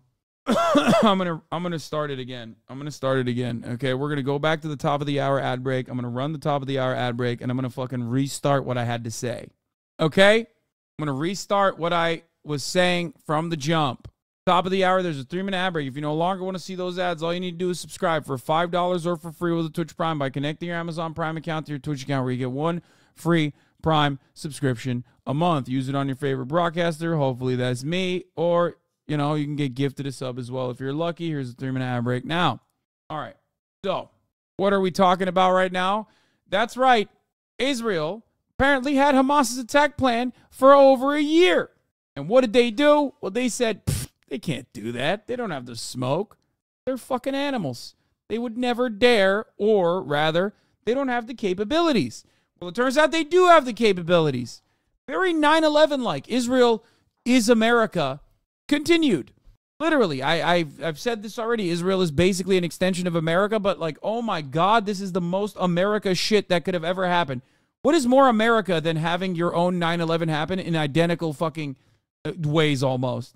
The ceasefire is ended. Combat operations resumed overnight. And yes, by the way, this is a big I told you so moment. I told you this was arrogance. I told you this was racist hubris. And it precisely is the case. After Israel accused Hamas of violating the truce and warned residents to leave parts of southern Gaza. Plus, there is a new report that claims Israel had an intelligence report about the Hamas attack months before October 7th, but dismissed the report. Chief Global Affairs anchor Martha Raddatz has been tracking this overnight. She joins us now from Washington. Good morning, Martha. Good morning, George. From the moment the attack on Israel began, it was clear this was a massive intelligence and military failure on the part of the Israelis. But this report, which dropped overnight, spells it out in horrifying detail. This morning, the horrors of October 7th, the lapses in security, the planning by Hamas laid out in a stunning report. The New York Times saying that Israeli officials had the Hamas battle plan in their hands for more than a year before hundreds of Hamas fighters stormed into Israel. No, it is so 9/11, it blows my fucking mind. It is so identical to 9/11. Like, think about it this way. A group of militants that you have radicalized, that you have funded, turning around and switching its crosshairs towards you, okay? And then openly fucking signaling under your watchful eye, because Israel occupies both the West Bank and Gaza as well. Under your watchful eye, they're training. Like Muhammad Atta fucking saying, I don't know. I don't need to learn how to land the plane. I need to learn how to fly it. Like directly. Okay. And then experiencing that blowback and then quintupling the violence as an immediate consequence after this blowback happens that you foresaw for a fucking year and didn't do anything about it because you're racist and you're arrogant. And then you turn around and you know, 10x, 100x the fucking violence. Identical. And slaughtered more than 1,200 people. But the Times says the Hamas plan was dismissed by the Israelis, who believed it would be too difficult for Hamas. No, man, I don't think they intentionally ignored it. You guys are wrong, dude. I don't think that they intentionally ignored it. I am more predisposed to believing, and I don't even believe America intentionally ignored 9/11, but I am way more confident in potentially America intentionally ignoring it than Israel. No, there is no need to think about this as anything but sheer arrogance. That's all I'm saying. To carry out. According to the Times, Israeli military obtained a 40-page Hamas document last year, which they codenamed Jericho Wall, calling for a barrage of rockets at the outset of the attack, drones to knock out the security cameras, and automated machine guns along the border. Nearly the exact scenario that played out on October 7th. The Times saying Israeli intelligence... Chat. The reason why I say it's sheer arrogance, and I don't ascribe like a much larger conspiracy to this, and I just look at it and I say it's simply sheer arrogance, is because the Financial Times report that we read showed us something very important about the mindset of the IDF, right? Remember in 2018 where Islamic Jihad posted videos of the commanders within the IDF where they had trained sniper rifle crosshairs on them, and they posted videos without killing them, right? Saying like, watch what you do. We always have our eyes on you, even when you think you're safe. And how did they look at that? Oh, they're so afraid of us. Like, what was Israel's assumption in that matter? Not, oh my God, this motherfucker just posted a photo of my house directly at me under my phone number, okay, their response wasn't to go, oh my God, that's fucking terrifying. What the hell are we doing? Their response was, oh, they're so afraid of us that they simply dare not pull the trigger. You cannot fucking have this mentality unless you are the most racist person on the planet. I'm telling you, it's sheer arrogance. That's it. Dismissed the plan as aspirational, but Hamas followed the blueprint. Like, look, they're saying it. They literally dismissed it as aspirational. They could never do that. With shocking precision, reportedly practicing breaching the gates and storming a kibbutz, paragliding into the communities, all of which the world saw executed with lethal precision on October 7th. The IDF showing me where the Hamas infiltration began, just as the report said it would. This is the gate. This is also a wild thing that Israel's doing where they just like keep posting their fucking greatest L of all time. Like, brother, this is incompetence. Like, you should be fired. Why do you have a job? That I don't understand. Like, Hagari going up and being like, this is the tunnel. This is the gate. It's like, bro, you literally are like, you're like a brigadier rear admiral general in this fucking military that failed its basic duty. Like, what are you doing? Where the Hamas terrorists broke through one of 30 locations where they gained access. But the Times says one Israeli analyst tried to raise a red flag on the report just 3 months before the attacks. An analyst for the Israeli intelligence agency warning it's a plan designed to start a war, adding it. How do you think the average Israeli supporter in the U.S. will think of this? I think this kind of reporting makes Israelis more mad at their government than Americans do. Because remember, two things, okay? Israel supporters in America, remember two things.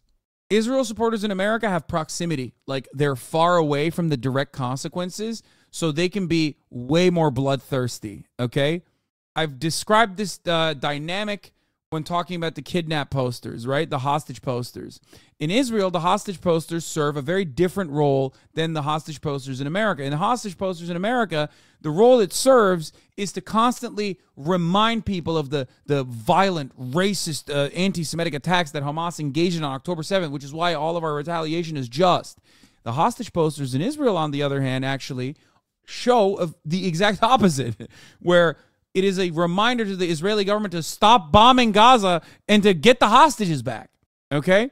So in that circumstance, Americans can be, like, American supporters of Israel can be very, like, much more callous and much more racist and much more violent in what they believe should happen, right?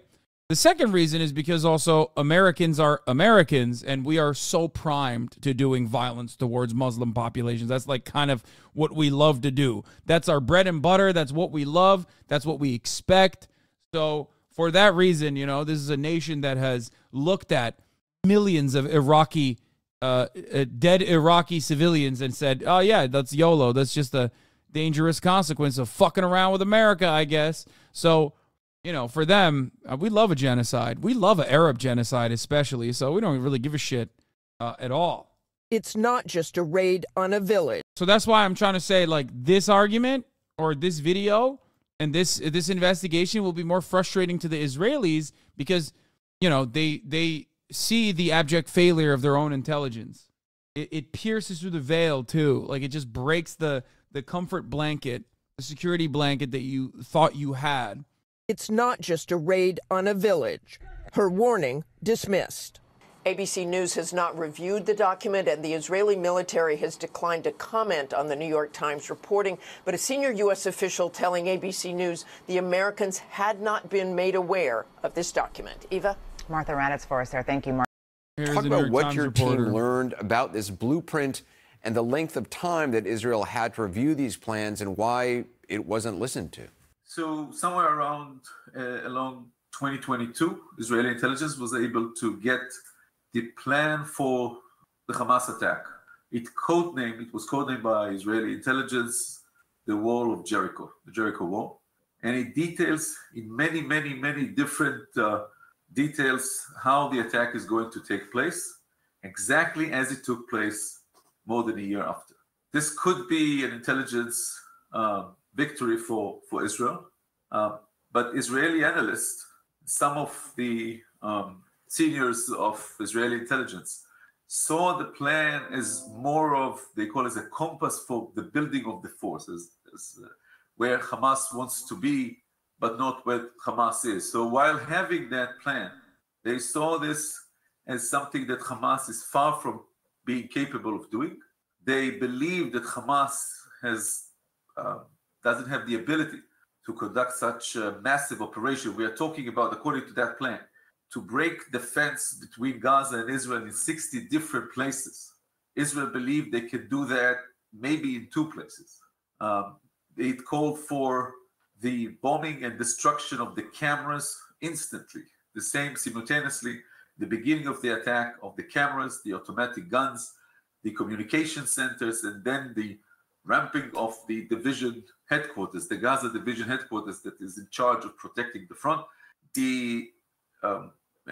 In July of this year, so a year after, an analyst that was reviewing intercepts about Hamas military exercises wrote a letter, an email, an exchange of email, encrypted email. She comes from 8200, this is the Israeli NSA, the equivalent to the American NSA. And she described that drill, and she said that she believes that Hamas is narrowing the gap between the wall of Jericho plan and its real capabilities. And there was a pushback from more senior intelligence officers that told her, this is an imaginary plan. They cannot do that. And so here is the tragedy for Israeli intelligence, for Israeli public. Instead of positioning, it's not just an intelligence debate. If Israeli defense forces would adopt this plan as something that Hamas can do, even without any connection to the intention of Hamas, the decision to execute, this is something that the analyst couldn't say. She did not push back on the Israeli wisdom at that time meaning 3-4 months ago, that Hamas doesn't want to go to all-in-one. But if Israeli defense establishment had the knowledge that Hamas is capable of launching such an attack, that would put a total different size of forces on the border. The outcome could be very different. Also, according to your reporting, this analyst, this woman analyst, saw an exercise that Hamas undertook, a trial run, and raised red flags again, saying this looks very much like the Wall of Jericho plan that we had discussed before, and again would seem to have been dismissed. Not just that, she says, here's an interesting bit of information.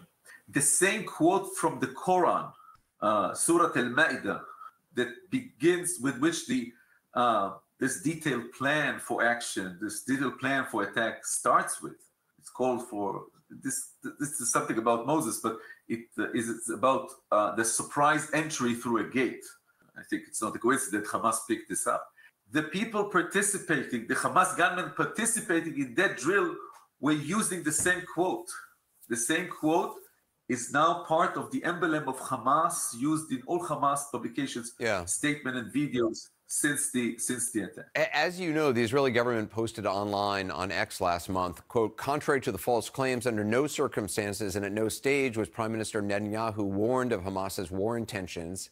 They went on to say at no point was a warning given to Prime Minister Netanyahu on Hamas's intention to start a war. On the contrary, all the defense officials, including the heads of the Intelligence Directorate and the Shin Bet, assessed that Hamas was deterred. Do you know if the Prime Minister was, in fact, informed? Because it sounds like from your reporting that this document was widely disseminated in intelligence and military circles. Yeah. So we don't know if Prime Minister Netanyahu was presented with this document. Oof, that's we do so know, bad. and this comes from previous reporting, that he was warned again and again and again and again, and in details, at least in 4 different letters throughout the last year, that the members of the so-called axis of resistance, Iran, Hamas, Hezbollah, see Israeli weakness, and they might decide to use what they believe. The most I'll say is this, okay? I won't say that, like, they definitely knew that it would happen and then let it happen without a shadow of a doubt. But I will say this much. I think maybe, just like Hamas thought, that their campaign would not be as successful and as violent, obviously. So maybe Benjamin Netanyahu at most saw this, or the Israeli security forces saw this, and basically thought, especially Benjamin Netanyahu, either through sheer arrogance and sheer hubris, thought that the impact would be marginal, but it would be good for the subsequent apocalypse that would ensue.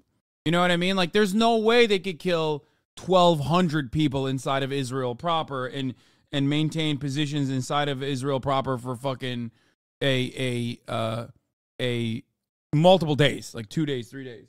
So even if something like this were to happen, it seems to me like their perspective was probably like, there's no way that they could actually make it that bad. Like, they could facilitate a strike that devastating, which we could technically use for our counter later down the line. So even if that's the only concession I'll make here to the whole, like, inside job narrative. You know what I mean? It's only 1,800 dead.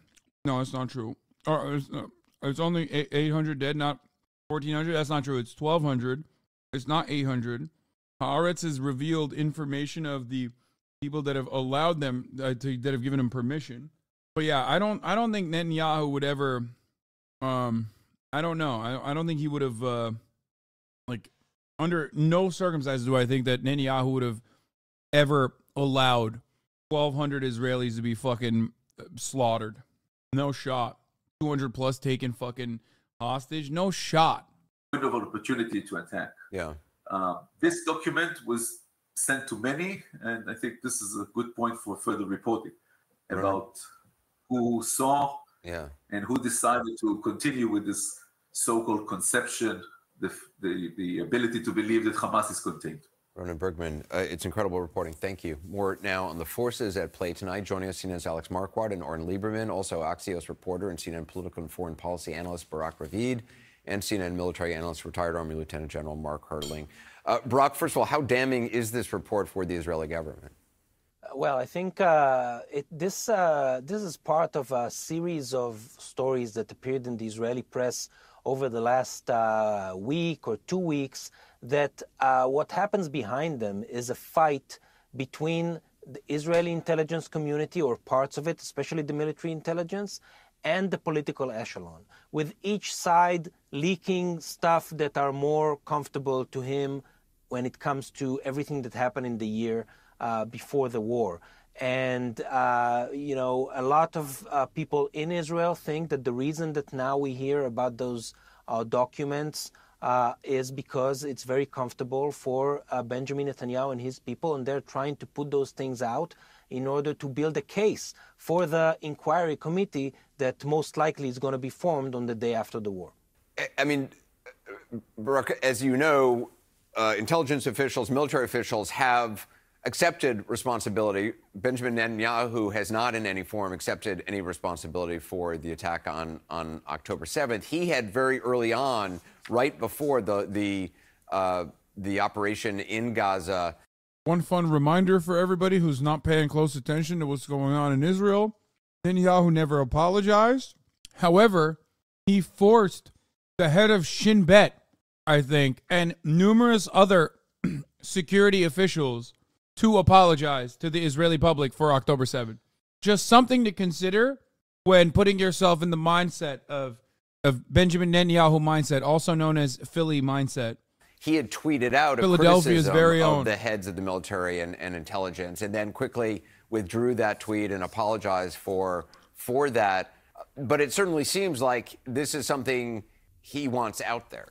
No doubt. By the way, there was a huge intelligence failure. It's not that it's not true. There was a huge intelligence failure. I just, you know, in one of the emails, this analyst from Israel Signals Intelligence Agency, 8200, one of the headlines of one of her emails that was warning from this plan was, the headline was, "Death in the Kibbutz."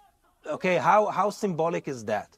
Okay, several months ago, "Death in the Kibbutz," she wrote. So there was a huge intelligence failure. Bro, that's crazy. That's actually fucking nuts. They're like, bro, all right. This next one is called Paragliding into the Festival. They're going, in my email titled Paragliding into the Festival, I will detail to you that Hamas is going to paraglide over the fucking border wall into a festival. I know it seems like there's no music festival yet, but there will be at that point. Please heed my fucking warnings. And they were like, no. Oh, come on. Classic woman, lol. They literally were like, nah, woman moment. Failure, not at her level, but at the higher level of the people who are actually making the decisions, and that their job is to actually warn the political echelon of what was going on. But at the same time, Netanyahu did get a lot of other warnings that had to do also with they were like the fucking general femoids. situation, Am I right? where Israel's enemies were planning to gang up on it because of the domestic crisis. Bro, even on October 8th, we knew Shin Bet. In the month of March, I think, or maybe May, Shin Bet warned the Netanyahu administration that Itamar Ben-Gvir's actions and increased violence in the West Bank was going to cause blowback, and it was going to cause a national security concern. To which the Netanyahu administration said, and Benjamin Netanyahu said, "You're woke. Woke culture has taken over the Shin Bet." So this was telegraphed years in advance. Crisis over Netanyahu's judicial overhaul in the months before the war. Alex, what do you make of this report? How are U.S. officials likely to react? Well, Anderson, I really do think it goes to this theme that we've been reporting on for quite some time of the underestimation of what Hamas was capable of doing and certainly what they intended to do. You and I have talked about intelligence reports and assessments both on the Israeli and the American side in the days leading up to October 7th that indicated that Hamas might do something. Now, U.S. won't do shit because Israel's intelligence failure reflects poorly on them. Because Israel is America. This smells really like a fake story. More likely, Israel's leaking this info to pretend their intelligence capability didn't turn out to be a complete joke. It's like, bro, of course we knew better than we legit had no idea. No, I don't agree with that. Because Egypt literally fucking also informed Israel. I don't agree with that at all, especially because this looks fucking horribly bad for Israel, and it creates a domestic a backlash too. Imagine how mentally destroyed that analyst is now, doing her job and screaming it. No, she's dead. I'm pretty sure she died. I think she was a part of the all women's brigade that was at the border. So yeah, that's the other part of the story that's like almost as insane, is that if I read it correctly, the all women brigade that they were using for fucking pink washing purposes, obviously, literally was one of the first to get taken out. Please don't believe the Israeli spin. The high level of Israeli directive was to allow the October 7th to go ahead so they can use it as an attack. The old Moshe Dayan strategy to provoke and revenge. Brother, I'm telling you right now, there is no provoke and revenge to this magnitude. Okay, you're misunderstanding the point. Provocation happens with Sharon going to the Al-Aqsa Mosque. That's a provocation, okay? With a knowing retaliation that will come from that. Provocation is not about allowing Palestinians to fucking kill 1,200 people inside of Israel. That's not, they don't need that much to deliver incredible amounts of genocidal violence upon the Palestinian population. They don't need it. They need like way less of this to be able to behave this way. Especially when the very foreseeable consequences for those who allowed it to happen will be vast. what that something was expected to be was what we had seen before in previous rounds of fighting that were frankly rather inconsequential for Israel. And that would have been, if they wanted to keep provoking, they would go into the fucking mosque or some shit again. And then Hamas would lob rockets, and then they would go in and fucking rip, they would rip into the Gaza Strip over and over again. Rockets being fired across the border, which then likely would have been intercepted by the Iron Dome, which is exactly what we're seeing on our screen right there. But there was no sense that Hamas would be able to. Am I saying that Israel would have made this kind of response over, say, 100 Israeli killed? Yes. Yes. I'm saying that, yes. to break through the fence and carry out the types of massacres that they did. There is acknowledgement and public acknowledgement here in the U.S. From intelligence. I don't think Israel, even if they fucking thought that this was a likely attack, I don't think a single person thought that it would be this violent. After all, Hamas didn't think it was going to be this violent. So what are we talking about? In the immediate aftermath of October 7th, like the official statement from Hamas, the official Hamas statement quite literally was something along the lines of like, the operation was incredibly successful and infinitely more successful than what we thought we would be able to get. So in my opinion, I think that arrogance plays a gigantic role there. The arrogance of Israel thinking that they could like hold back was understandable on the Hamas front. Like, of course, if you're a Palestinian militant, you're thinking like, yeah, this is like an insanely rich, insanely militarized border. There's no way that they would be able to get into a fucking military checkpoint and like rip through the barracks like in 15 minutes with GoPro cameras. You know what I mean? Like they probably did not think that it was going to happen to this degree. Yeah.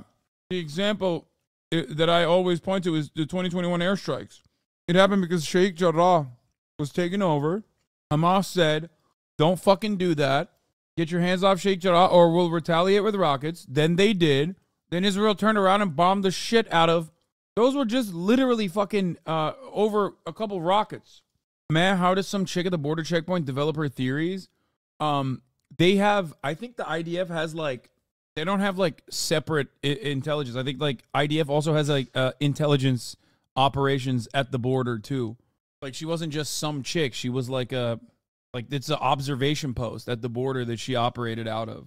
I don't think she was just a, like you guys forget, I don't know where Elit News is, but he could correct me on this. If I'm not mistaken, one of the major command centers that they took over was directly a intelligence command center, which had a shit ton of information in it, actually. And it's near the border. So the Israeli NSA or whatever still operates out of border observation areas as well.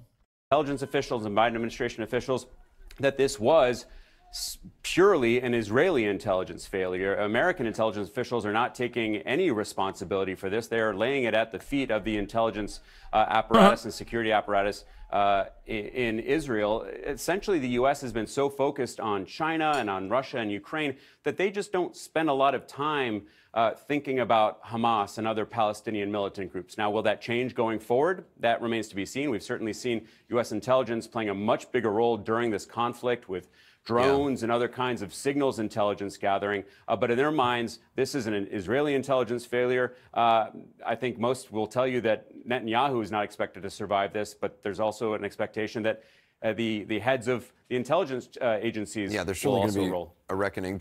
This news is funded by viewers like you. Please support our work at democracynow.org. Bro, they said we wash our fucking hands, dog. Fuck it, YOLO. That's crazy. Oh shit! This is actually a good interview rather than a fucking. I don't want to cover this over and over again. All right, let's see what Bizan is doing. I'm in a building that was bombed, and this is the last thing I want to watch from Israel, other than this fucking incredibly racist person, and then we're gonna move on. This chick, Juliana Margulies or whatever. The use of pronouns. It's those kids who are spewing this anti-Semitic hate that have no idea if they stepped foot in an Islamic country. These people who want us to call them they, them, or whatever they want us to call them, which I have respectfully really made a point of doing. Like, be whoever you want to be. It's those people. I love how fucking insane these freaks are in America. Like, their allegiance with people is so conditional. It's so transactional. It's like, hey, guess what? I call you whatever silly fucking thing you want me to call you. Okay? Now it's time for you to respect your fucking elders. It's awesome. Amy Schumer has done this. Brett Gelman has done this. What's his face? Fucking Cisnea. Who was the other person? God damn it. There was another one that did it. Brett Gelman. People that will be the first people beheaded and their heads played with a soccer ball, like a soccer ball on the field. You know, there was a film being shown by this Black lesbian club on Columbia campus, and they put signs up that said "No Jews allowed." And as someone who plays a lesbian journalist on the morning show, what? I'm more. What? Chat, is she a lesbian? Chat, please tell me she's actually a lesbian, right? There ain't no way she said, as someone who plays a lesbian in a TV show. There ain't no fucking way she said that. On Columbia campus, and they put signs up that said "No Jews allowed." And as someone who plays a lesbian journalist on the morning show, I'm more offended by it as a lesbian than I am as a Jew, to be honest with you. Wait. Because I want to say to them, you fucking... Wait, did she just say, as someone who played a lesbian on a TV show, I'm more offended by this as a lesbian? Like, as in because she played one on TV, she actually basically might as well be? How about she play a person with a fucking brain and a heart on television? Is she gonna fucking change her mentality then? Freak, dude. She's like, as someone who played a Palestinian on a TV show, I'm here to tell you that we all deserve to be nuked out of existence, actually. She's married to a man. Gross. Oh, God. God damn, she's vascular as fuck. Margels, who plays a lesbian character on the morning show, also shared outrage of Black and queer people for supporting Palestinians. Yo, I love that, dude. She's awesome. They said no Zionists, not Jews. Dude, by the way, we're so gross. Like, our media is so fucking gross about the psychopathic doxing operations that it engages with. She insisted the post of ban on Zionists did not mean all Jews were excluded. She expanded on her group's comment about the Holocaust. When I say the Holocaust wasn't special, I mean the Holocaust was not significant, unique from the many large-scale genocides. When I say the Holocaust was not significantly unique from the many other large-scale genocides, I mean it's not special enough to justify its current genocide against Palestinians. Oh, okay. Why is it that so many of these fucking articles are just like, this student should be killed? Look at this fucking student. She should be dropped from her school because she said no Zionists in a country where Zionist Christians, even evangelical Zionist Christians, outnumber Zionist Jews 10-1 or 30-1. I swear, above a certain age, they have serious permanent brain damage. In Palestine, they would fucking kill you if you're LGBTQ. Is so funny, dude. Thank you. Yeah, you have an incredibly high likelihood of dying in Gaza if you're gay. Not because of Hamas, though, you dumb fuck. It's because Israel is bombing the fuck out of Gaza. The fuck do you mean? It's the #1 cause of death, bitch. What are you talking about? God, I hate these fucking freaks.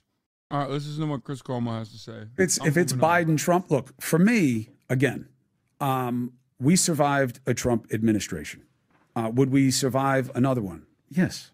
Yes. I don't think there's any greater risk to America with him than with Biden. And for people who are now going to attack me and say, what are you talking about? Trump is like this crazy man.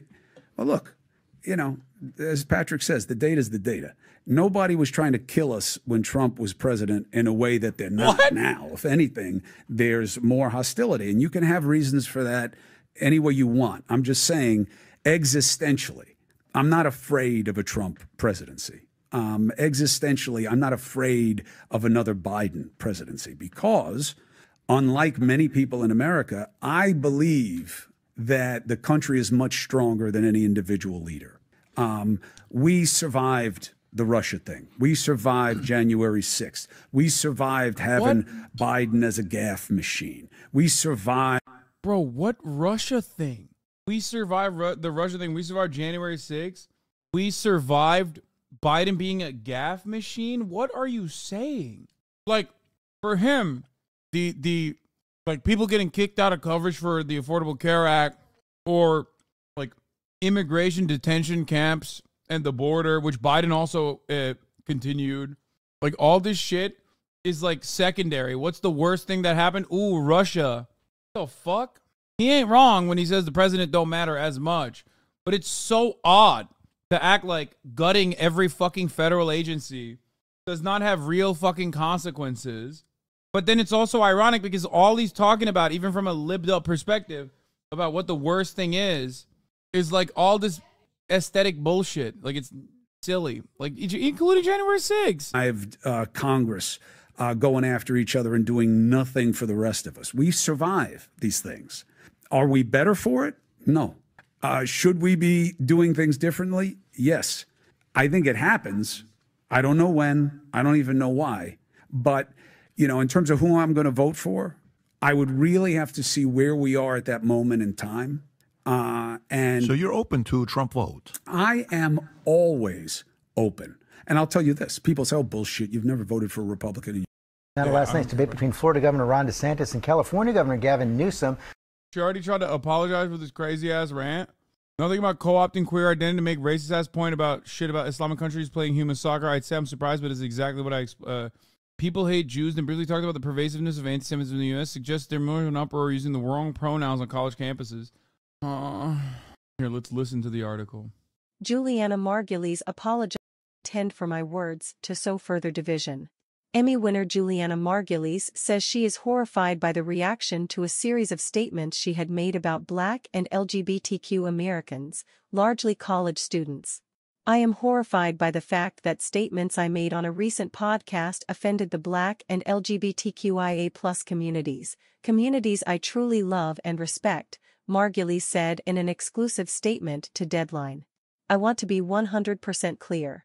Racism, homophobia, sexism, or any prejudice against anyone's personal beliefs or identity are abhorrent to me, full stop. Throughout my career... Say Islamophobia, you fucking freak. Say it. Bro, you do shit like this, you have to literally go kiss the feet of like a Muslim family or something. And vice versa. Vice versa. Like, you're anti-Semitic, you get caught being anti-Semitic like Marjorie Taylor Greene was, you know? You don't just get to write a fucking, little schoolgirl paper about how the Holocaust was bad, okay? You have to literally ride or die. You have to go to the fucking synagogue and you have to kiss the feet of every Jewish person, okay? No more book reports. Sick and tired of that shit. You said they fucking play football with heads, with chopped up heads? You got to go chop it up with a fucking, you got to go to the halal cart, the Egyptian halal cart guy that was a victim of racist hate crimes, and you have to go kiss his feet, okay? I'm done. I'm done with this shit. Like oh my God. Yeah, you have to do an Elon Musk, exactly. Except Elon Musk never really apologized for his anti-Semitism and just straight up redirected it in a fucking expert way directly to, no, you don't get it. Like, I hate Arabs too. He was like, hey, I hate the Jews, but I also hate Arabs. And then everyone was like, oh, that's fine. That's fine then.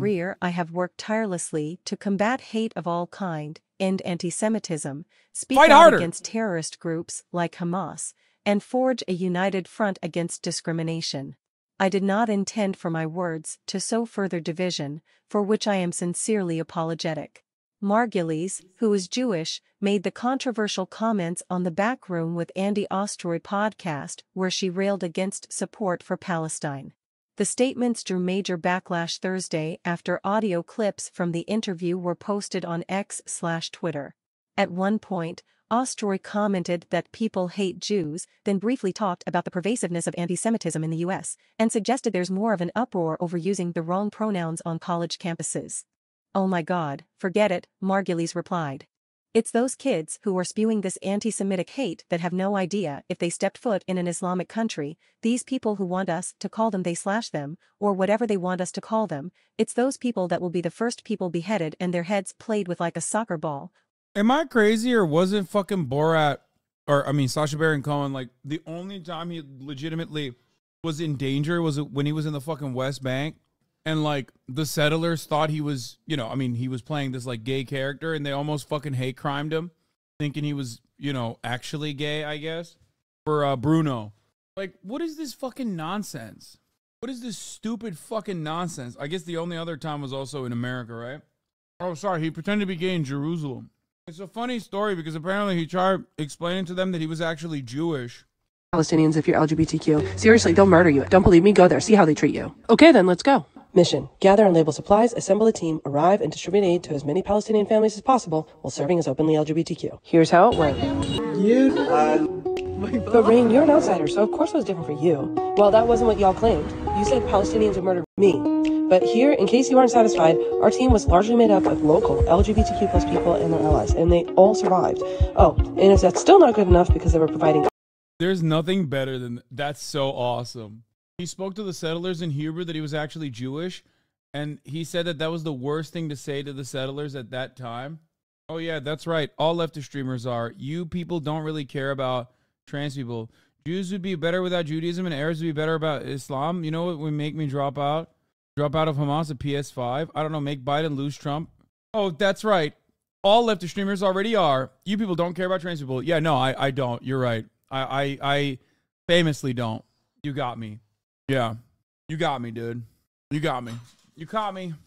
I'm a foe. I'm a foe. I'm an LGBT foe. You don't. You protect religion. Oh, God. Fucking. I also protect you. And I don't know what kind of fucking mental illness you have that you think like everything revolves around religion. Okay. Actually, that's not true. I don't protect r/atheism dipshits. I usually ban them. There's gotta be a teenager, right? Gotta be a little kid. We found Gazan Palestinians. Like, how ironic that we're currently watching a trans person literally fucking dispel the notion that they would get executed in Gaza as a openly trans person or something, or as an openly queer person, because everyone says like, oh, Muslims would kill you.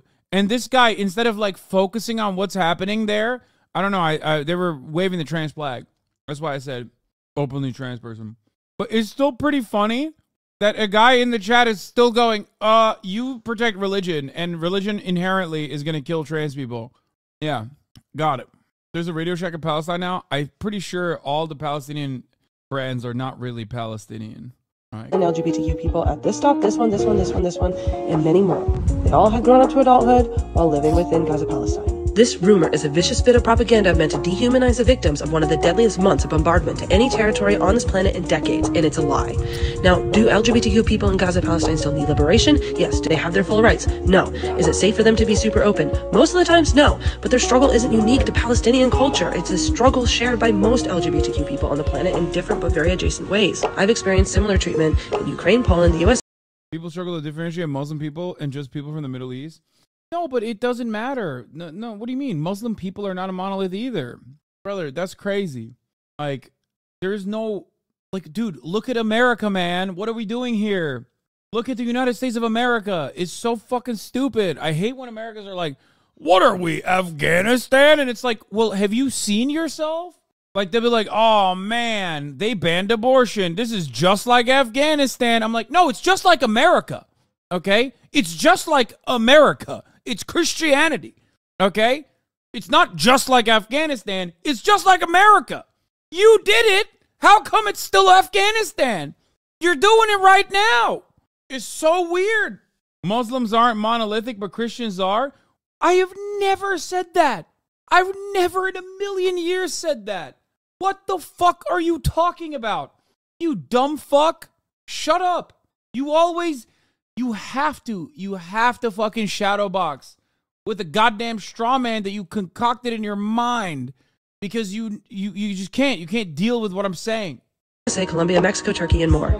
LGBTQ plus liberation is a lifetime fight, one we're not unfamiliar with, but let me be clear, regardless of the progress of that fight, this is never an excuse to turn our backs on the suffering and liberation of others.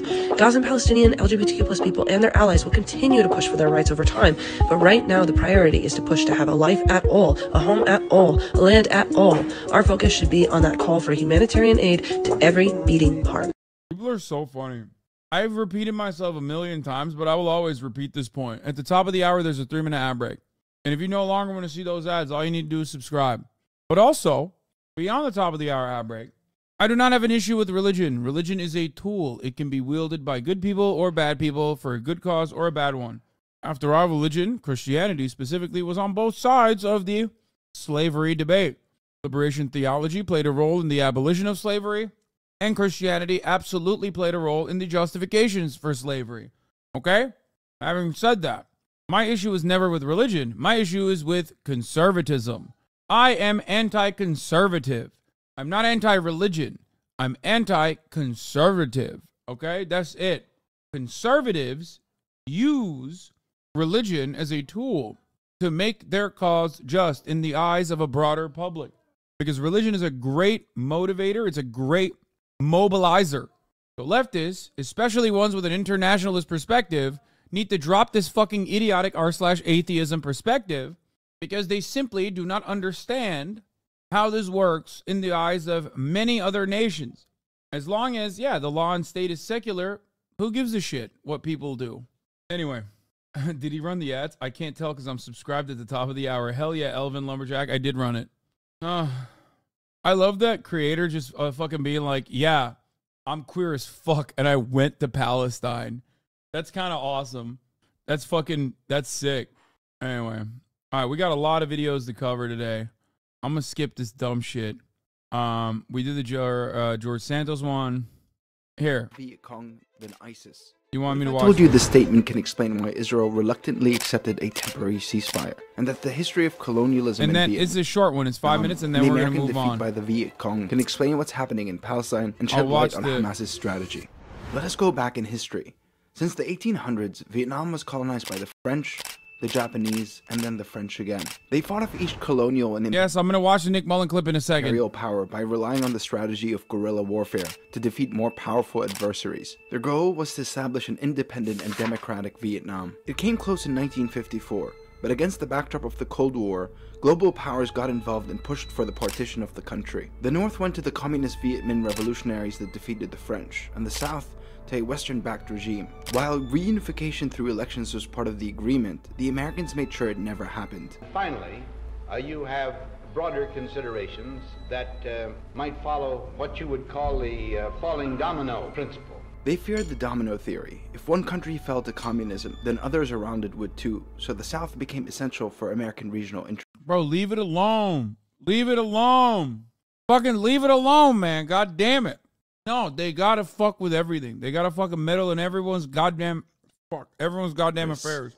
But the Vietnamese opposed partition and wanted to liberate and unite their entire country. This was their foundation for war against the South in the US, what they regarded as a just war. This is where the Viet Cong come in, the group that the Financial Times compared to Hamas. Also known as the National Liberation Front of South Vietnam, they were based in the South and fought the regime from within. Unlike previous Vietnamese revolutionaries, they relied on a guerrilla strategy through a people's war, one that would draw in the enemy and had the support of the people. Close look at the bitter day-to-day of combat against the wily, resourceful guerrillas.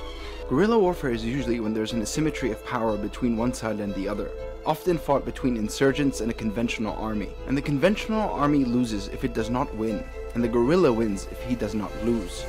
In this type of warfare, the main objective of the guerrilla is to survive protracted fighting with the adversary and avoid big decisive confrontations that play into the strengths. That's how Vietnam was won. That's how Afghanistan was won. Of a conventional army. The guerrilla keeps doing that until they overpower or wear down the enemy by consistently extracting a cost from guerrillas leave wreckage, suffering, and death. Super curious how you feel about the Viet Cong Hamas comparison. Their tactics are identical. The Viet Cong was fucking ruthless, but their cause was just. I think that the Palestinian emancipatory cause is just, okay? Violence is a byproduct of that, but ideologically speaking, they are not aligned at all. That creates secondary issues on civil governance. And Hamas, yes, you're right, does not have the support of the people to the same degree. Hamas is simply an expression of Palestinian emancipation. However, ultimately, their lack of popularity is due to their ideological differences and their lack of appropriate civil governance. These are very important. These are very important factors to consider. Same with the ANC, same with the IRA. Usually, that is the major difference there. But unfortunately, they are the only remaining arm of this sort of expression. Death in the wake of coordinated sneak attacks on 3 U.S. installations in South Vietnam. Most famously, the Viet Cong used an extensive tunnel system that extended for tens of thousands of miles and served as their base to engage in effective guerrilla tactics. They used these underground routes to house troops, transport communications and supplies, lay booby traps, and mount surprise attacks, after which they could disappear underground to safety. For the Americans and South Vietnamese, it was like they were fighting ghosts, and the Viet Cong was able to inflict heavy costs on them.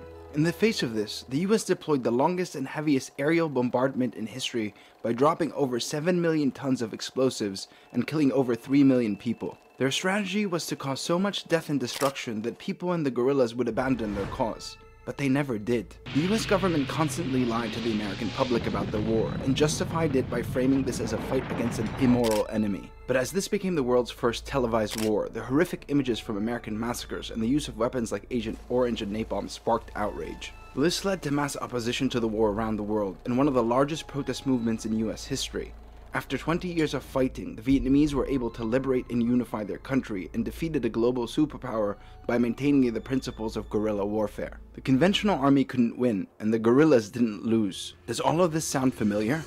Hamas believes it is fighting a just war for the liberation of Palestine. Against an adversary with superior military power, Hamas has relied on guerrilla warfare to ensure that it can survive and fight a protracted war on its own terms in terrain that is familiar to them. And just like the Viet Cong, an extensive tunnel system across Gaza gives Hamas protection, movement, and the ability to conduct hit-and-run operations against Israel's ground invasion. This is already leading to significant Israeli casualties and military losses. But this also means that Israel isn't able to achieve quick, decisive wins compared to its more conventional wars, especially as it has set its objective to eradicating Hamas, which in these circumstances is almost impossible. The longer Israel fights, the bigger impact it will have on its economy given the size of its army in proportion to the country's population. That is a high cost to live with over a long period of time. Secondly, Israel's unrelenting aerial bombardment of Gaza to establish deterrence by retribution and to have people turn on Hamas has caused mass death, destruction, and glaring war crimes, and is failing to crush people's appetite for liberation. And because of social media, these images have been broadcasted all over the world in a way Israeli propaganda can no longer contain, sparking mass protests, solidarity, and pressure globally, which is starting to have an impact on domestic politics in the US and the rest of the West. Within this context, and after weeks of bombardment and a ground invasion, Israel has yet to achieve its military objectives or release prisoners held by Hamas through force. This is why they accepted a temporary ceasefire deal now, even though it was on the table weeks ago. Because remember, in guerrilla warfare, the conventional army loses if it does not win. Again, this is also off the mark, as significant amounts of the 360,000 reservists have also been released from service. The guerrilla wins if he does not lose, and at this point, Israel is not winning and Hamas has not lost. I think the only difference there is that Israel is not France in Algeria. Like, 75 years of occupation has created like the Zionist nationalist project is fucking phenomenal. If it wasn't so bloodthirsty and so unimaginably cruel to the native population, it would be looked at in history books as like one of the greatest achievements of all time. 75 years and like the revitalization of a fucking language that was just like left behind. That's insane. Okay? The problem is that it's done at the cost of Palestinian lives, and that is completely unacceptable. But the other thing that I have to mention in this circumstance is, of course, the reality that this also means that many Jews have nowhere else to go. This is Israel. Israel is their land. Okay? Born out of these atrocities, but 100% their land. A lot of people will, on Twitter, say things like, oh, well, if they don't like it, they can leave. And there's truth to that. Yeah, if you're like a settler, for example, or even if you are a Jewish Israeli, right? And you don't want to live in one state because there's Arabs there and you think that they're disgusting and gross and you're scared. You can always find a way, right? You can always find a way to get the fuck out, certainly. However, having said that, there's plenty who won't. And the reality is that this changes the dynamic of this battle quite a lot. A lot of people look at Israel and think like, oh no, everyone is like my fucking neighbors, okay? Oh, they're my neighbors. Like they just all are Ashkenazi Jews from fucking Beverly Hills, you know what I mean? Like, no, they're not. They're not. There's millions. There's 9 million people in Israel, and not every single one of the Israeli people that live in Israel proper are your Ashkenazi Jewish Beverly Hills neighbors, okay? It just doesn't work that way. It's not like that at all. The reason why I'm mentioning this is because they don't have anywhere to go. There are plenty who have nowhere else to go, and that's precisely why this is very different. The dynamic is very different. 75 years since the beginning of the ethnic cleansing campaign, and all of a sudden, you have a very different dynamic. For Algeria, for the French, they had somewhere to go. They could just like fucking hop on a ship right across and like fuck off right back to the motherland. the ties that many have to the land itself could be just as easily excised as it was created. Whereas for the Israelis, no such ties exist. What are they going to do? Like, what are the German Jews going to do? You think they fucking are going to go back to Germany? No, of course not. So my point is, a better comparison is not Vietnam necessarily, but Ireland, the IRA. Of course, the difference there is that Palestinians, or at least Palestinian militancy, is not as on equal grounds, I guess, even though it's not on equal grounds either. But like the Palestinian militancy is nowhere near the same when compared to the superior firepower of the Israeli Air Force and the Israeli government versus the Irish forces fighting against Northern Irish and also British forces. Like, the IDF does not care about engaging in asymmetrical violence in the same way that the British or the Northern Irish did not. Does that make sense? This doesn't mean that the Troubles were not violent or bloody or deadly. It just means that it never met the standard on any given fucking day that Israel so willingly destroys Palestinian lives. Like, it just doesn't touch it. In many ways, But this is a failure of liberalism to make a pluralistic society that welcomes Jews, Muslims, etc. Wait, what? You're a 22-month subscriber. There's no fucking way you're saying what I think you're saying. Hamas is replicating the Vietnamese experience, and to understand it, we must look to history, because it can shed light on the present and cut through the fog of war. My name is Salim, and I tell... What? But this is a failure of liberalism to make a pluralistic society that welcomes Jews and Muslims, etc. Responding to your German comment? What?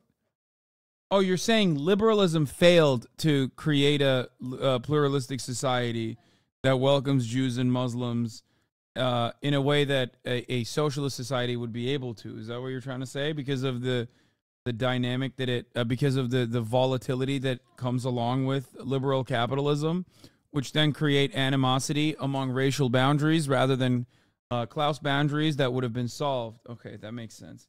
Yeah, Hitler particle detector false positive. No, I know they said yes. All right, let me see what the fuck this is. Nick's sincere message to Hassan Piker and fans. I'm glad Adam's out of the room because I'd like to have a sincere and earnest moment with the audience. I know that many of you dislike it when I do that, but you know, it's been a wild ride the last 7 years, being pulled out of comedy obscurity by probably the most low effort thing that I've ever done, I guess, creatively, which was the Come Town podcast.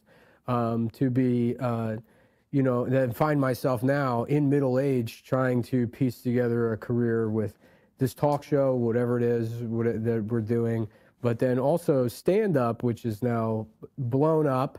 Stand-up is in this bizarre, and there are a lot of, you know, people are very talented, but I don't know if it's because of the pandemic or what. There's all of this money in stand-up right now, so it'd be dumb not to be doing it. And so I have a special coming out that I've decided that it will just come out this Sunday. We're going to put it out this Sunday. We're probably going to do some sort of like live. I'm going to put effort into making sure that I promote the thing and do it the right way, so I don't lose the $60,000 I spent bringing my friends to Denver to get drunk and shoot the thing with. So it will come out this Sunday. We'll probably do some like kind of, I figure out the YouTube live stream leading up to it. And I don't feel like we've ever asked the audience much. You may think it that way. Some of the more hardcore older Come Town guys might think that we've demanded of you that you listen to the show or that we've taken something from you. But the reality is we've provided a lot of content over the years, some of which you might have hated, but it was free for the most part. And I now it's my turn to ask a favor of some of the more dedicated people that have been around for a long time who might be sort of antisocial, you know, might be sort of angrier. You don't want to ask the Come Town audience to do anything, okay? Now let me tell you, you don't want them to go outside. I'm just saying. I've seen them outside. It's a fucking terrifying sight. Okay, it's a terrifying fucking sight. And but they're obsessed with the show, and they've paid attention. What is he? Is he asking them to come and kill me or something? Is it going to finally happen? They probably know where me and Adam live and have threatened us in the DMs, and those things. But I want to speak to those guys in particular. And I shouldn't name names, but I mean, fuck, Hasan Piker. Now is your turn to help us. And if you can help get the word out about the special and the live stream that we'll do. There ain't no way he fucking mentioned me right after his psychopathic fan base, specifically the ones who would come to my house and kill me. That's crazy. Leading up to its launch on Sunday, it's up. It's passed all the monetization checks, which I'm told by our YouTube guy, who himself was a member of the Cumtown community prior to us bringing him on board to help us figure out how to post videos. He's going to help us figure out how to do the live. He said later that you would be on the stream Sunday. That's funny. And we'll be doing that. But this is a sincere appeal to the Cumtown guys that like the. I have both of them, so I've been speaking into it. I've been, if you could, I'll be doing Tim's podcast with Lewis on Friday, and then that's I'm pretty much tapped out as far as favors go, in terms of who I can ask to help promote.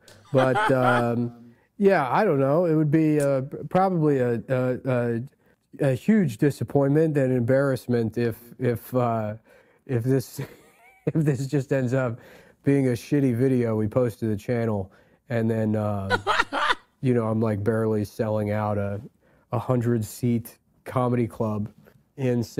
Why are we watching this? Everyone in the Taps community despises Hasan. Why do chatters want him to go there? Because there are still a lot of old-ass Cumtown fans who are Chapo fans, as well as fans of mine, that constantly fantasize about a world where I guess like all of the maximum cyber stalking, like Sam Hyde loving, no shower having dumb fucks who are all over Reddit just don't exist in their minds within the fandoms, and think that it will be fine. I mean, I talk to Adam from time to time. It's not like I don't, you know, it's not like I'm unfamiliar with these boys, you know. The only reason I know about you is because of Chapo and Cumtown. That's so funny. What the fuck? There is a. So are we supporting or no? Yeah, of course. I think Nick's a very funny dude. 100%. I've literally brought up his jokes a million times over on this broadcast. What do you mean? So was Adam. Your Chapo interview from back in the days, how I found you. Wait, really?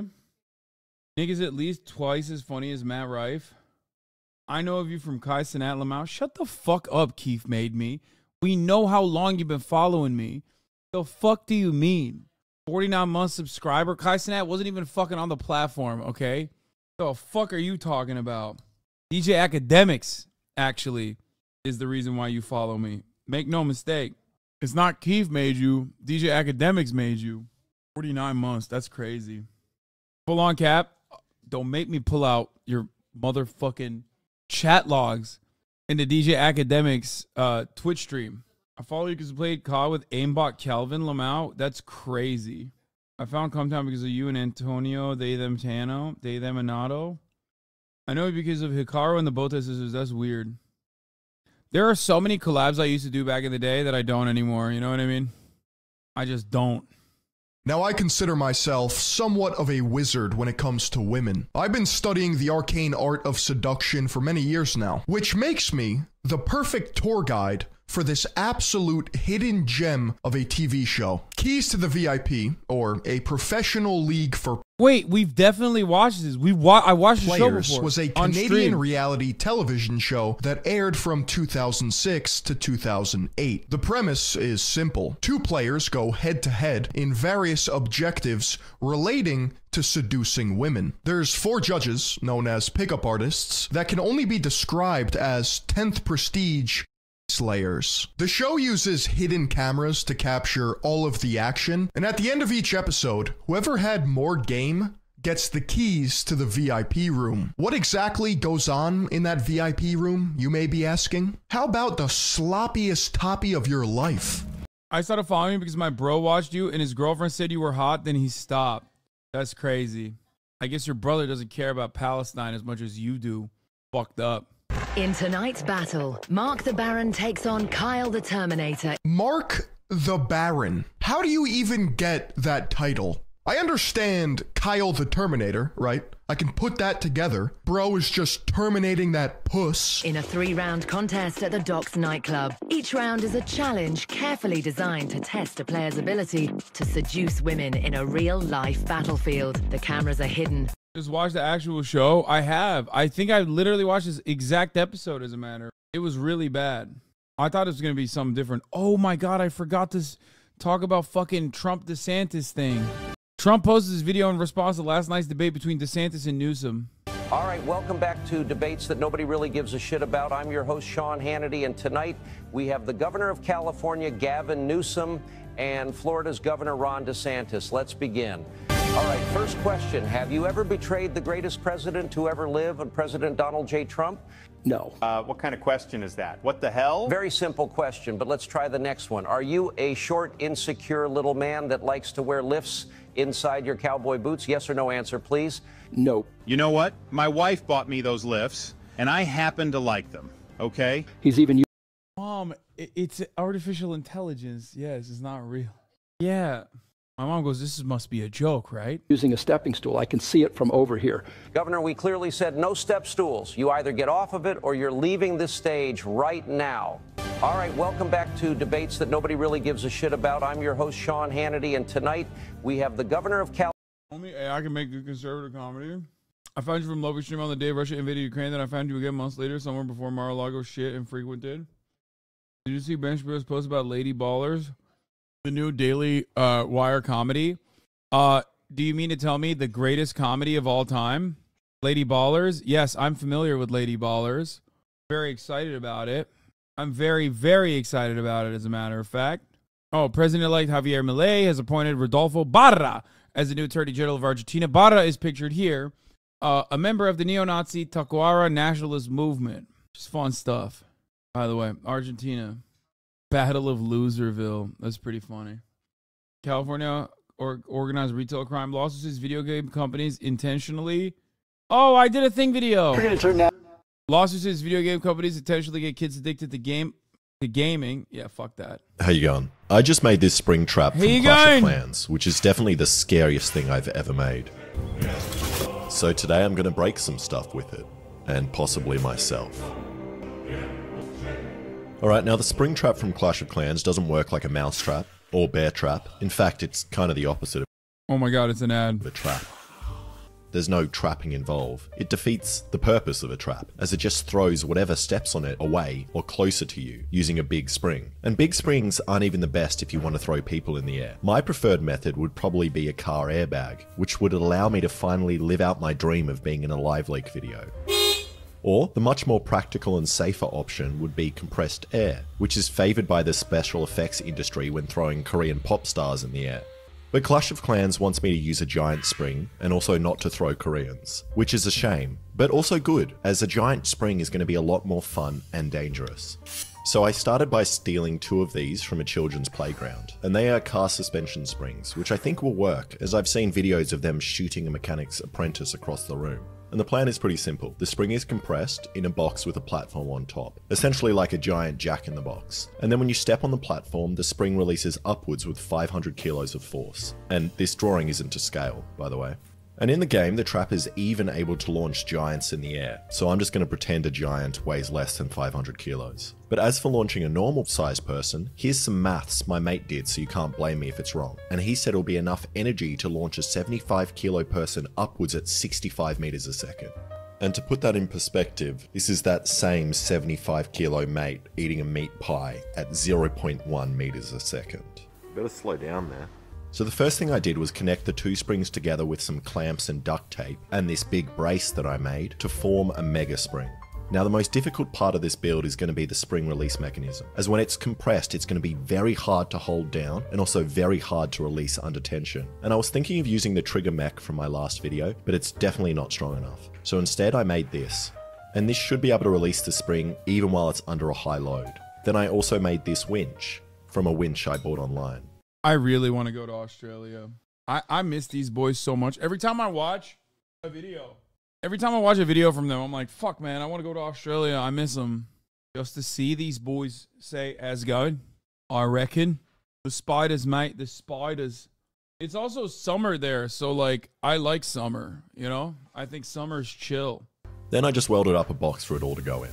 And I also welded up a frame with a big pipe in the middle so that the spring will sit around. My goal actually this month was to originally it was to go to Australia and then Japan, and then my family had different plans, you know? So, unfortunately, due to my family and my familial obligations to my family that I love so much that certainly can't hear me right now, I am going to be going somewhere else. I'm going to be going to Italy at the end of the month. Instead of going to Australia and Japan and see my friends and make content like I wanted. Wait, why? I thought you were fine, no matter what. I thought you were going to wheelchair yourself everywhere. Around it, and hopefully will be nice and comfy. And I also made this platform which will go on top so that it looks exactly like the level 5 spring trap from Clash of Clans. So we've got the winch underneath connected to my car battery, pulling down the platform and springs. And then there is a quick release here connected to the pressure pad on top. So then when I wind down the winch, if someone steps on the trap, it goes off. And I think it's almost done, or done enough to do a proper test and see if the winch is even strong enough to fully compress the spring and then release it. And I know I say this a lot in every video whenever I do something dangerous, but this is by far the most dangerous thing I've ever done. The power in these springs is more than enough to kill me and my mate, the delivery man, and that guy that walks past my house and puts dog poop in my bin, and even you watching at home. And that's why I'm so excited to test this. But first, a little bit more about the sponsor and the reason I made this. Clash of Clans, which is an awesome strategy game where you build defenses, upgrade your base, and attack other players. And Clash of Clans awesome is a new strategy update game coming soon and has an awesome event going on called Clash for Nature, which is an in-game competition with creators and you guys. It's split into 2 teams, which are the charities Team Trees or Team Seas. And I am on Team Trees to offset all the wood I use when making these videos. And all your in-game actions in the event will lead to planting trees and removing trash from the ocean in real life. Anyone can join the event, even if you haven't played Clash of Clans before. You just scan my QR code and then you get gold through multiplayer battles and looting other players' bases. And whichever creator and community that loots the most gold will also win a Tesla. So go get Clash of Clans now. Alright, back to testing the trap. And because my roof is too low in the garage, I took it to my mate's warehouse to test it out. But unfortunately, my camera didn't record, but luckily I have his mobile footage. Yep. 3, 2, 1. Oh! No! And that was very impressive, especially considering those bags were filled with 20 kilos of lead shot each, so 40 kilos or 80 pounds of combined weight. But it's also kind of annoying, as originally I wanted to do the real test in my yard, but after seeing the power it has, I don't think I can, as I live next to a preschool, and 12 kilo springs and kids don't mix that well. So instead I'm going to drop it on one of you, and I went back to Hamilton's farm, who was nice enough to let me use it to spin up the giant Beyblade, and now he's going to let me use. Dude, every one of his fucking plans ends up being like, oh, we went out in the fucking wild. We went out in the wild and we let it rip in the wild. Oh, turns out there's a hiker there. Didn't realize. How's it going? Turns out every time he's like, oh, we went out to the bush and then we let it rip. And then we realized there was like actually humans walking around. This monstrosity on his land. But first we had to dig up the ground. And we were about to start digging, but Hamilton thought of a really great idea to save time, and that was just to use part of this wombat hole to make it easier. How do we tell if there's a wombat in here or not? And this was his idea, not mine, so you can get angry at him. And unlike the wombat, the leeches were very happy to see us digging, and in a matter of minutes we had 10 or so on our feet, which I won't show you. Okay, that was pretty easy. So we put it in the ground with some grass around it to make it look like it belongs here. And I just realized the worst case scenario for this trap, only after putting it in the ground. And that would be that when we— Dude, the weather is so shit. Is this what the weather looks like in Australia right now? We winch the platform all the way down and then pull the quick release, it doesn't release. And then we are stuck with a loaded trap buried in the ground. And I guess we could also reverse the winch, but there's a chance that that doesn't work. And then I have— Also, why is there fucking leeches on the ground? Yeah, they're flooding real bad. That's amazing weather, you Leozard fuck. What is a Leozard? Yeah, I don't like rain, man. I think it's nice when it's fucking, you know, sunny and warm and shit. No idea what we'll do. Maybe we can just leave it on Hamilton's farm until it goes off naturally. Also, another potential problem, since I'm using my car battery, if I use the winch for too long and it draws all the power, we are then stuck here on the farm. Recording? Yep. What if it hits them? Ah. Well, now you just have a trap. But luckily none of that was a problem for us, as it didn't work. So I tried again. And somehow the winch bent the quick release, which I spent over an hour. It would be really funny if he died doing a Clash of Clans ad. Like there are so many better ways to go out. Like he died doing what he loves in a whimsical manner, trying to put out a Clash of Clans ad. Hour fixing while leeches were crawling up my leg. 3, 2, that wasn't even high. Wait, it pulled itself out of the ground. And I wasn't happy with that at all. The melon didn't go very high, unlike the spring trap, which almost jumped completely out of the ground, and so did the spring out of its cage. This guy here is meant to be on the outside of the pipe, but you can see that, look, it's now on the inside of the pipe. Okay, and I realized pretty quickly that that's probably why it wasn't going to be able to fix the problem on Hamilton's farm, so I took it back home to figure out. But then I realized it was worse than I thought, and the spring was actually stuck under tension, which made trying to fix the problem terrifying, which is why I called my mate over to stick his face really close to the high-powered spring.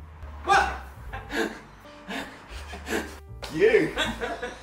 And I'm not completely sure what happened, but I suspect it may have been the heavier wooden platform on top, which caused the spring to overextend and get caught on the inside sleeve. As when we tested it in my mate's workshop, we did it without the platform on top. But eventually we figured out what we needed to do, and my mate cut out some wedges on the bandsaw, and then we shoved them in and hit the whole thing with a hammer until it came loose. Nice, now I got a nice sharp stick that can fly out.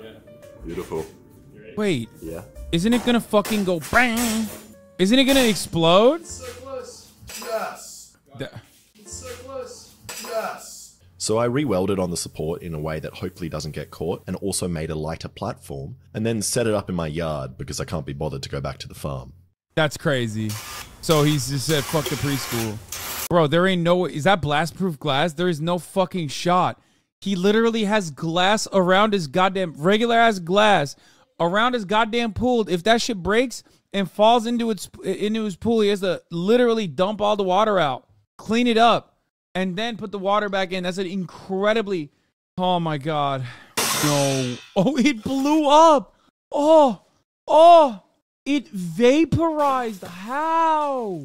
Wait, is there another... Split the melon in half just from the impact of the launch, but it didn't go that high. It separated the springs again, it broke the weight, and it's stuck again. And also the spring did its thing again, but this time even worse. You're not meant to be on the inside.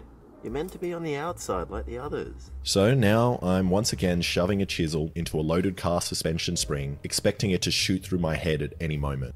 And I fixed that, but then discovered some other mysterious damage, like the cable that had almost snapped, and also this bolt hole which is somehow completely squished.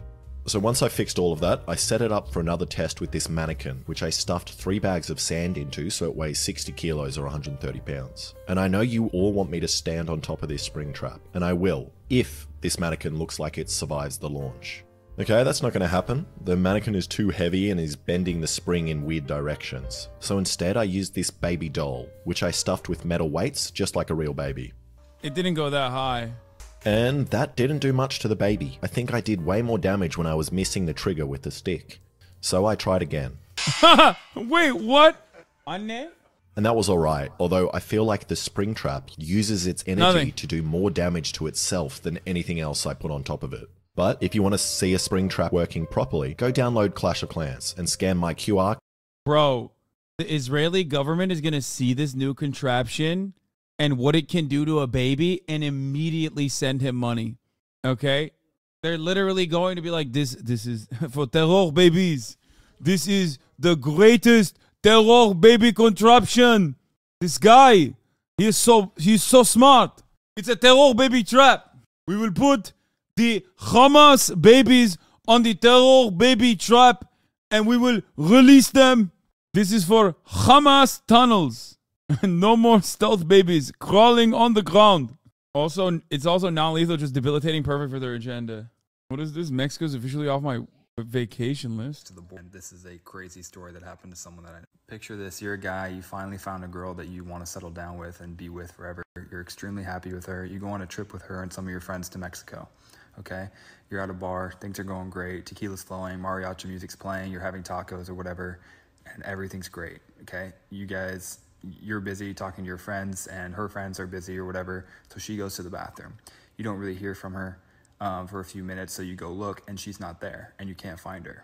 You spend the next couple days searching because you can't find her anywhere in Mexico, and you're panicking, you're freaking out, but your trip's over. You have to come back. You've alerted authorities. There's nothing that anyone can do at the moment. She's gone.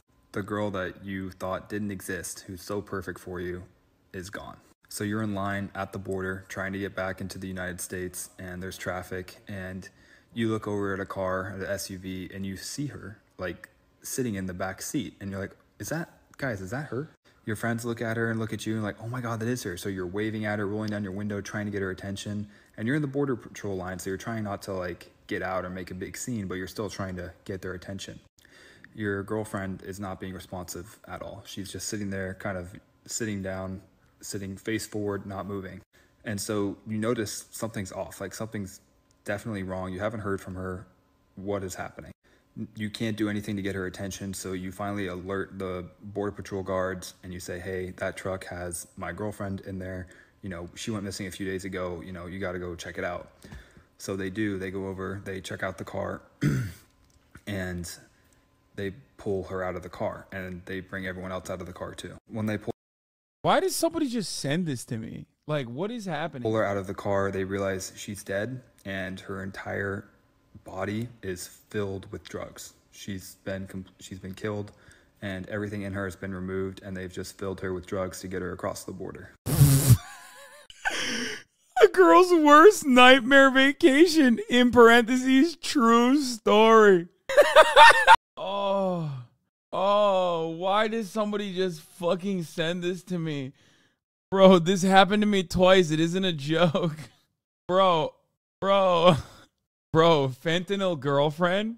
You know, I don't know how to say this, but for those of you who don't know how this shit works, like, you don't have to cut up like a dead body and put the fentanyl in the dead body in some weird, like, I guess, new age Mexican taxidermy techniques that they don't have anywhere else.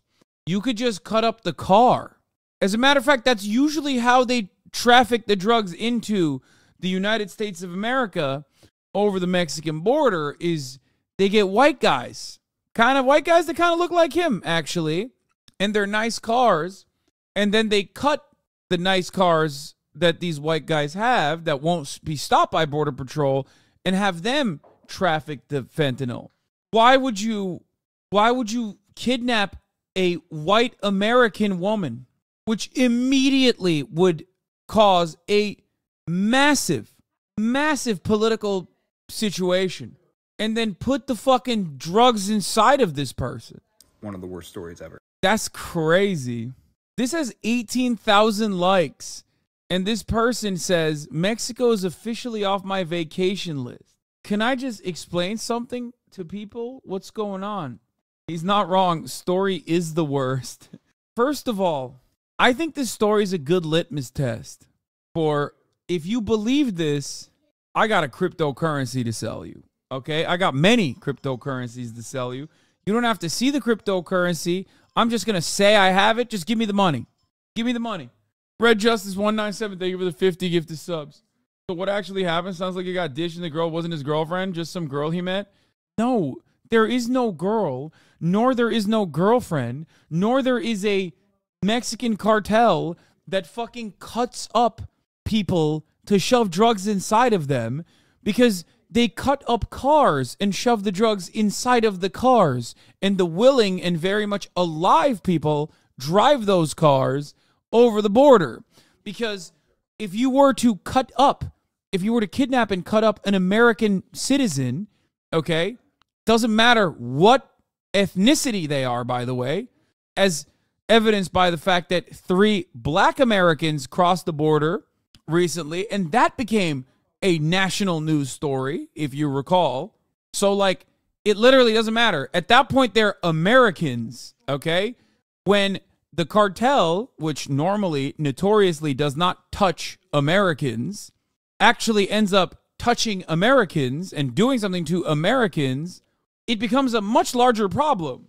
But if you want to know how drugs are smuggled from Mexico into the United States of America, the overwhelming majority of border apprehensions, 94% of them happen at regular points of entry, and the ones that are apprehended are almost always, universally pretty much, with the exception of like 1% of drug busts that happen at the border. So 99% of them are American citizens that are trafficking drugs inside of their cars into the United States of America. Because, once again, this is yet another like weird racist fucking argument, okay? But like the cartel, much like Hamas, much like everyone that we have declared our foes across the board, and by the way, the cartel is not good necessarily. I'm not saying that, okay? But they're very smart. They're rational. They're not irrational, monstrous villains who operate on anything but the profit motive, really. They are rational actors who think, should we cut up a random American woman that we've kidnapped only to do taxidermy and shove fentanyl inside of their body? Or should we simply just cut up a car and like gut a car and put the fucking fentanyl inside of the car and then have like a white American guy traffic the drugs over the border? I'm going to tell you right now, they're not going to do the comical one. They're going to do the normal thing. Yeah, Gulf Cartel apologized after Americans are kidnapped and killed in Mexico. The 4 Americans were shot and kidnapped after crossing the border into northern Mexico for a medical procedure. 2 died. This is what I'm talking about. And those 4 Americans were black. So it's not even just like a white supremacy thing. At that point, it's an American supremacy thing. I really do want to know who fucking linked this to me, who unironically thought this was like real. Like this is a real thing. Why is it not showing up in the chat? Anyway, Anita Horror, my new favorite meme of you. Hey, let me suck the cummies out of your cock. Let's go. Bring that fucking dick over here. Hey, let me suck the cummies out of your cock. Let's go. What is the quality of this meme? Actually, what level of hell are we on? This is the most crispy fucking meme I've ever seen in my entire life. Your mom heard that? Tell her it's a regular IDF procedure. Felix said, everyone declared he was an evil villain for playing a music guy who said things like, give me your crazy little pussy, you hot bitch, in that show. But I never doubted him. I don't even know how you deep fry a meme this hard. I sent the last link. No, you didn't. All right. That was a sick-ass story. Let's do Okay Buddy now. Don't care. It's Okay Buddy time. Hold on.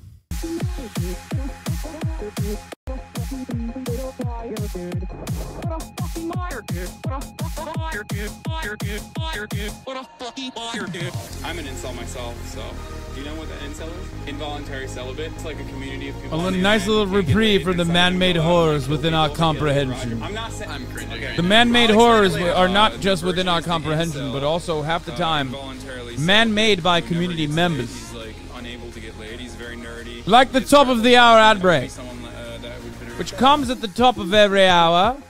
And if you no longer want to see those ads, all you need to do is subscribe for $5 or for free. Holy shit, dude.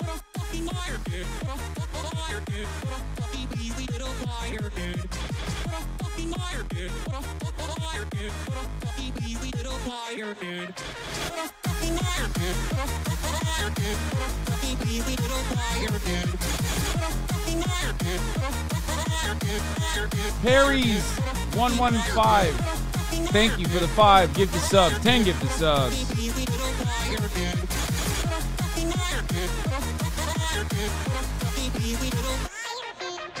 This is a short ad break by Hassan Piker. I want you to redistribute the wealth to Mall Brawl by order of Communist Turkey. Follow his Twitch streams at Mall Brawl.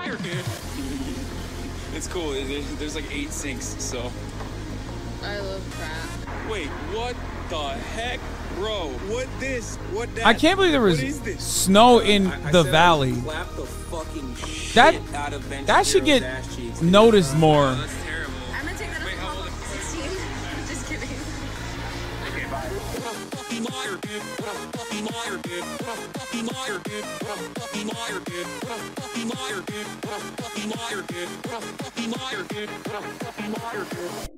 Holy shit, dude. What a fucking liar, dude. What a liar, dude. What a fucking lazy little liar, dude.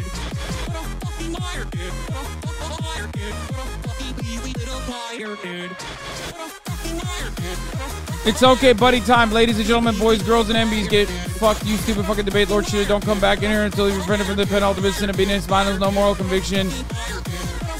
JST debate win. Andy, who can't even debate well. I hate how debate lords want to win arguments, yet they can't even craft a good one, exclusively rely on overwhelming the other person because emotion equals loss.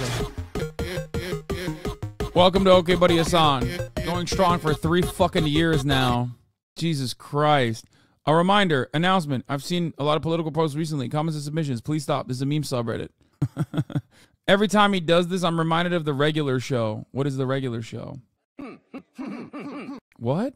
I don't know what the regular show is, but upvote. HasanAbi joined Mulch Gang. Mulch Gang for life? What the fuck is Mulch? Good evening, HasanAbi and chat. I am here to cordially invite all to become Sisters of the Loam. Join me and Sister Kaya in this journey so that we can all mulch together. What?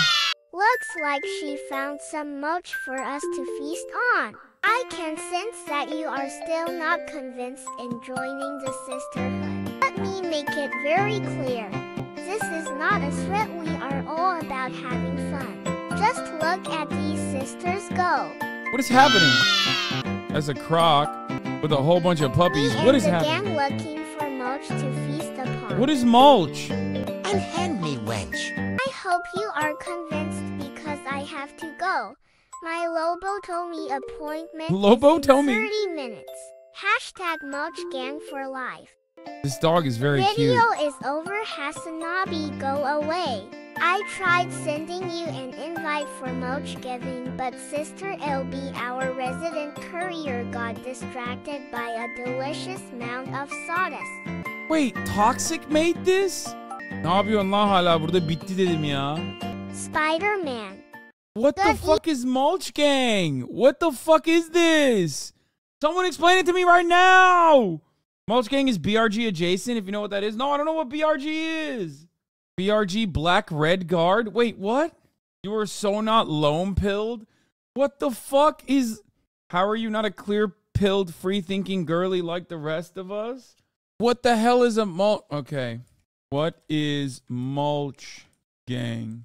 The phrase Mulch Gang has been popping up all over TikTok lately.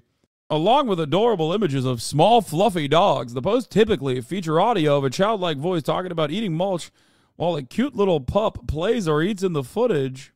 Sometimes the animals are dressed up in tiny pet costumes or accessories. Other times their owner is holding them close or combing their fur. But each time the joke basically is the same.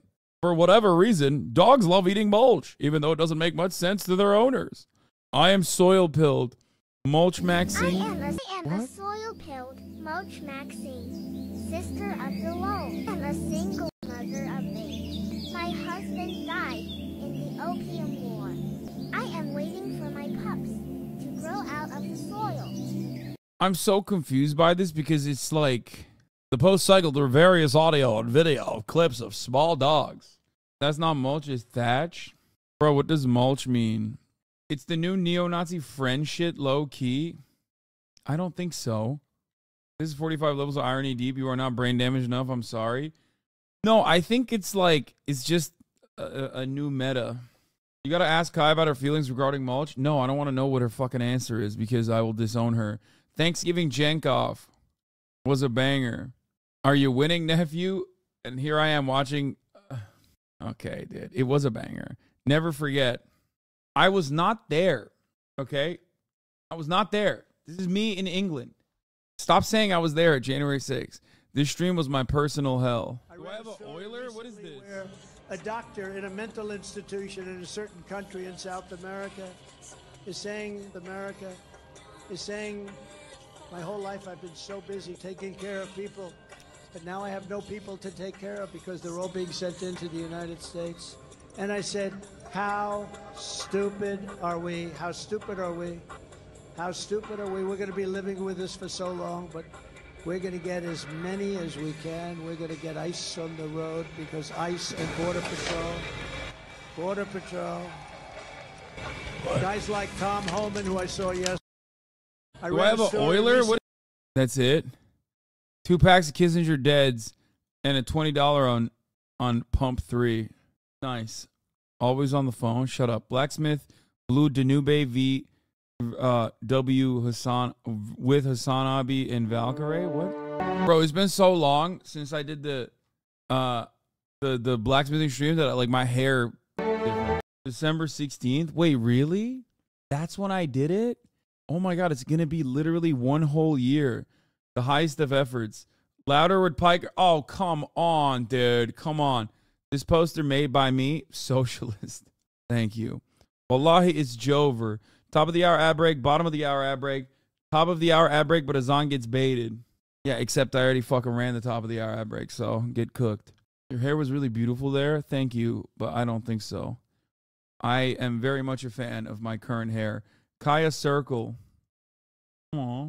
Can't tell if this is my mom snoring or Kaya. That's the cigarette. That's like a cigarette. Old school pickup trucks have that. It's for when you're smoking cigs, when you're blasting bogues in the fucking car. The little window in the front. But you don't want to have the whole. Yeah, it's a cigarette window. You don't want to open the entire window because it's like cold out, but you want to get a little bit of an area so you can ash your cigs. God, we used to be a fucking country, dude. You know what I mean? Motorbike. Bike. Start smoking cigs. I mean, if he wants to smoke. Ahmad told the police they were smoking cigarettes. No one's got the smoke for a bit. This is how people in the gym react when you light a cig. Yeah, I'm like, bro, chill. Like, it's just a cigarette. What's the big deal, you know? I'm just trying to smoke a bogue, you know? Chill out. Totally normal activity here. Like a shout out to the viewers at home. Do you think the viewers at home should have a cigarette right now? Yeah. Yeah, I mean, no. What does that mean? Here, I do, but with a qualification only if you're super cool. No, Only dude. the cool people only. Nobody's should cool smoke. enough. to smoke. Okay, fair. As long as you make that qualification. Cigarette smoking is allowed, folks. Light up. Dawson, that was another popsicle. I told you no more popsicles. Why do you think a cigarette would be a better answer than a popsicle? Why is Miskiv has a son? Wait, that's crazy. I didn't know that. Because it's cooler? Because it's like a way cooler thing to be doing than eating a popsicle? That's the cigarette. That's crazy. I didn't know Miskiv had a child like that, and he's not letting him smoke cigs. That's kind of weird. The boys are literally in the new Scott Pilgrim show. Wait, oh. I thought this was for real for a second. I was like, there's no fucking way. Playing games. What Made the some adjustments to my suit. I feel like it's a little more appropriate. Oh, the hybrid suit is fucking cool. What is happening with this? I kind of have to craft this. Let's go. I'm afraid I must craft this and use it. I don't know what's happening here, but why do you say pervert suit? I learned this one. All of it. What the fuck, dude? No thanks. So dirty. Oh god. Okay, it looks good. It looks fine. God, I was so scared. Oh god, oh god, oh god, oh god. Oh dude, I don't want to do this, Splash dude. me. Stop, don't splash me. Throw him out. He splashed me with water. Don't splash me. Splash me. You can't splash me. That was over. Yeah, that was over 2 years ago. That was 3 years ago, my friend. Oh, okie dokie. Oh, where's Luigi? Okay. How do I get up there, chat? Oh, hee hee. Ooh. Oh, boys and girls, it's a me, Mario. Let me tell you something. If somebody wants to tell you to take drugs, always say no. You say, Luigi tried to drink and do drugs one time, and I said no. And he said, Mario, and I said no. Fucking goddamn it. Huh? Another Hassan banger. Okay, I'm V proud of myself. I hope Kaya likes this. Why you gotta make my head so small? Look at how much larger my head is. Crazy. Good art regardless. Man be dropping his lore like it's nothing. This couple comes in, they start watching. Have you never been to a sex party like that? I went to an orgy one time, and it is not good. Like, you watch Eyes Wide Shut, okay? And you think, like, there's no cinematography, there's no mise en scene, okay? There's no fucking angles, there's no lighting. There was a pool, yes? You know, yes? Mysterious sex party. Dude, and it's not like human, that like all. Normal human beings without proper lighting, okay? Without proper camera angles. Mr. And without proper like fitness and everybody like, you know, on a strict workout and diet regimen, that shit does not look like porn at all. And on top of that, you can smell everything. That's so good. What the fuck? Yo, Okay Buddy is popping today. Azan's crackers on sale for only $69. HasanAbi snacks, commie crackers. Get yours now. Okay, Haas. Okay, Haas. New Fear and Bingo card. Will Neff edition. Bingo. Waves gun around, tells a drug-fueled story, has a heroic story about himself, easy, brings up dicks before Austin, tells a compelling story that carries the episode, appears to suck off Hasan, shares some hot goss, impresses Cutie with Taylor Swift knowledge, Will gaslights Cutie, has a great idea for a new pod segment or event, tells Cutie she looks great, is a better gay than Austin, looking like a hot piece of ass, free, serves cunt, sad that he's not as close to Hasan anymore, crying face. Will tries to get Cutie on a plane. Makes fun of Hasan for not going out. Walks out of the room. Collapses on Hasan laughing. Rates Austin's thirst traps. Recently had a self-suck incident. Mourning the Jed's latest performance. Hypes up his friends like a real bro. Laughs hysterically at an Austin comment. Promises sexy content behind the paywall. Fair. He's never coming back from this. Pulling out the phone to escape his Monopoly defeat. Hasan's kid cousin. Screenager. Oh my God. I didn't realize Okay Buddy was about me reliving my worst moments. Favorite and least favorite Oibrov's 3-head. What? HasanAbi's Oibrov an Irish tier list maker? First of all, the fact that you would put Irish people and English people on this tier list across the board is crazy to me. But right off the top, let's get right into it, okay? Let's get right into it. Let's do it. What kind of music should I play for this? Let's see, Ludwig and Schlatt music. What happened to the fucking Lud and Schlatt's musical emporium? They haven't done shit in 5 months. They got nothing on here. What's happening? They fucking gave up, huh? All right, let's do Vivaldi. All right. First and foremost, Boris Johnson. Ladies and gentlemen, Boris. Where's Boris Johnson? A child, an Ottoman son. Alexander Boris D. Pfeffel Johnson. Hon Friba is a British politician and writer, and a notorious racist, who was the Prime Minister of the United Kingdom and leader of the Conservative Party from 2019 to 2022. A son of Ottomans, engaging in fifth column style infiltration of the Oibrov UK, he led the UK by saying Brexit means Brexit and he's going to do Brexit. So on the one hand, while he's simultaneously one of the worst Oibrovs of all time, on the other hand, he himself is, at the end of the day, a true Ottoman, destroying England for all of its crimes against humanity from within. Therefore, Boris Johnson goes into the A column, because on his racism and as a Tory and everything he's done on his own, Boris Johnson would be rubbish. Absolute rubbish. But the fact that he's done it all to destroy the English kingdom, very successfully if I do say so myself, that shoots him up to the A column. Right. Up next is Henry Cavill. In our sequence of weird names, Henry William Dalglish Cavill is a British actor. Right. Known for his portrayal of Charles Brandon in Showtime's The Two Doors, DC Comics character Superman, and the DC Extended Universe, and Geralt of Rivia in The Witcher. Sherlock Holmes in the Netflix film, and Nola Holmes in his 2022 sequel. Henry Cavill is a proper bloke.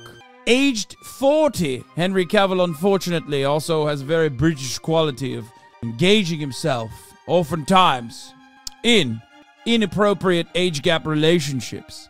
However, while this would actually take away from his charisma, despite the fact that he looks beautiful, absolutely gorgeous, he wins marks for building his own PC and being a real die-hard fan of nerd culture. So, on that note, I cannot put Henry Cavill next to Boris Johnson, and therefore I place him as a proper bloke. That's right. Now, up next, we have Cillian Murphy, who doesn't have the weird British name because he's Irish. And for that reason, right off the bat, right off the jump, Cillian Murphy, immediately in a proper blow category. Famous for, unfortunately, one of the most bastardized cinematic franchises of all time. I'm, of course, talking about not Christopher Nolan's celebrated cinematography as Scarecrow in the Dark Knight trilogy, or Inception, or Dunkirk, or Robert Oppenheimer. I'm, of course, talking about the television show. Fuck, I'm forgetting the name of it now. Peaky fucking Blinders. That's right.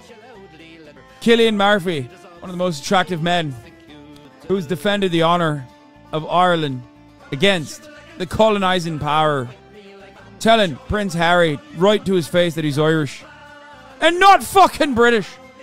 That's right. Cillian Murphy, in spite of the fact that all of the stupid male rights activists using his likeness to push their stupid fucking ideologies, still makes it up there at the proper blow category. Very hard for me to put an Irish man not in the proper bloke category on this list of beautiful individuals. Anyway, all right. Up next, let's go back to the fucking symposium shit. Let's see if there's another song that I could use here. What can I say about Jezza? The great Jeremy Bernard Corbyn. Jeremy Bernard Corbyn, a British politician who served as the leader of the opposition and the leader of the Labour Party from 2015 to 2020 as the last bastion of hope for the British, was taken down for being honest, was taken down for being truthful, was smeared as an anti-Semite for being a rugged anti-Zionist. Through and through. A man dedicated his life to the emancipation of all peoples. Jeremy Corbyn, immediately at the top of the proper bloke category, perhaps none more deserving. A man who single-handedly almost has defended the honor of the island. A beautiful man. Deserves much respect. Up next. What's the name of this guy? I forget. What's this guy's name? Damian Lewis? Okay, good. Damian Lewis. Damian Watchin Lewis. CBE. Don't know what that means. He's a British actor and musician and producer, most famous for his role as U.S. Army Major Richard Winters in the HBO miniseries Band of Brothers. His portrayal of American heroes such as U.S. Marine Sergeant Nicholas Brody in the incredibly racist Showtime series Homeland, as a Muslim man, which immediately, ooh, scary. And also American hero Bobby Axelrod in the Showtime series Billions, puts him at the top category. CBE means Damian Lewis is a commander of the British Empire. That's an insane... What? They have those still? All right, anyway. Oh, that was terrible. What the fuck? What else do they have? What else do they have? Okay. You have to call him sir. I will never call him sir. I will only call him U.S. Army Major Richard Winters. Damian Lewis. He's also freakishly tall, as far as I understand. And if I'm not mistaken, also pro-Palestine. I believe he is. He's done some work on that front in the past. So for that reason, this isn't funny. Can you stop stalling for 10 minutes on every person? I'm sorry. What do you want me to do? Be like, like that's it? That's what you want me to do? There you go. Here you go, chatter. Yeah, we did it. We did it. We did it. Chatter was like, no fun, dude. I need to immediately know what your take is for every single fucking person. Anyway, Damian Lewis, A tier. Boris Johnson at the bottom of this. Where would you rank the great Brit Dua Lipa? Wait, Zoil is not rubbish. Zoil also A tier. Gender pronouns, man, rubbish tier. Christopher Nolan, C tier. Wait, who the fuck was this guy? Is that Prince Andrew? Rubbish. Nonce! Jacksepticeye, proper bloke tier. Jack Manifold, also proper bloke tier. Idris Elba, A tier. I'll put him down here. I'll put him down here specifically because he wanted to do racist violence. Okay. Who's this guy? I don't know who this guy is. Wait, that's Guy Ritchie? Oh my God. I don't think I've ever seen what Guy Ritchie looks like. The guy who made your favorite movie? Guy who made many of my favorite movies. I think the only time I remember seeing what Guy Ritchie looks like was when he was wearing a suit on the Joe Rogan Experience, and I was so busy looking at the suit that I forgot what he personally looked like. Idris also proper bloke tier. Why is Christopher Nolan C tier? You know why. Donnie O'Sullivan, proper bloke. A proper bloke. John Oliver, on the other hand, bottom of A tier. A little bit over Boris Johnson. This, I don't even want to put on the fucking list. I mean, this is the worst. God, British have the worst of the worst. Here, I'll put Piers Morgan on C tier because he's like secretly pro-Palestine. Yes, Tenet makes him worth C tier. He also wants to fucking deafen every single person. Queen, dead tier. Sacha Baron Cohen, also now rubbish. Used to be, I will put him at like at least a hard B, but lately, rubbish tier. Actually rubbish tier. KSI, don't have any opinions on him. Don't really know anything. I guess he's like a YouTuber who hasn't been embroiled in as much controversy as other British YouTubers, so he immediately, automatically gets B tier qualification. Speaking of YouTubers who are not embroiled in other issues, you know what? I say fucking KSI is A tier as well. Tubbo, proper bloke. And last but not least, Connor Dog. Connor Dog. Veterans Affairs. A real top bloke. He is. There it is. Also proper bloke. There you go. He's also Welsh. There you go. I skipped it because Chatter was complaining. BRAM personality quiz. What? Listen to this music in the background? What is happening? There's so many rules on this. Hospilled instrumental. Holy shit. I wish I looked like that. Like Sam Sulek. Favorite type of dessert? Something sweet? Something savory? What the fuck? How good are you at arriving on time? I've been here for an hour waiting for stream to end to watch on my phone. Coming from Nevada, so it depends on the traffic. Only on time because I live here. Flip a coin, I might not be here at all. Depends on how many twinks are at the Abbey.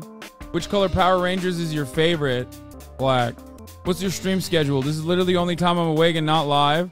Fairly consistent. What's that? About once or twice a full moon. I'm the king of late night. How do you feel about guests on the podcast? Who? More women, please. I want to know all about them. OMG, I need all their tea. I assume that's me. How do you suck dick? Ew, I'm a top. On my knees for every brave boy in the blue like a girl boss. No gag reflex. My own, and usually with an inquiry. Which Patreon tier are you? I wonder which one mine is. How do you feel that others cut you off? Not much. The world just needs to hear when I have to share something about dicks. Don't get me started. What video game genre is your favorite? Shooters, MMORPGs, roguelikes, couch co-op, flight simulators. What is a couch co-op? I would say roguelikes out of all of these. Do you enjoy engaging with fans on the podcast with socials? Only if there's a blast off meme to steal. I carry the post occasionally. Okay. How often do you get up mid-recording? The house is my set. Where do you like to sit? Where everyone can hear me. Please don't look at me. Where I can see everyone, as close to the computer as possible. Do you like to do the show intro? I was born for it. Someone has to. 1 sec, doing my makeup or re-recording. How do you feel about Taylor Swift? Gaylor for life. Not even a question. I'm not even looking at the other ones. Someone starts crying. What do you do? Should I be crying too? Confront them with a hug. Should I cut this? Sobbing. Should I be crying too? I don't know. Kaya starts getting rowdy mid-recording. What do you do? Pet her. Let her do it. Beautiful and natural. Place. The Jets are playing during the recording time slot. What do you do? Are the hot players getting playtime? Totally not watch on my phone. There's a loud sound outside. What do you do? Grab the prop gun and commit as you walk outside. Go. Kaya, protect me. Look around confused and check your phone. Grab the pepper spray and brass knuckle rings from your purse. Secret member question. You can bite one person. Who is it? The gay one. No one, because I'm a good girl. No one's answering the group chat to decide what time to record. What do you do? Drink more shots. Are you guys coming? I'll be here streaming. Just keep baking. Don't worry about it. Message again in all caps. You are making the show happen even if it kills you each week. You're stubborn to a fault, but you've learned letting go a bit. can help podcasts grow, since being dog dad is hard work and takes up a lot of time. This is your break from politics each week, even though you can't help but sneak in some you think is going to get enough drama for everyone to be interested. You'll figure out Windows 11 someday, but for now, you're going to try and focus on what everyone has to say. What everyone has to say this week. But once you do figure out, there won't be escaping the top of the hour ad break that happens at the top of every hour, regardless of your personality type, unless your personality has a Prime Gaming to use and subscribe to your favorite streamer you're about to see for 3 minutes of ads. However, this will likely be read closer to the bottom of the hour around 6:35, which is shame. What? It's a script, right? Like, what is going on? What the fuck is going? What? Yeah, it has to say whatever the time is, right? That was crazy. Shout out to his family. Oh God, I was so bad at this. All right, I'm in it. Fuck. There it is, yeah. Fuck. I'm fucking up the QTE. Oh, I hate this. Fuck. Stop making fun of me. Don't make fun of me. I'm a Avicii. Yeah, baby. I took a pill in a beefa. Let's break this thing down one more time. What the fuck? Fuck, it's so hard. Now we outside. Wrong shit. Turn me up some. Why is it so fucking hard? That's our first ever 10-10, except only 74 people rated it, and it wasn't a real ad break debate. Wrong with my brain. It doesn't count. I'm so bad. I'm doing it wrong. This is so bad. Oh God. Get ready, y'all. Hop in the Discord. Otherwise, I'ma split you like a split cord. My man's still positive. Everybody is bored. This is chaotic. Lethal Company featuring Nandre, Nesua, and Carter gaming trailer. Oh, let's go. Here's the situation, guys. We gotta make $130 in one trip. It's my first job. What if there's aliens that suck on your penis? I can't lose this job. I got a family. Oh, he's behind! Arachnophobia behind! Yeah, he'll be fine. Okay, well, I'll let you go first. Why you dance like you're 80 years old? You can't get down like this. That's why you're jealous. Guys. Guys. Get out! Y'all are alive! Oh my God! He's alive! Holy shit! I hear it. Wait, door hydraulics at 8%. What the f does that mean? Yeah, we're leaving. Oh, what the f? Dude, what the f are we doing? That's how they deal with bad employees. What the? Holy shit! We've been playing Lethal Company's been fun. The Himbo's Aussie roommates. Your motherfucker's living with Hasan, huh? Yeah. Yep. A lot, in fact, I guess. Last 2 times? Yeah, you've lived with Hasan a few times. Yeah. What's it like having Hasan as a roommate? It's great, because we squat in his house, and because he's a socialist, he can't make us homeless, right? So we're just there forever, essentially. Wait, but he did buy the house. Yeah. He's a socialist. He bought the house. Okay. And he drives a car. He does drive a car. Interesting. It's also got 4 wheels. Oh, Curious. Yeah. A bit excessive. Yeah. I think no one else gets to use the wheels. Yeah. Great. Exactly. No, just for one man. Great. And it's powered by blood. Yeah. That's why we're there. That's why we're healthy Australians, you know, we have to stick our finger in his car every day and just stand there. What is this? Just checking you don't have diabetes. This is one of my favorite types of old school OK Buddy memes that like the outro card is half the fucking entire production. Even longer than half. More than half of the entire art is just the outro card. And this one actually is a new thing where it just has a blank space as well. When the Greeks discover the truth. Oh man, this makes me want to fucking have baklava, actually. Repost more assorted memes. Doug Burgum is in the Doug Burgum category. He kept talking about how he's from a small town of 300 people. It's like, we get it, bro. You love incest. I am now officially deranking Asa Hutchinson to the Doug Burgum category. What's up with your eyes, man? Why the fuck do they look that way? What's happening? At least Doug Burgum. Fuck it. I'm putting Doug Burgum on that came out looking worse than before. Who the fuck would ever vote for that? Doug Burgum, on the other hand, out of the Doug Burgum category. Actually, there is no way to make him look worse than before because nobody knew who the fuck he was. God. No, I'm going to put Doug Bergen back in there. That's his category. Okay, let's be real. I truly think Hasan could do so much good by covering Hunter Biden's child that he rejects. Her name is Navy Joanne Roberts. Hasan has such a huge following. This is our last hope. Please talk about Navy Roberts Biden. What? And is she gonna die? Like, why? Yeah, say her name. Like, what's happening? Is she gonna die if we don't say her name? Like, what's going on? Look at their history. They've been spamming this for hours. No way, really? Are you Hunter Biden's forgotten daughter? And Hasan has such a huge following. This is our last hope. Wait, what's happening to her? Are they killing her? What's going on? Biden acknowledges granddaughter in Arkansas for first time. Well, our job here is done. London Roberts. We did it. Go be a plumber, go be an electrician, go be on the front lines of the military, and then we should have equal rights. But until feminists are willing to do that, I don't believe we should have the freedom without the responsibility. Okay, but I don't think that I'm physically built for that. You might be, but I'm absolutely not. But you said you were. You said you were. Leave marriage for the people that actually believe in, for better or for worse, for richer or for poor, in sickness and in health, till death do us part. Doesn't the sanctity of marriage also rely on the woman being a virgin? So you wouldn't be able to get married.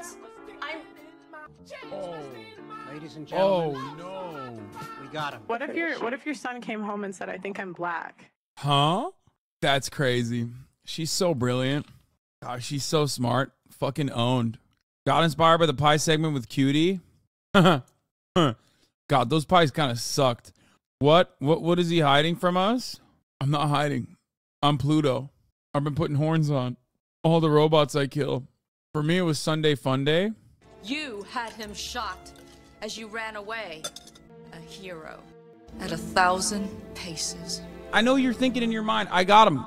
I will not remember this moment. You don't remember?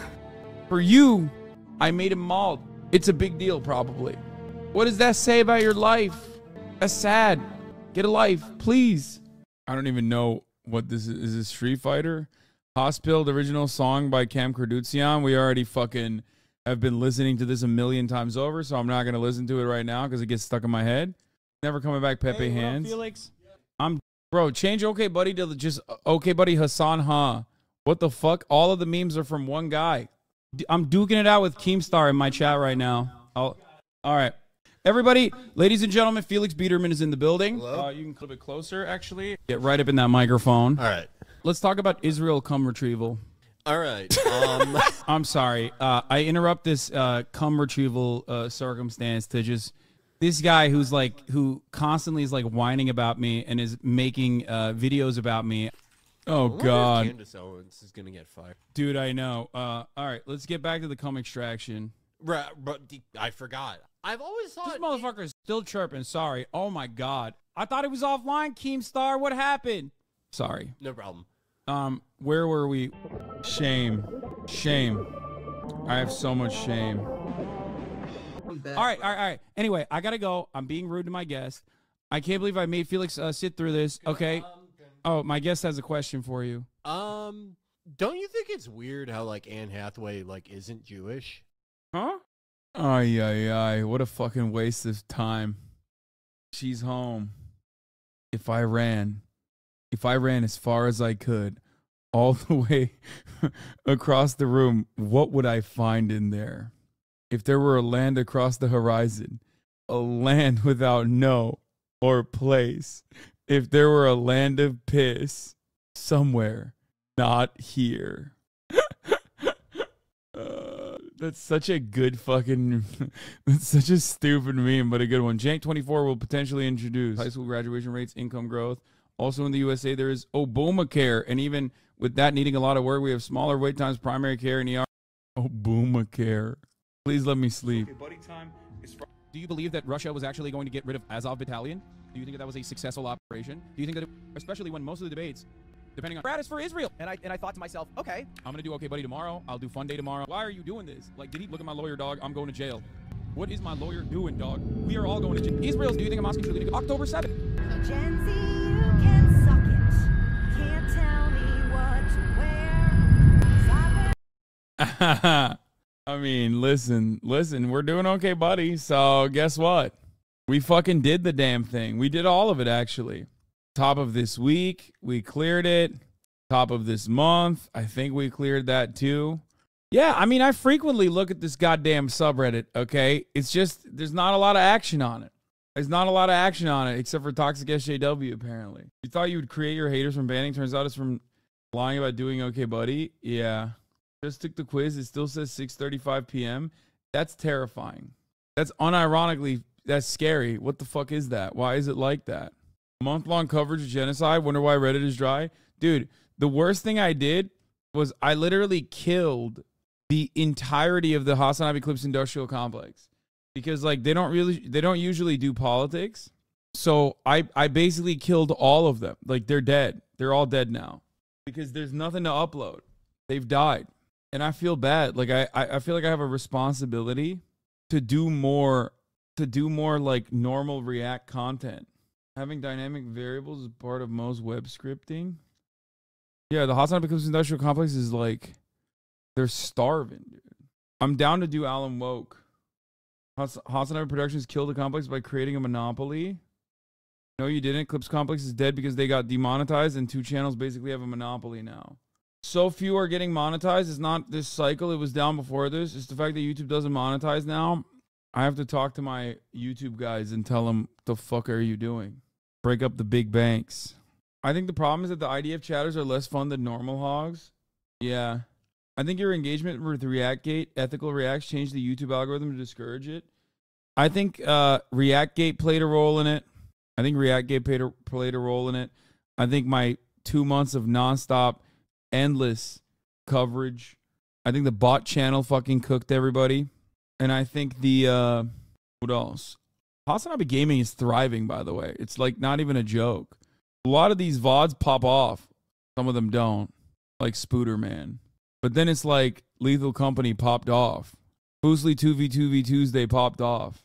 Cyberpunk decent. Cyberpunk 2.0 is a whole new game. New Mortal Kombat is sick featuring Ludwig.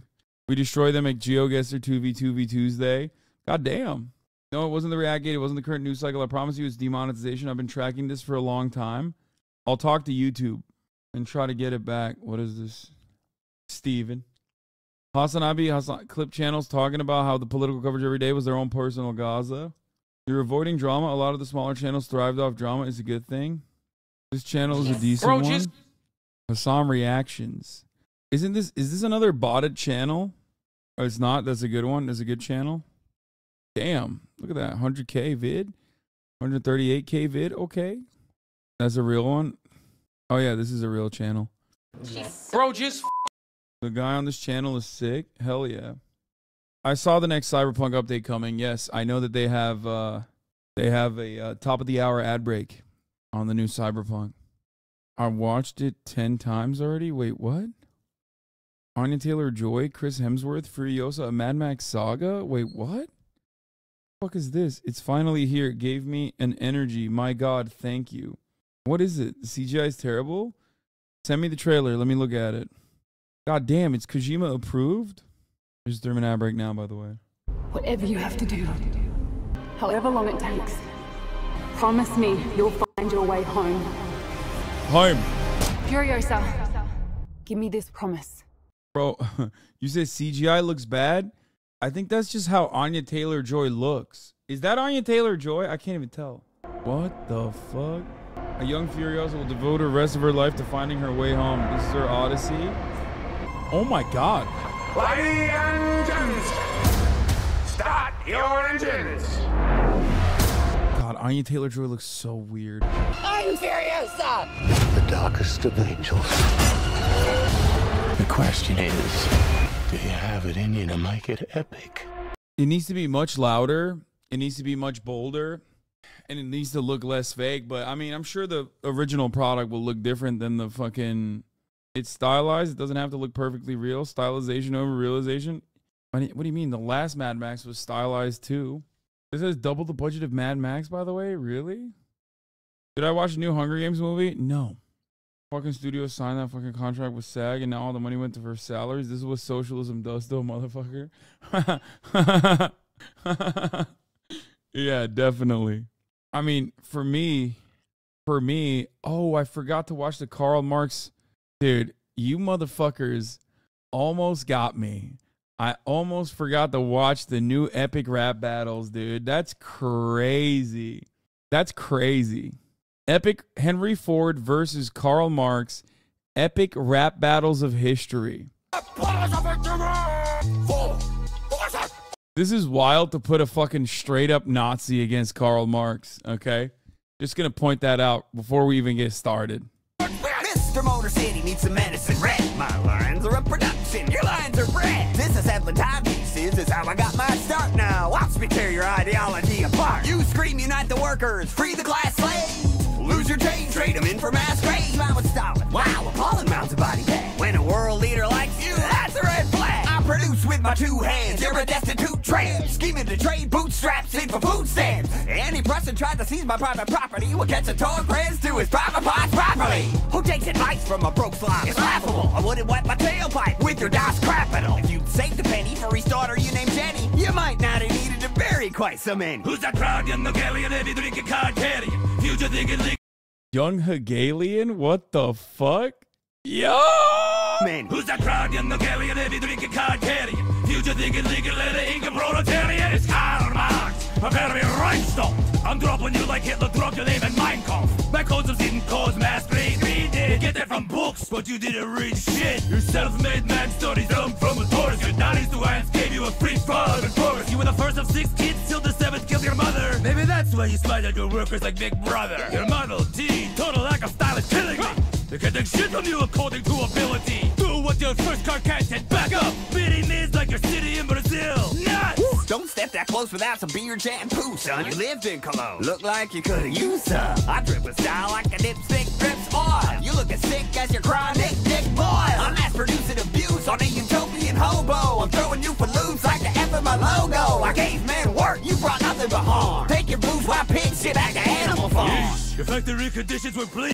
Scientific Marxism is done. Is over. Crab the machine, cranking out 4 severed fingers a week. You controlled what employees could think, drink, and eat. And when they marched for better wages, shot them dead in the street. In truth, what you produced were alienated working men who would clock into Detroit and lose themselves like Eminem. And now your Great Lakes State ain't exactly a great sight. You were West of Michigan and Flint's water bites. You griped about oppression, don't leave me impressed. You're not hot, Carl, that's just shit on your chest. But Amanda State left, she got an awful lot to say. I pay you $5 a day to go away. Your buddy Engels bankrolled you with this textile bill. I guess the capitalists are cool when they're paying your bills. You're a hypocrite, a nitwit is love with substance issues. Step off your soapbox, take the soap with you. Look, dummy, shedding money is the communist vision. Engels Bank was the crank that got the revolution spinning. We gave everything to see the common people advance. I'm so down with the cause, I even pawned my own pants. You grew so out of touch, you sabotaged your only kid. It's a stomach cancer, showed more love than you did. So congrats, your legacy is in ashes. Remembered as the fascist sympathizing cause of climate change and car crashes. From your newspaper to your Nazi factory, cross the pond. Frankly, Hank, it's clear as which side you are on. This battle's been applauded like that hemorrhage in your head. I leave a floor as expected, found on road dead. Damn, dude, Marx cooked him. Marx W, dude, it's over. Dude, signups for communism is going through the roof, dude. It's done. It's over. I'm shocked that I wonder who wrote the lines for Marx, because like they obviously he even hit him with the Ford found on the road dead. Did he say Auschwitz side are you on? No, I mean, dude, Epic Rap Battles literally did they did a Hitler one, dude. They were crazy. They were crazy back in the day, okay? Put some respect on the white boys. Epic Lloyd read a bunch of Marx for this. Ron DeSantis about to ban ERB from Florida schools. Hitler unironically cleared Darth Vader Lamau. Oh my God. Yeah, they used to make a lot of Hitler ones, I remember. I mean, this one is just, you know, Carl won. Let's be real. I might be a little biased, but yeah, here it is. Hitler versus Vader. It's a trilogy. This is number 2. Where's number 1? Translated? Please stop. You know what you're doing. Where's the number 1 one? Search bars at the top, bro. Ninja Turtles versus Renaissance artist Slap. Ludwig said Lenin sounded like your stream. The greatest compliment anyone could ever give me. Dracule Flow 4. I want to thank you in advance for gaming like you promised. I love that motherfuckers are like they're saying ahead of time like, oh, thank you for gaming like you promised. First of all, I didn't promise gaming today. What I did promise, however, was okay, buddy, which I did do. So I promises made, promises kept on that front. So I don't want to fucking hear nothing from you. Okay. However, as you may have noticed, I am fucking wide awake. So as the audience hemorrhages forward from this moment on, we will play some Alan Wake. Don't worry. Promises made, promises kept, baby. Okay. But before I do that, I have to pee. Oops. Hit the wrong one. I'm gonna pee first. You coming to pee too? Ugh. Okay, time to shit my freaking pants. What was I doing? I don't remember any of this shit. I'm wide awake, but how do we pull out the GAT? Chat, how do I pull out the GAT again? I felt another surge from the lamp. Oh. I could use it again. The glow in the lamp went out, shifting the light in the room. There it is. The light carved out something new from the darkness. Pulled out the GAT. Oh, come on. It's so dark. What the fuck? Oh, shit. Is there anything in here? No, I don't think so. Does this game suck? No, it's actually really good. It's actually a lot of fun and really good. Oh, shit, this part gets really scary. Shut the fuck up. Are you serious? Don't fucking say that. What are you game with Will? Just wondering. Well, I'm not playing a fucking multiplayer game right now. I promised Chad that I would play Alan Woke. Yes, Chad has talked about how this is connected to the... What the fuck? Chad has talked about how this is connected to control, yes. The dark place wants to drown me. I'm losing myself. I have to fight it. I have to remember the clicker, the light switch. I lost it, but I have the lamp now. The lamp the switch was cut from. This place is a nightmare. Not real, and yet more real than anything. The danger So and the horror meta. are real. It feeds off my mind, twisting whatever it takes into psychotic reality. I'm trapped here. I write to escape. I've tried this many times, written countless stories, forgotten how many. I keep failing, but I must keep trying. I use the story to dive deeper. Every word I write is a step forward on this spiral of the darkness. I dive to the body to find the answer, the map, and the key, and the compass. It's combined to form a door leading out. But how do you open a door that's not a door? At the bottom of an ocean, that's not an ocean. And a lake, that's not a lake. He's looking at him like, damn, bro, you're cringe as fuck. Wait, I was this close to the end of this part? Oh my god, what kind of jams is he gonna play now? Okay, this part's actually, this song doesn't sound as bad. This one's kind of a bop. The other one is Christian rock, straight doo-doo, straight dookie on him. I can see you there, but you don't see me anywhere. I'm right in front of you, I'm right here on this winding road. What are you looking at? Is it your face on a pane of glass? 'Cause somehow this window becomes a trap on this winding road. Will it ever let me go? Forever I am fading to black.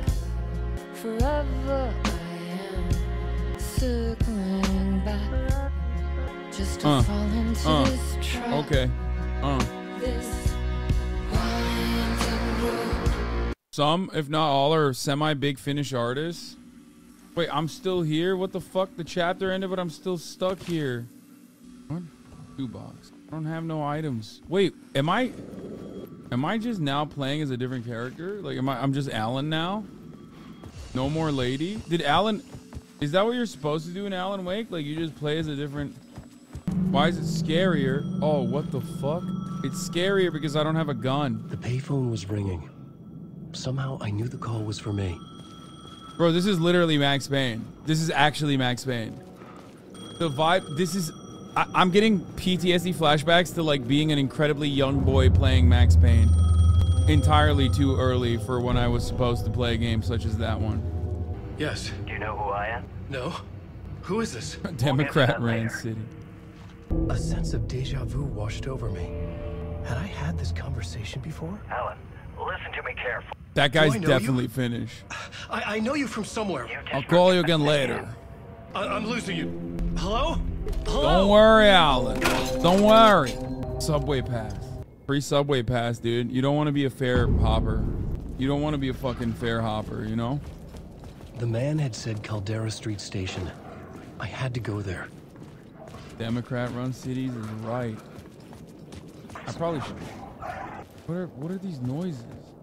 Oh, Caldera Street Station is to the right. I guess I'm supposed to be following the noises. The Caldera Street Station sign was there, but the entrance was missing. I had to make it appear.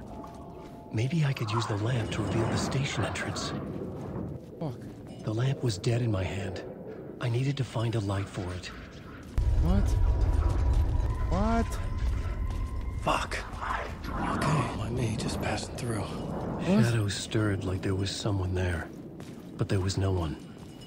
I wanted to keep it that way. Bro, where the fuck do I get the... I don't want to walk around. I'm scared. Where do I get the light? Where do I get the light, chat? What is happening? Oh, maybe in here? Did I get a light? No. Okay, I'm not going in there. It's too dark. Bro, this is scary as hell. Hello? Is there anybody in there? No, there's no halal cart vendor here for me to harass racistly. Charge your lamp with another light source? Yeah, easy for you to say. Where the fuck are the light sources? Is that a light source? I mean, there's a homie right there. Bright white lights. Dude, I went there. It won't let me charge. It says no charge. I went to the flashing lamp. Look. What's that noise? It won't let me get closer. And when I hit X, it says no charging. Is that the light up there? That steady light? Fuck, I'm so scared. Oh, God. Oh, no. There's a dude there. Dude right there in the shadow. Oh, there's a bright light up there. Oops. Maybe that's where I charge it? What is this? Writing on a typewriter, Hasan had returned to the very source of terror inside him, Max Payne. As a child, Hasan had suffered psychic damage from the title, too mature for the young boy. It was through Alan Wake 2 that he would finally confront his fear of spooky things. Could he conquer that fear and welling panic within himself? I rose into the darkness, and the darkness became me. With Kaya by my side, I thought maybe I could accomplish such tasks. Except, Hasan saw a TV on the corner. ADHD. Honestly, it just seems like I'm There was schizo. a light at the end of the alley ahead. Like, it just feels like I'm just schizophrenic. And I think I'm like, I'm writing shit. Writing television. Oh, it's the movie. The TV. And then I write shit, and then it turns real. What the fuck? Another dark shadow in the corner. In the corner of my eye. I think to myself, why am I still playing this game? Is this the way it was on the page? What the hell? Oh, hey.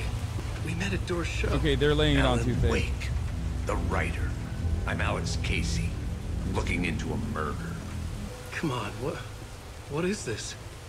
There's a piece of evidence, a manuscript of a novel. You wouldn't know anything about it? A manuscript?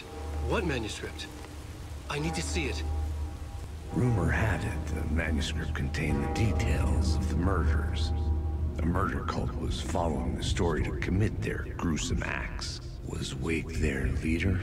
Had he written it? How far would he go to create a perfect work of art? Or would he be the next victim? Stay here. No, wait! I need a gun! No chance. What the fuck? Bro, ain't no way am I going in there right after he fucking died with a gun in his goddamn hand. Get the fuck out of here, dude. Another byproduct of Democrats making crime legal. Fuck. Casey! Damn it. Oh. I remember dying in this alley in a dream I had. Killing me here. Loop by loop. You're not gonna get what you want. You think you know. You know shit. You don't really want to know. What? You're gonna get what's coming to you. This was an echo of the books I had written for years. Picking up Casey's gun felt like I was assuming the role of the detective. Oh, come on, brother. Now? Really? No, strap acquired is not good. It's not good. Strap acquired implies It was death locked from the other side. Dude, I know what this is. I got a fucking flashlight and a gun. You know what that means. That means shit's about to get way more scary. Like at least 12% scarier. Which, when you think about it, doesn't sound like it's that much scarier, but it's 112%. You know what I mean? I had a light now. I needed to get back to the subway station entrance. Wait, he's gone. So in this universe, he's not here. In the other universe, he's there. It's multiverse. I know what this is. This part isn't scary at all. You should let your guard down. Fuck no. With the alley in darkness now, restless shadows block my way. Okay, I'm just gonna back away. It's all good, boys. Have fun. Whoa, what the fuck was that? What is happening? Bro, chill, chill, chill. Bro, they're coming at me. What was that? What? What the fuck was that? Did I get him or did I not get him? Wait, what is... Dude, I'm so tense. I'm so tense. I'm just gonna sit under this cardboard box, bro. Can I open this door now? I don't think I should be following these fucking arrows. I'm not gonna lie. I feel like this is always a bad idea. No. Some shadows are real, some are fake. Okay. What the hell? There was something hidden here. Light would reveal it. A phrase repeated over and over. The words resonated with meaning. Had I written this? Words of fix. What? Wellness retreat increases maximum health by 50%. Wheels within wheels restores 50% of max wealth. Oh my god, why don't you fucking write yourself all the words, dumbass? What the hell is this? Just write it all. Just fucking give myself a god ray right now. God, he's so dumb for not doing this. In the dark, miles apart, made a promise that I'm coming out alive. Raging heart went too far. I will never lose myself again. I was calling you. Did you hear me? I lost my way. I lost my way. I was trapped in a thing with no escape. Nightmares taking me over. Now I'm wide awake. Now I'm wide awake. I was like a million times. The waves I break. Nightmares finally over. Now I'm wide awake. Now I'm wide awake. Okay. What the fuck is this? Uh-oh. Oh. I just got you baited. I was unironically singing this shit the other day. Thanks, Hasan. No, me too. Me too. It got stuck in my head. Dude, stop! Stop! Stop! Don't come at me, man. Don't do it, man. Bro, what am I supposed to do? Come on, chat, just tell me what's happening. Like, what am I supposed to shoot them? What am I doing? I don't like that. I don't like this at all. I don't like the uncertainty. I don't like not knowing. I'm afraid of the shadows, okay? Yeah, go ahead. Make fun of me. Okay, I'm running through it. Fuck it. YOLO. Shut the fuck up. Shut up. Fuck. That's just a shadow. Oh, that's a face. Oh, I'm wide awake. Oh, what the fuck? I'm wide awake, bitch. Faded out. They didn't. They were trying to stop me. Shadows faded out until they didn't. I could fight back.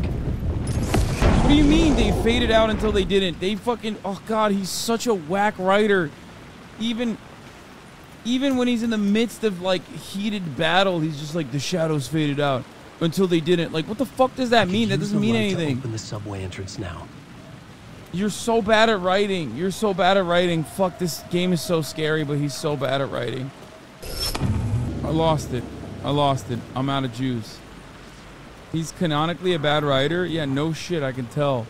First of all, if he was a fucking good writer, he would write himself some bitches, number one. Number two, he would write himself a weapon. Number three, he would write himself out of the situation. It's that easy.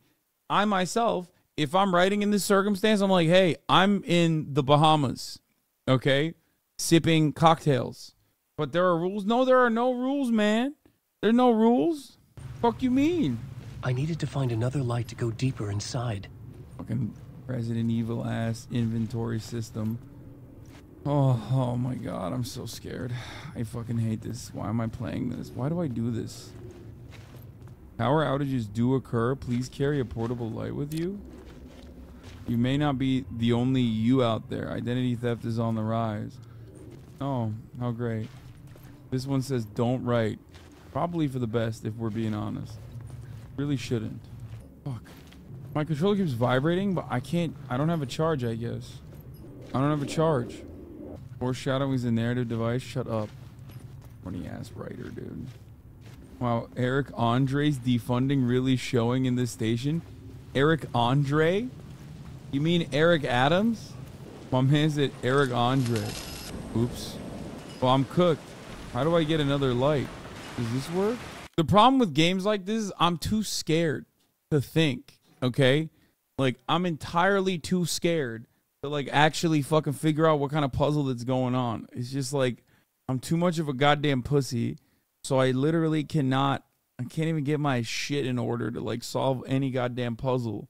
Why can't I get permalite? You know what I mean? Oh, shit. We used to be a fucking country, man. We used to have a city. This is what happens when all of those fucking fair hoppers hop fairs, chat. Do you understand? Find what? Find me some bitches. Yeah, a lot of you are like, oh, fair hopping should be legal. Like, fairs should be free. Well, there you go. This is what happens. Not even once, dude. That's why I never fair hop. You die here. Okay, good to know. I'm going to stop reading the graffiti now because it's freaking me out. Don't write. Like, the world is trying to tell me something. Nightmare's finally over. I'm wide awake, but I'm not. Find Alice. Who the fuck is Alice? Death in 40 seconds? I know. Bro, chill. Don't even come at me, bro, Chacho. Don't even fucking do that shit to me. Wait, you didn't even have to smoke. What? Am I just wasting my fucking... I'm wasting all my shit, aren't I? There's nothing even in here. What the hell? Guns are illegal in New York City. Hassan, please turn yourself in. Brother, I promise you, if I could, I would. Like, I would turn myself in right now. Oh, come on. I don't want to go down there. Turn back around. You missed the ladder. I don't want to go up. You die here. What is that? Align the echo by approaching it from a specific angle? Oh. I'd written books about Alex Casey for years. Something lingered here. A line from a half-forgotten story. Did I align it? Rain wash away the sins of this city. But some sins, the evidence of the crimes committed, could never be erased. Not by the rain. Out of therapy from Dr. Jack Daniels. It remained bruises under my skin like tattoos. Bruises in my soul. Scar tissue on my heart. The rain never stopped falling. And I never stopped drinking. Wake. What? Where? Is he on me? What the fuck? I heard a shadow man. I heard a shadow man again. Wake. What do you want? Are they friendly or not? Fuck. Most shadows are neutral. Only fight if they fight you. Some of them are, some of them aren't. Fuck, dude. The nightmare is finally over is not... What do you want, man? Stop saying my fucking name. Okay, there's definitely a shadow in here that's menacing. Like that one, probably. Bitch. Turn off your flashlight to avoid getting seen by them? You're out of your fucking mind, dude. Definitely just gooning in a corner. Ooh, there's a light in here. Oh, hell yeah. Quick save time. Bro, they can't come in here, can they? What the fuck? Why am I hearing shit? Where mama at? Where mama at? Bitch. Where mama at? Oh, someone's humming. That's menacing. Unless it's the toilet guy. Toilet guy, right? Janitor. What was his name? Heat? Yeah, it is. Hello. Oh. Hey, Alan. You snuck up on me. What? Sorry. Have we met? Memory problems again, huh? Yeah, we've met. Tim Breaker. We've shared notes. Hey, I've made some progress on the map if you want to take a look. I still haven't found my mystery man, though. You're making a map? Trying to. It's hard to map a dream, though. I keep ending up in unexpected places. I find interesting things like those strange markings that react to the light, but never the one thing that I'm looking for. Feel free to check the map out. Oh, I've been stockpiling supplies while I poke around. If you find a stash, take anything you need. I appreciate the help. Be careful, don't attack the neutral ones. They will jump out of the game and attack you in real life. Okay, bro, good one. Who's this mystery man? Oh, it wouldn't be much of a mystery if I knew. All I have is a name. Alan Wake. Warland Dorr. The talk show host? No. No, that doesn't sound like him. The guy has many disguises, but a talk show host? I'll keep looking. ACAB includes Dream Crop, Zero this fool. Bro, I'm a cop. I'm Saga. I'm Sage. Or Saga, whatever. Oh, dude. You found a lot of stuff, man. Good job. Congratulations, dumbass cop. You see this shit? That's what you found? This? What's in here, bro? Huh? What the fuck is in here, bro? Dumbass. Let me look at this fucking man. Oh, that's my crazy wall. I'm just trying to make sense of things. Don't judge me. I'll trade you walls any day. Facts, missing time, no memory until now. Have I always ended up here? Will I forget when I get out? Abducted, aliens, doors, UFOs, polyhedrons, dreams. Me, but not me. Others I know, yet they are different. The redheaded woman. Remember, I was at the morgue. I was about to give the FBI evidence to the FBI. Door transported me here to this dream reality. Why? Wait, what the fuck? So I guess he's cognizant of the fact that he was transported to this dream universe. Where's the manuscript, homie? Come on. This looks like a pretty affordable apartment. This is the most affordable apartment you can get in New York City. See you around, Alan. Try shooting him? I can't. This game doesn't let you shoot NPCs. I've tried, trust me. Oh, I've tried. Does he have something in his hand? Bro, this game does make you into a cop, honestly. I'm like literally constantly checking to see if he has a weapon. Does he have a weapon? He's gonna have to fuck me up, right? That's crazy that none of them fuck me up. I think it's luring me with a false sense of security. And then it's gonna jump me in a moment when I'm in my weakest. If he holds anything shining, let him shoot him.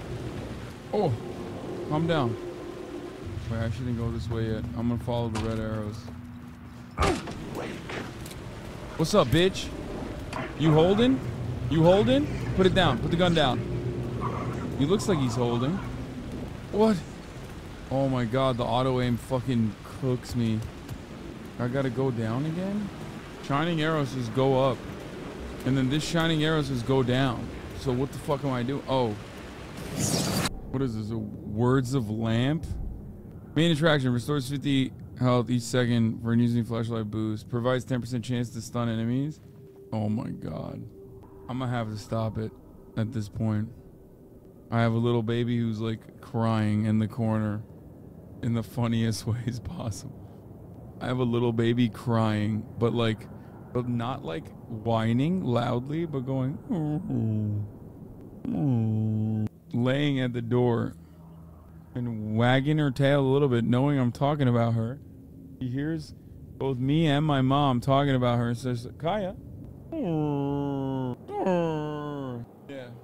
She gets bored when I'm not paying attention to her after a 9-hour session. Austin is not house trained. Say tuna in English accent. Tuna. Okay, which one should I get? Main attraction? In the headlights or Lucky Strike? She craves the mulch. You guys are fucking nasty. Nightmares finally over. Now I'm wide awake. Now I'm wide awake. Dun dun dun dun dun dun dun dun. Anyway, ladies and gentlemen, boys, girls, and MBs, it's been another wonderful banger stream. Hope you guys enjoyed it. I'll go hang out with my family and with Kaya. And that's it.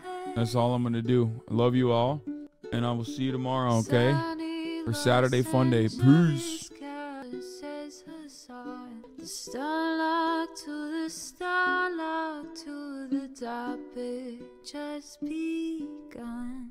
There is again a sun is streaming, a sun is streaming. There is again a sun is streaming, a sun is streaming. Reviewing the P.O. box, Uncle Uger's face. Sudden discord at your Great names take embrace. Tiny Bernie Sanders, LGBTQ Air Force. The whole left at your fingertips, on at your door. H3 crowded debate, the Young Turks online show. 3 full fucking years of this, plenty more to go. 90-day fiance, talks of champagne bourgeoisie.